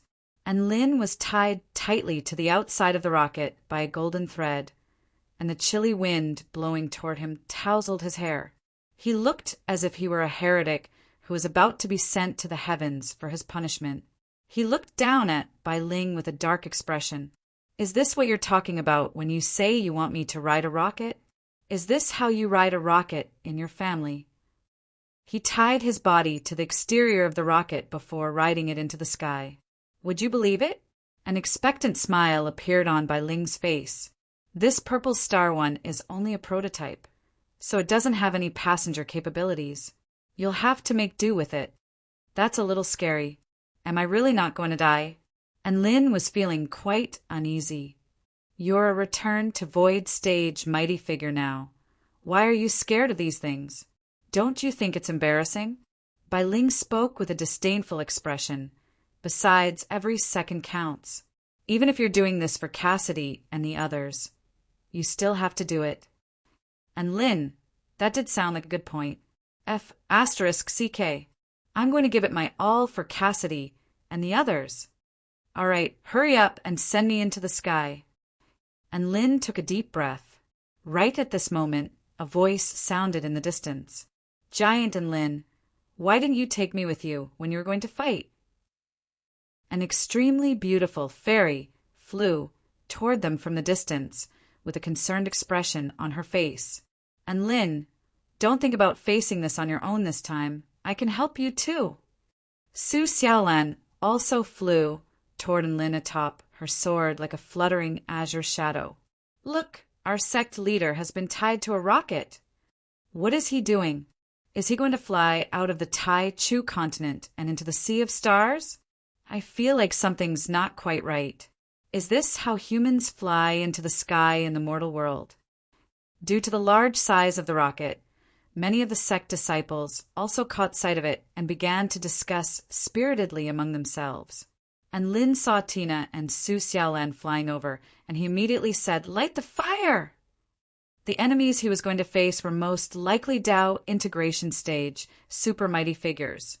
So it was far too dangerous to bring Su Xiaolan and the others with him.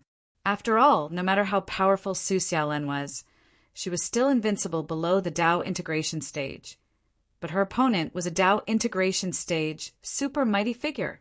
Bai Ling immediately replied, 10-9, and Lin's face darkened as he urged, "Light the fire now!" Why are you still counting down at this time?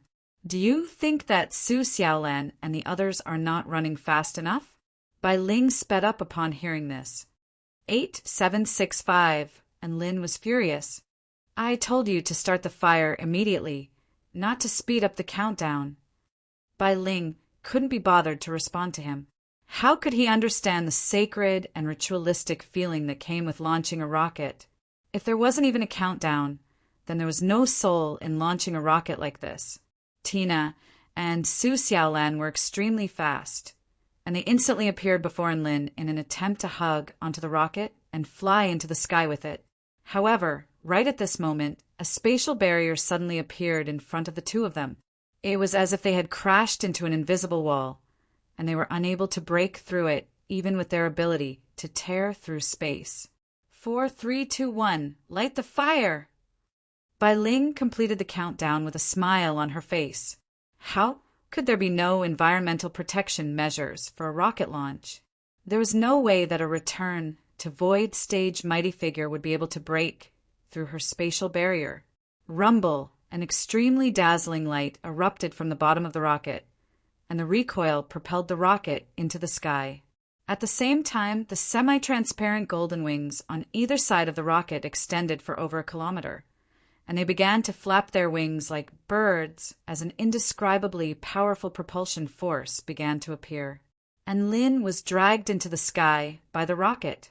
Ah! And Lin couldn't help but let loose an involuntary scream from the overwhelming sense of gravity. All of the spectating disciples of the 4-9 Immortal sect were astonished. Look, our sect leader is ascending into the sky live. Pavilion Leader Xiaolan and Pavilion Leader Tina are giving chase. So fast! Will they be able to catch up? Our sect leader is so blessed to be chased by two exquisitely beautiful women. Is this the legendary manned rocket? It looks very exciting. And Lin was propelled into the sky by the rocket, and his speed became faster and faster. Su Xiaolan and Tina wanted to follow along, but they didn't dare to forcibly break through the rocket's defenses in case they accidentally destroyed it. Wouldn't that hinder their plan to save Cassidy and the others? Su Xiaolan was both enraged and panicked, and tears welled up in her eyes. And Lin, you be *starred. I'm not going to hold you back. Why didn't you take me with you? And Lin was feeling a little guilty upon hearing this. I'll be right back. Wait for me. There was no way that he could actually fight the Blood Tribe Emperors, and there was no way that he could win. He had his own plan, and it would be difficult to carry it out with too many people, so it was better to fight alone. And Lin had already communicated with the Celestial Dharch via voice transmission talisman prior to boarding the rocket. The three emperors had other important missions and couldn't return in a short time. However, the Celestial Dharch and Emperor Ziwei were free. They would go to the main Blood Tribe territory to stir up trouble and lure the other Blood Tribe emperors into attacking them. And Lin would take this opportunity to enter the core region of the Blood Tribe and save the three holy disciples before retreating as quickly as possible. Now the Celestial Dharch and Emperor Ziwei had already set off. Dao integration stage mighty figures were extremely fast, and they could travel over 500 kilometers with a single stride, which was beyond the imagination of normal living beings. They would most likely be able to attract the attention of the Blood Tribe Emperors even before Lin arrived. Dao integration stage, super mighty figures could sense one another, and a return to void stage in Lin would be able to take advantage of this opportunity to sneak in. And Lin had to make every second count, so it was perfect for him to board the rocket. Coordinates confirmed, orbit confirmed. Entering golden shuttle mode. A mechanical voice suddenly sounded, immediately following which boundless golden light erupted from the rocket, enshrouding Lin's entire body. At the same time, spatial ripples proliferated throughout heaven and earth from the very front of the rocket. Giant Lin, a clear and pleasant voice approached him from afar, and Lin turned to discover a little fairy with divine symbols flashing all over her body.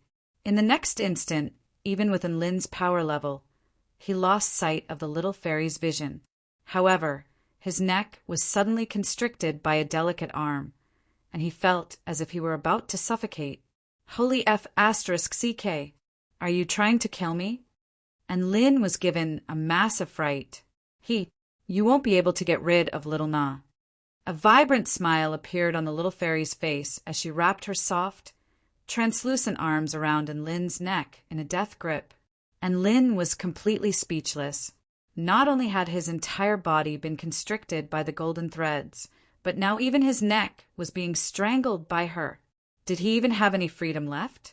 Just as he was feeling bewildered, the rocket accelerated to its maximum speed, and its massive body disappeared into thin air as if it were plunging into a pool of water. Su Xiaolan was on the verge of tears as she stared at Lin's disappearing figure. You've grown wings now, so you don't want me anymore. My rocket defenses are clearly impenetrable by beings below the Dao integration stage, so how could a return to void stage fairy be able to pierce through them? Chapter 1404. At the center of the dark marshlands, within the immortal spirit paradise. This was a holy land that was so beautiful that it was tempting to linger on. The blue sky was extremely clear, and white cranes flew through the clouds while letting loose bursts of ethereal cries. Even Emperor and Mang of the Celestial Court didn't dare to set foot in the central region of the Blood Tribe. However, there were currently 3 Dao integration stage, super mighty figures gathered here, and all of them wore grave expressions, as if they were enraged, including Emperor and Mang, who had entered the holy land of the Blood Tribe. All of the Dao integration stage, super mighty figures of the Blood Tribe had been gathered here. The Blood Tribe emperors all had their own territories, so there was no way that all 4 emperors would gather here if it wasn't for something extremely important.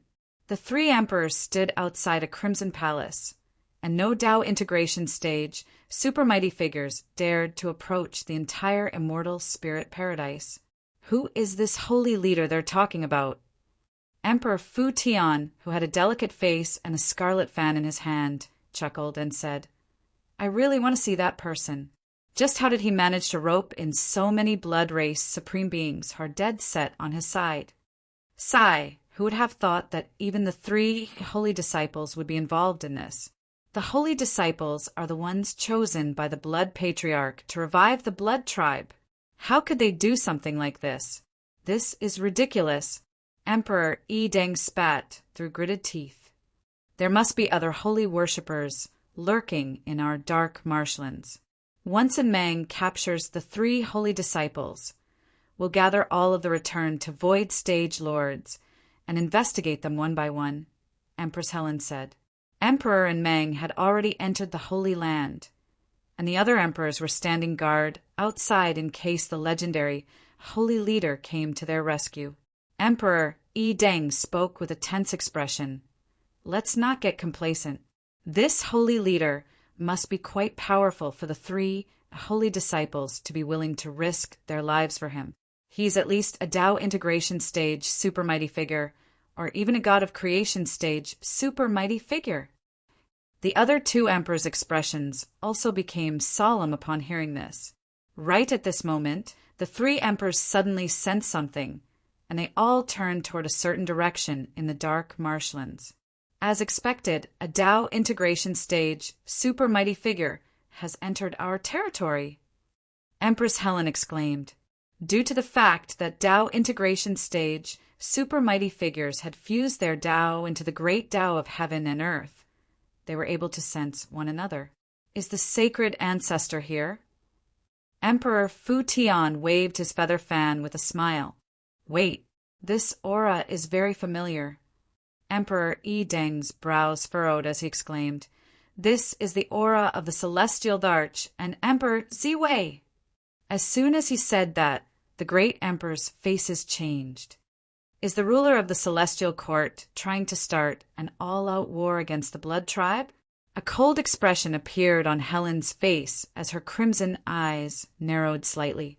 Not long after, the great emperor's sound transmitting talismans kept flashing.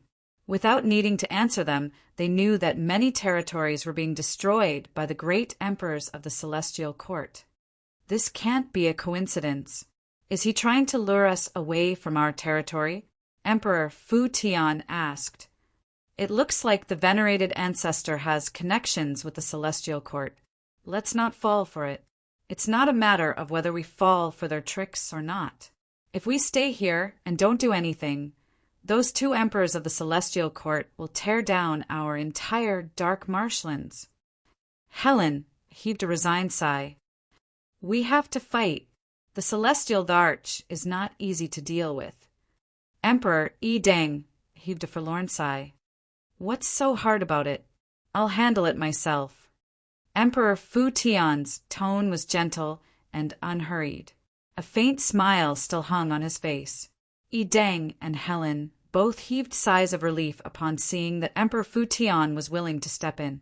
Emperor Fu Tian was the most powerful being in the Blood Tribe, so he was the only one who could stand up to the Celestial Darch.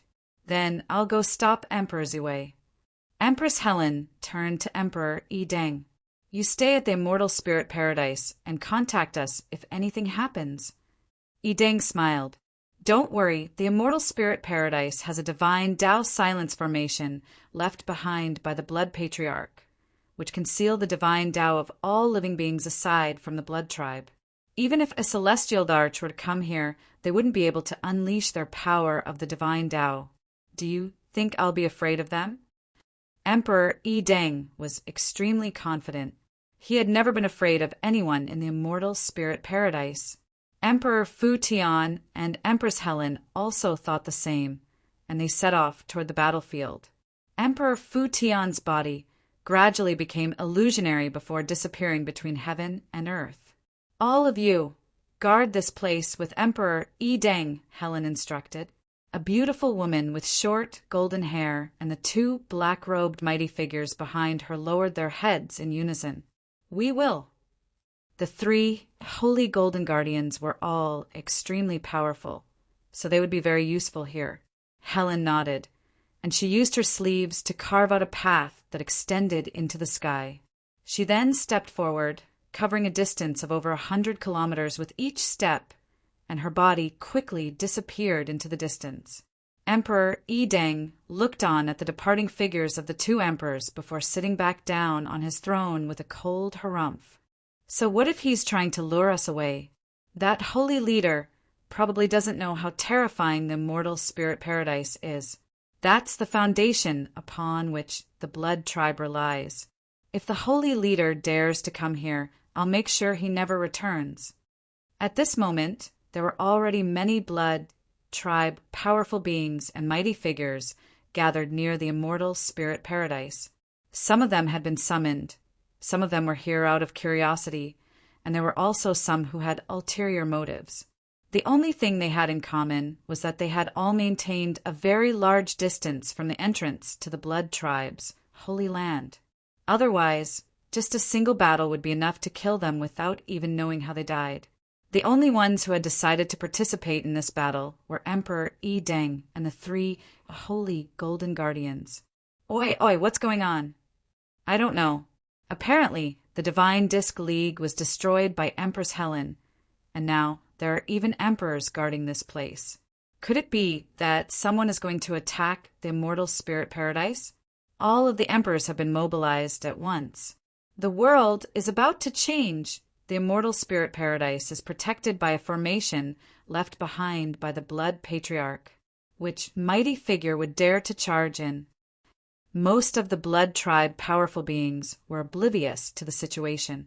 However, there were also some blood tribe mighty figures whose eyes were shimmering with a hint of anticipation. If their speculations were correct, then were they going to see the legendary holy leader? With this in mind, all of the mighty figures began to breathe heavily. The might of the holy leader was something that they yearned for day and night, even in their dreams. Now that the holy leader was about to descend upon the mortal world like a heavenly god, they wondered just how powerful he would be. Just as the blood tribe mighty figures were fantasizing, Yi Deng's expression shifted again as he turned toward a certain direction in the sky. Is the holy leader finally here? Why can't I sense any energy, fluctuations from him? Rumble, a resounding boom, suddenly erupted in the sky. Golden ripples surged forth, and a pointy red head appeared in the air. What's that? So long, so thick, so big. There's a person tied to it. Ah, it's falling. A rocket with a pair of golden wings suddenly appeared in the sky before crashing down toward the immortal spirit paradise at an extremely terrifying speed. Even Emperor Yi Deng was unable to react in time. Look out! Run! The rocket crashed into the ground before exploding violently. Boom!